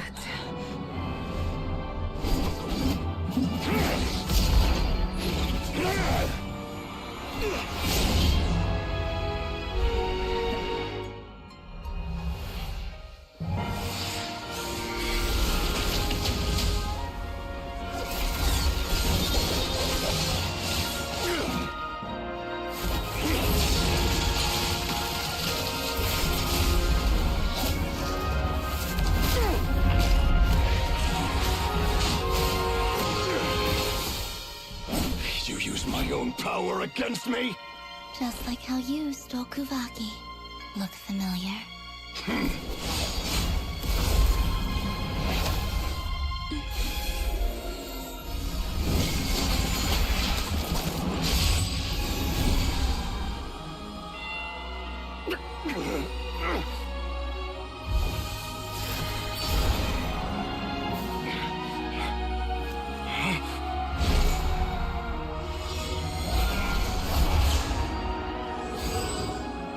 Don't you realize? You don't have the power to hold that gate open. I don't, but someone else does.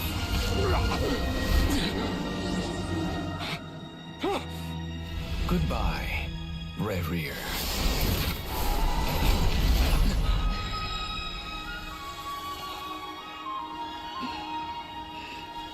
We won.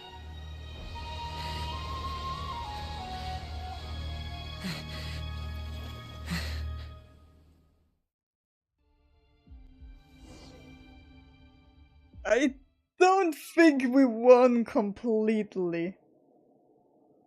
Warrior is definitely coming back. Most certainly.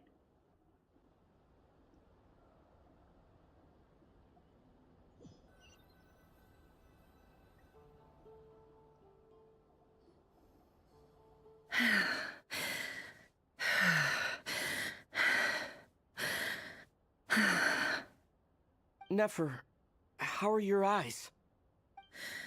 They're fine. Apart from the blindness, of course.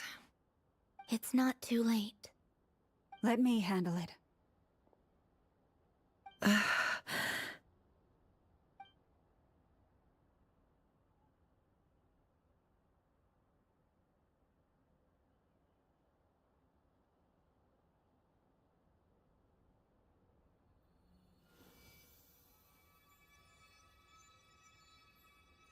Miss Nefer, it's not like you to lose your composure. That was the most reckless thing I've ever seen you do. Reckless how? The situation was critical. Our lives were at stake. We had to do something. Even so. Okay. I guess you're right. Under the circumstances, it was a wise decision.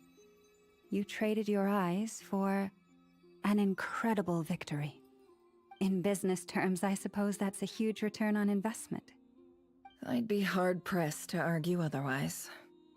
Still, I don't like this outcome, and I don't want you to lose your sight for good. People suffer when they make sacrifices they shouldn't have to make, whether that means faith, strength, or in this case, your ability to even see. I had hoped you could win without sacrificing so much as a single hair on your head. Thank you. Really. All done. Don't try and open your eyes just yet. We'll see how you're doing in a couple of days. Until then, please follow your recovery plan to the letter. I'll send full details through Yehoda. For now, just get yourself home, relax, and rest. My dear friends, we have fought bravely and achieved a spectacular victory. A dark cloud has been lifted from the skies of Nodcry. All in this land will be grateful for what you have done. The moon will remember this day. Thank you both.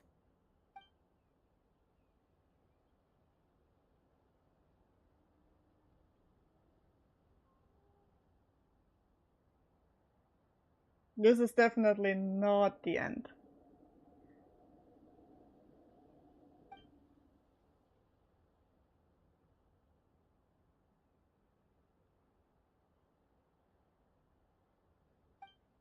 There's something I want to let you know.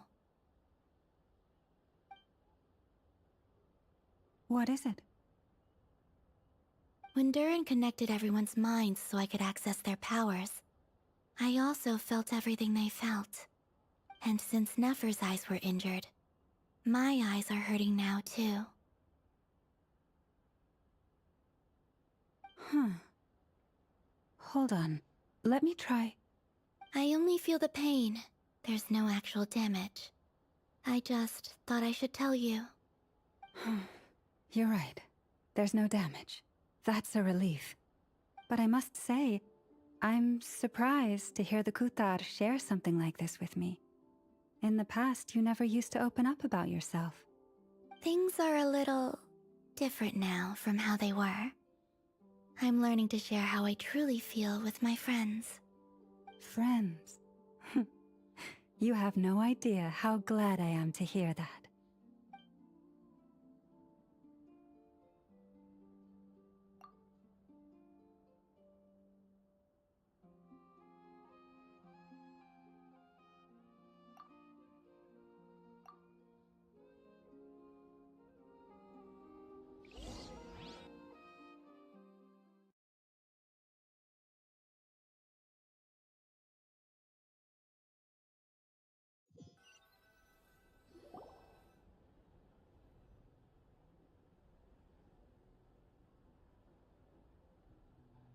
Yay! You're awake! How are you feeling?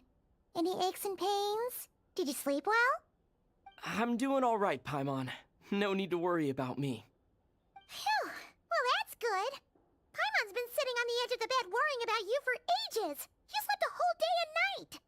Poor Paimon had to eat all by her lonesome. Glad to hear you didn't starve. How was the food? Well, it wasn't the same without you there to share it. Honestly, Paimon just can't relax when you're not your usual self. She couldn't enjoy the food and settle down to sleep. Well, I'm back to normal now. Oh yeah, and Albedo swung by earlier. He said to tell you to head to the tavern when you woke up. Varker and the others are organizing a victory feast and they want to celebrate with you. He also dropped off some medical supplies, but you seem fit as a fiddle, so guess you won't be needing those. If you're feeling up to it, let's head over now. Wouldn't want to keep them waiting.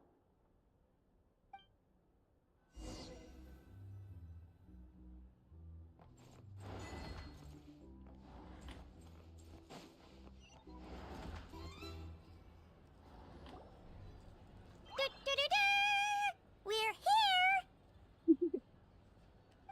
Traveler and Paimon! Perfect timing! We were literally just saying how there's no way we're holding this victory feast without you any longer, and we would have postponed it till tomorrow. How are you feeling today? Much better. Thanks. Don't worry about me. Relieved to hear it. If that changes, just let me know. Happy to check you over at any time. Yep, we're here for you. Anything you need, just let us know. Oh wait, where's Nefer? How are her eyes doing? Nefer's right over there. I'm sure she'd love to catch up with you.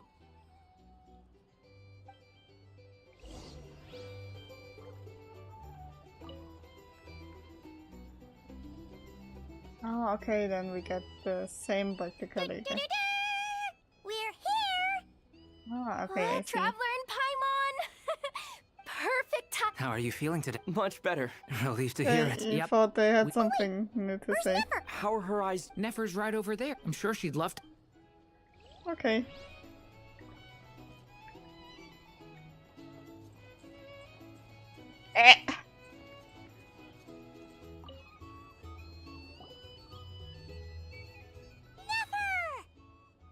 Traveler, Paimon, are you recovering well?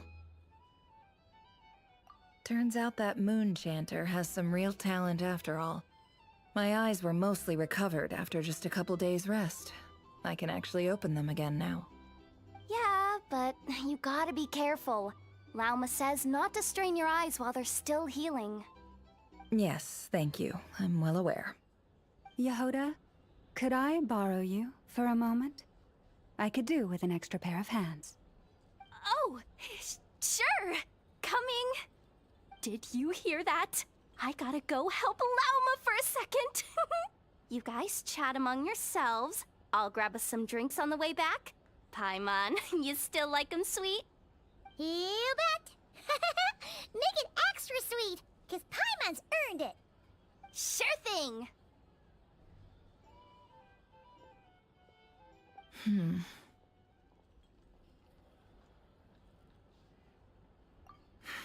The Raker of Solnari. Kind of a snake, don't you think? No, definitely a snake. A poisonous one who spewed his venomous hatred everywhere. Anyone who seeks revenge out of hatred for other people has become a snake. That's something my dad used to say. Perhaps. I'm sure it sounds like a very wise and open-hearted perspective to your ears. But me? I think hatred is a perfectly justifiable emotion. What else is left when everything you depended on in life gets stripped away? Something's gotta fuel that drive to keep on living. If you're worried about me, you can nip that in the bud. I'm not someone who gets stuck in the past. It's just... I suddenly feel like I was wrong to call my father a liar. He was just a fool. That's why the Academia turned their back on him, and why the other tribes ganged up on him. Oh, Father. How much better things could have been if you were a skilled liar. Look at the Ibis King. Thoth is a fiendishly cunning liar. And yet, strangely, he feels more like a father to me than my real dad ever was. He's never brought it up, but I'd bet he feels the same way. Why else would he give me the power to perceive the truth, while at the same time training me in the art of deception? Well, King Deshret banished him to Aru, which is essentially a prison, and posed 3 questions to him. He promised that he'd have his freedom if he could find the answers. His response was to take on a physical form and approach me, hoping that I could become his envoy and search for one of the answers on his behalf. Did he really think I'd fall for that? He's stuck there. He can't make me return what he gave to me. So that's enough for you to decide he's nice, is it? He's a prisoner, and he was scared. So he decided to perform some good deeds to win people's approval. He lives in fear because he's a deceiver. How is Rerir any different? You can't work as a spy your whole life and expect a happy ending. It's preposterous. Yet I can't say I don't understand it. Liars live in the darkness of their own making, but it's still human nature to want to go on living. They say that a liar's soul is the most worthless thing in the world. What do you think? Oh, really? Well, it takes a very kind person to find compassion even for liars. If you ask me, the soul of a liar really is worth nothing. Because all they care about is themselves. For example, when something good falls into my lap, I don't go sharing the news around. Stops other people trying to steal it from me.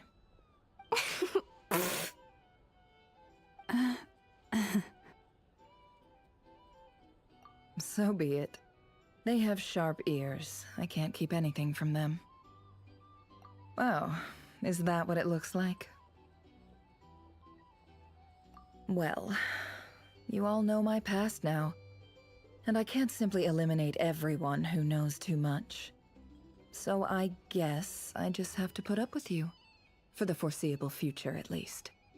When you find yourself in a situation you can't control, the safest play is to keep calm and start monitoring everyone involved like a hawk. In the intelligence world, you need to have a sense of perspective and play your hand accordingly.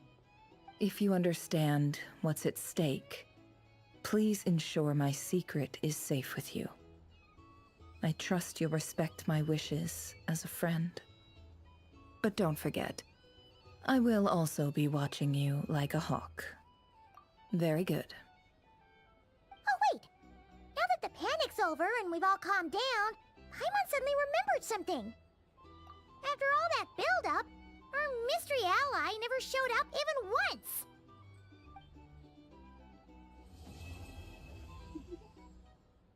Man.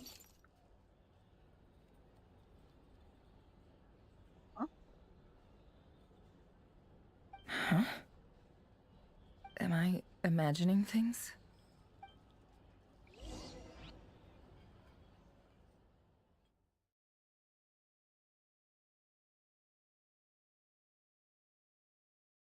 I'm broke.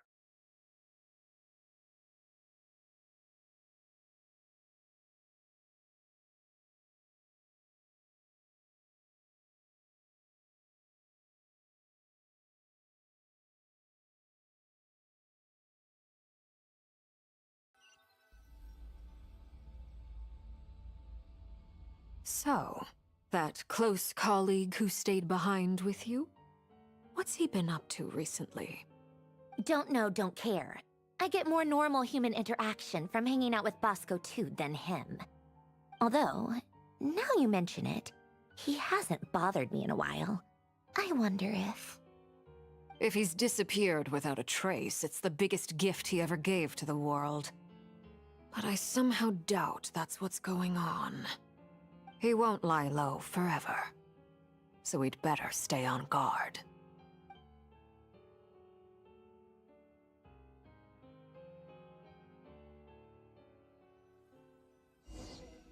Mustafa the Torah. Oh god, I hate this guy so fucking much. Please let me fucking beat up his asshole, yo. I would love that.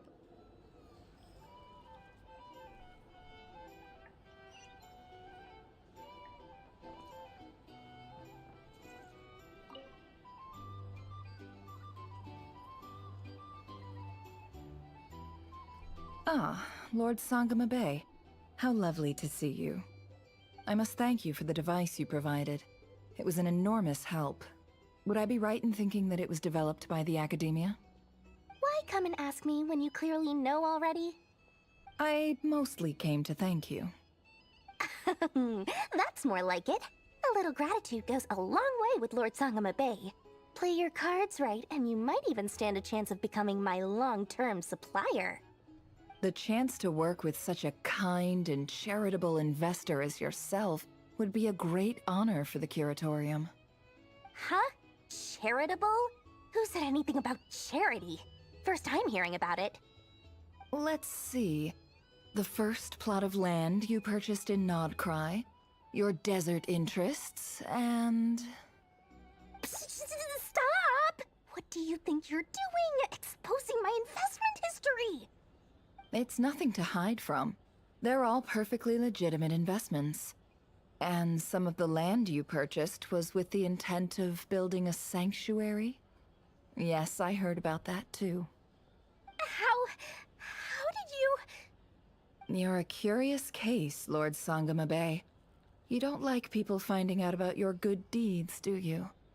But I'm afraid no matter how hard you try to keep things under wraps, where there's a will, there's a way. You did it for Sumeru, didn't you? It was empty land that was gonna go to waste otherwise. I figured if I built something there, it might at least get some use in an emergency. Disasters are capricious things. They strike without any warning. I've lost family to a disaster before, and I don't want to lose any friends or business partners if I can help it. My elder sister used to dream of finding a sanctuary. Somewhere with plenty of food, water, and medicine. Where everyone could live happy lives. It was something I looked into, but after discussing things with the Dendro Archon, I decided on a more effective strategy. The tech people handled the tech, and Moneybags provided the Mora. It just made the most sense. It's a pity that so few people know the truth about you. Everyone says that you view everything in terms of Mora, and all you care about is growing your own wealth. So, what's the problem with that? Everyone wants to be rich. It's human nature. So yes, I love Mora, and it's nothing to be ashamed of. But surely you have dreams of your own beyond just making Mora. You don't get it, do you? My dream is to invest in other people's dreams. And, you know, make a nice little slice for myself along the way.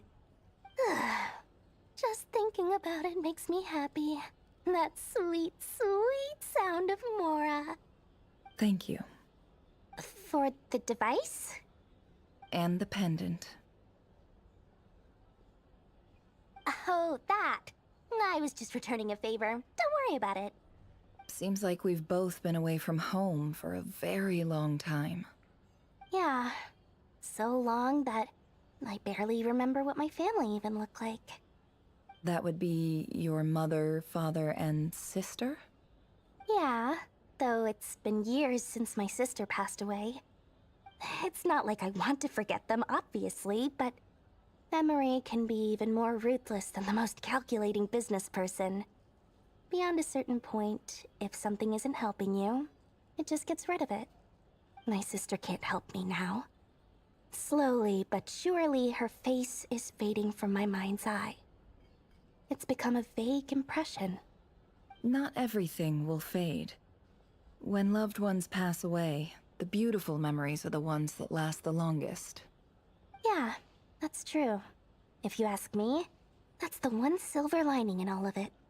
Well, that, plus, I'm sure that life is much better now than it was back then. Oh, absolutely. I have tons of Mora, a big beautiful house, business is booming, and I'm as happy as can be. You've got a lot going for you too. Boss of the Curatorium of Secrets? I'm sure there's plenty of Mora to be made in that line of work. I appreciate the vote of confidence.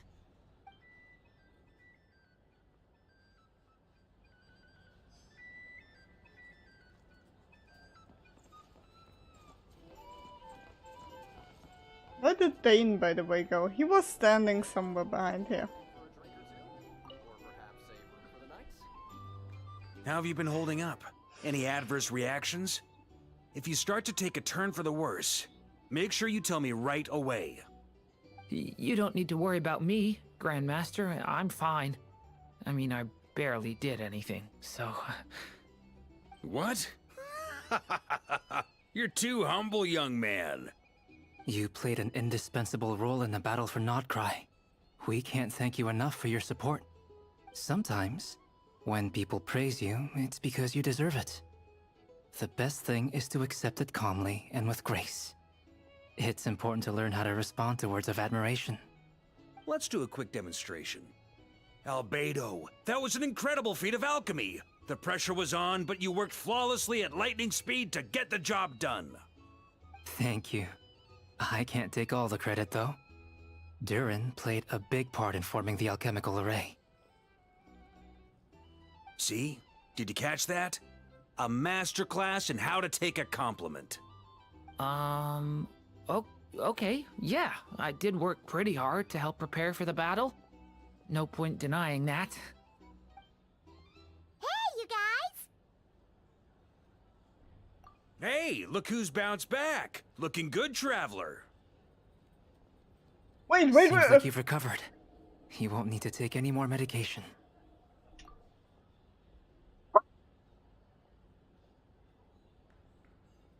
Why are we...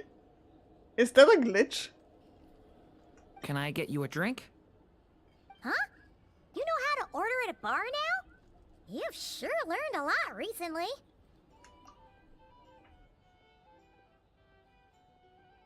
Handling a drinks order is ridiculously simple compared to alchemy. Don't worry, I'll blend into society yet. Paimon believes it. You're clearly a fast learner, just like your brother. To be totally honest, though, Paimon didn't quite follow all the details when you first explained the plan to us. Don't worry, that's completely understandable. Unless you're a student of alchemy, it's hard to grasp the principle and how the process works. To put it in the simplest terms, we saw how our enemy stole the power of Kuvaki. And that gave us the idea of stealing his power to turn it against him. When facing an enemy you have no hope of defeating, it's best not to engage them in battle. Bin nicht am Trippen, der Traveler hat aktuell kein Instead Element. of looking for a way to overpower him, we decided to help Columbina get strong enough to at least stand up to him in a fight. For this to work, we had to analyze his modes of attack, confirm who his main target was, and make sure that he wouldn't go beyond the range of the alchemical array. For added security, we prepared a total of 4 arrays. But to mitigate the impact of the battle, we identified one location in particular as the ideal spot, which is where the confrontation took place. The alchemical array absorbed his abyssal power. Then Durin processed it to render it usable by Columbina. That power enabled her to do what would otherwise have been nigh on impossible. What surprised me was that Dainsleif actually agreed to join us. Given his history with Rerir, he had every right to sit this one out. But we're extremely grateful for the decision he made.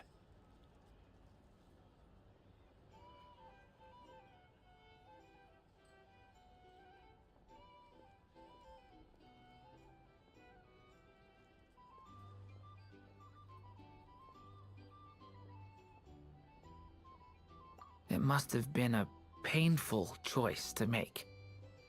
But I'm sure that making a decision was far better for him than staying in limbo.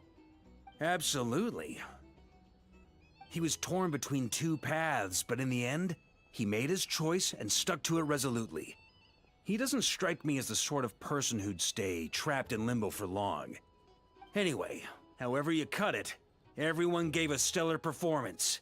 And now, it's time to kick back and celebrate.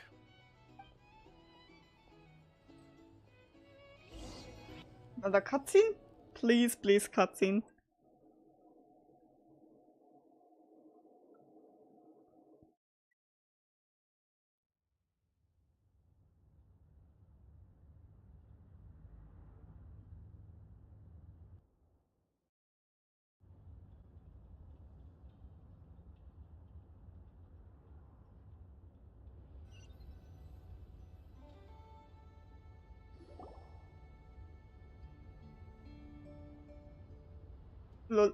That's the only reason you're here.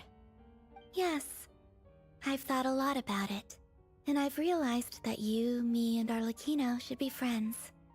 I think this is very important. So I felt I had to come and tell you. Well, this is a new one. I'm so moved. I can't even hold my teacup. If that's all, you can leave now. Do you not want to be friends with me? Or is it that you prefer being co-workers? What is this, Columbina? Are you deliberately testing my patience threshold? Right now, my politeness module is active. But if you say another word, I swear I'll shut it down. If your politeness module was active, wouldn't you say the word please at some point? Polonia, please see Lady Columbina to the door. Will you still invite me to your next tea party? What? Yes, I think you will. Bye-bye, dear Sandrone. There is a rage beta.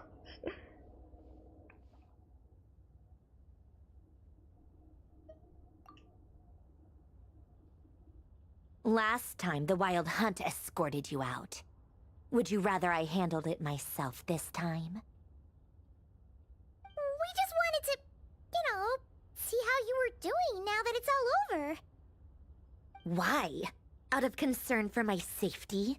I hope you didn't seriously think that the Rayhir of Solnari would be able to lay so much as a finger upon me, given how prepared I was. Mostly because you kind of helped us out, so we just wanted to check you were okay. Looks like all your robots are fixed, huh? Oh, don't you worry about that. Tea time is already a write-off. The visitor before you managed to kill my appetite. If you're in the mood for tea, go ahead and help yourself. Otherwise, it's going to waste. My coasters are still missing in action, though. Use this notebook instead. Whoa! Pretty hefty notebook. Look at all those calculations. You can ignore those. They're just dumb scribblings. I doodle and write in my free time. Sometimes I remember the distant, dreamlike past. Sometimes I imagine the far-flung future. And other times, I grit my teeth and note down all the crazy nonsense going on in the present. Some people do the crosswords in the newspaper. This is my equivalent of that. Trying to predict the future is like daydreaming, and writing about the present just makes me furious. The past is my favorite. If nothing else, it's already set in stone, so I don't have to rack my brains trying to figure it all out. Huh. Although, having said that, the only vaguely interesting memory in my past is probably that guy they call Lord Artificer. Who else? Pretty much all the mecha in Fontaine are his personal handiwork. Wait, are you saying you know him? Like, personally? As a friend? I mean, I guess we were friendly enough. Yep. In fact, I'm probably the only normal person left who knew him at all. We used to chat occasionally back when he was still around. Before he passed away, he asked me to destroy all his manuscripts. I honored his request, but I did read through everything first before destroying them. I mean, I couldn't let the genius of Lord Artificer Alain Guillotin disappear like that. Would have been such a waste. So, that's where the formula's in your notebook are from? I just told you. Those are my equivalent of crossword puzzles. They're just dumb formulas that I solve for fun when I'm bored. Alain's work was like epic poetry. The formulas in my notebook are just silly little riddles in comparison. Not that there's anything bad about them. I mean, at least, solving those riddles isn't going to hurt anyone. Except me, 'cause I lose a few brain cells in the process. Anyway, while we're on the topic, I might as well tell you about what happened to him and his friends. Alain Guillotin had two close buddies, Renee and Jacob. They spent their childhood years together in the Narzissenkreuz Institute. They were all quite competitive, so there was some rivalry between them, but it was a friendly rivalry. But beneath the friendship and the rivalry ran something deeper, a sense of nostalgia for the past. Unfortunately, childhood would end.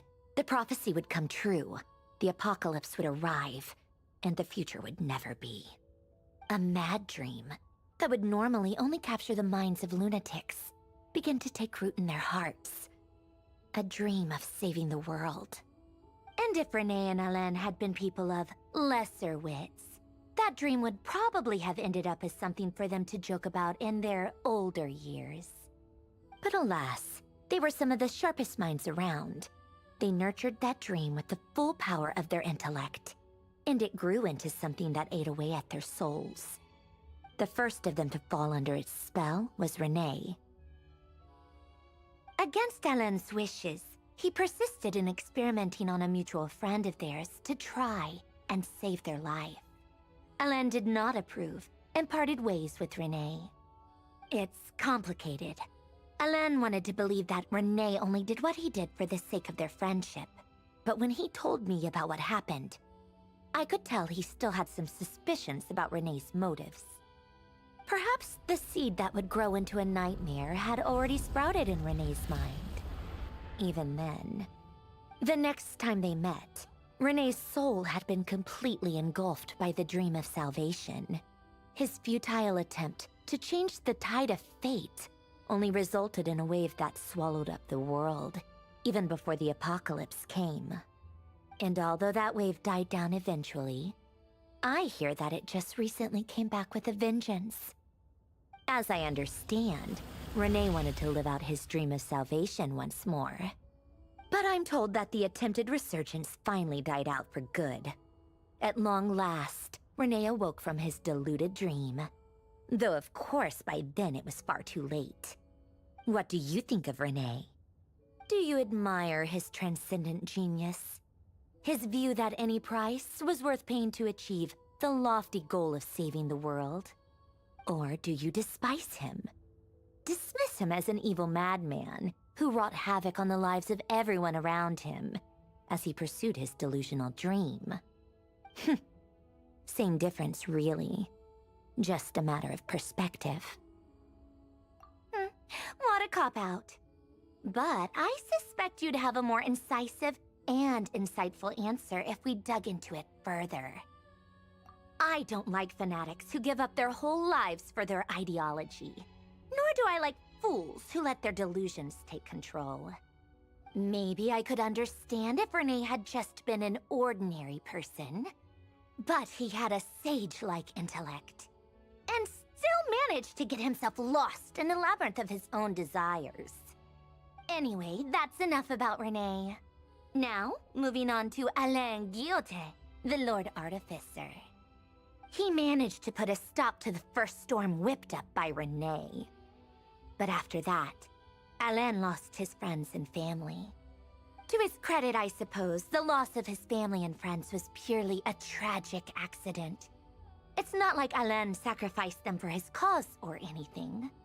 After that, the only thing supporting his work was the same dream that had dragged his closest friend down to the abyss. But although the desire to save Fontaine drove him to found the Fontaine Research Institute, Alain continued to reject any form of transcendental knowledge or power. He was suspicious and fearful of it, having seen the way it had affected his closest friend. I think that formulas and machines derived solely from human intellect were the only thing that gave him a sense of spiritual comfort. Yet Alain's intellect was simply too great. It barely left him space to breathe in his lifetime.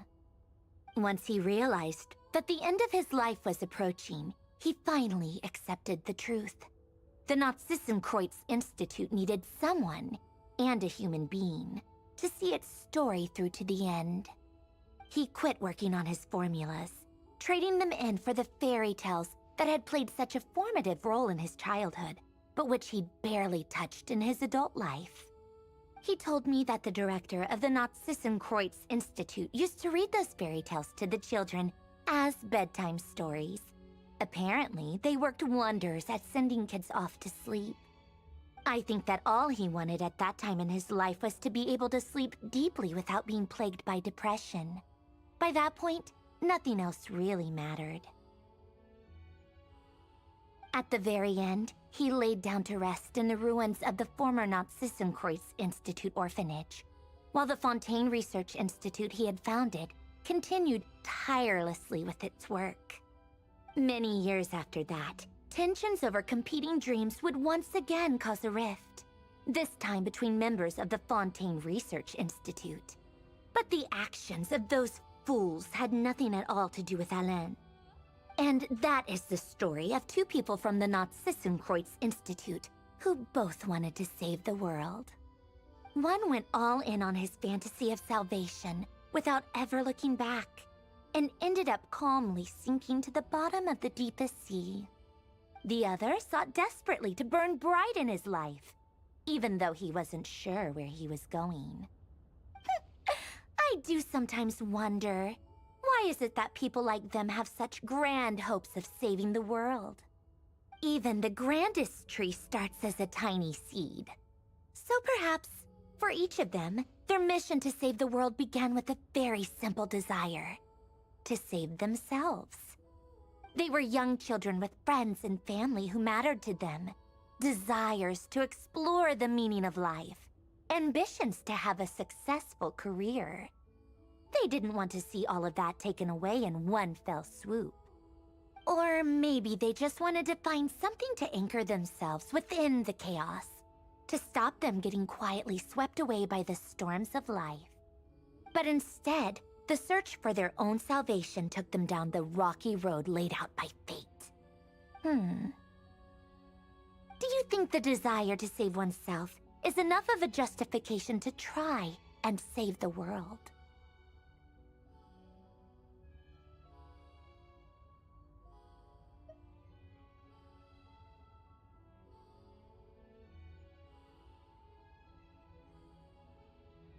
Sensible answer. Glad to know you've got your head screwed on straight. Alain would disagree, though. I asked him the same question back when he was in his prime, putting all of his energy into his work.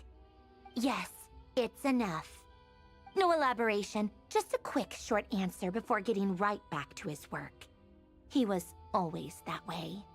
All right, tea time's over. I owe Arlecchino a favor for telling me these stories. I'll have to bring a whole sack of gifts the next time I visit the House of the Hearth. I'm gonna go tinker with Polonia now. You guys can do whatever you want, as long as it doesn't involve interrupting me. Polonia, exit hibernation mode. Begin diagnostics.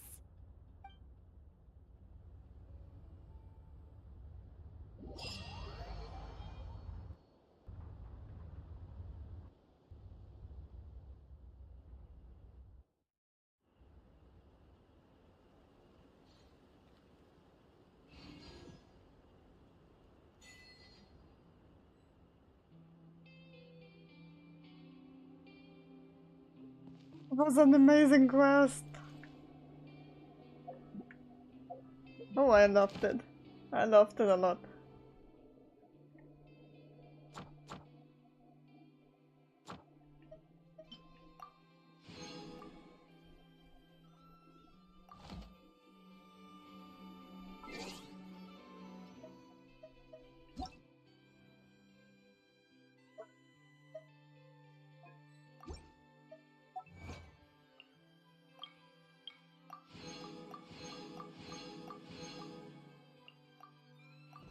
I still believe that was not the end of things.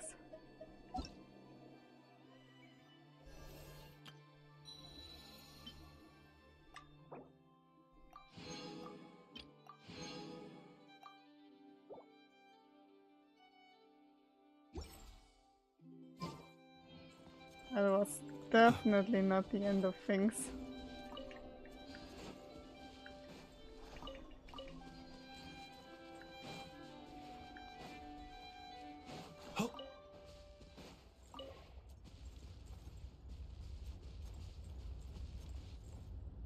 So happy though.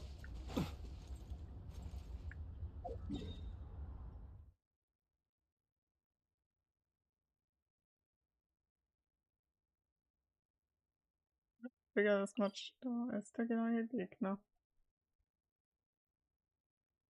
Soll ich den einmal...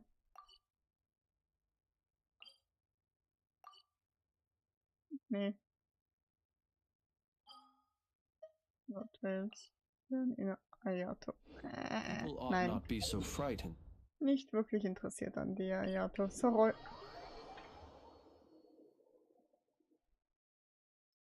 Alrighty.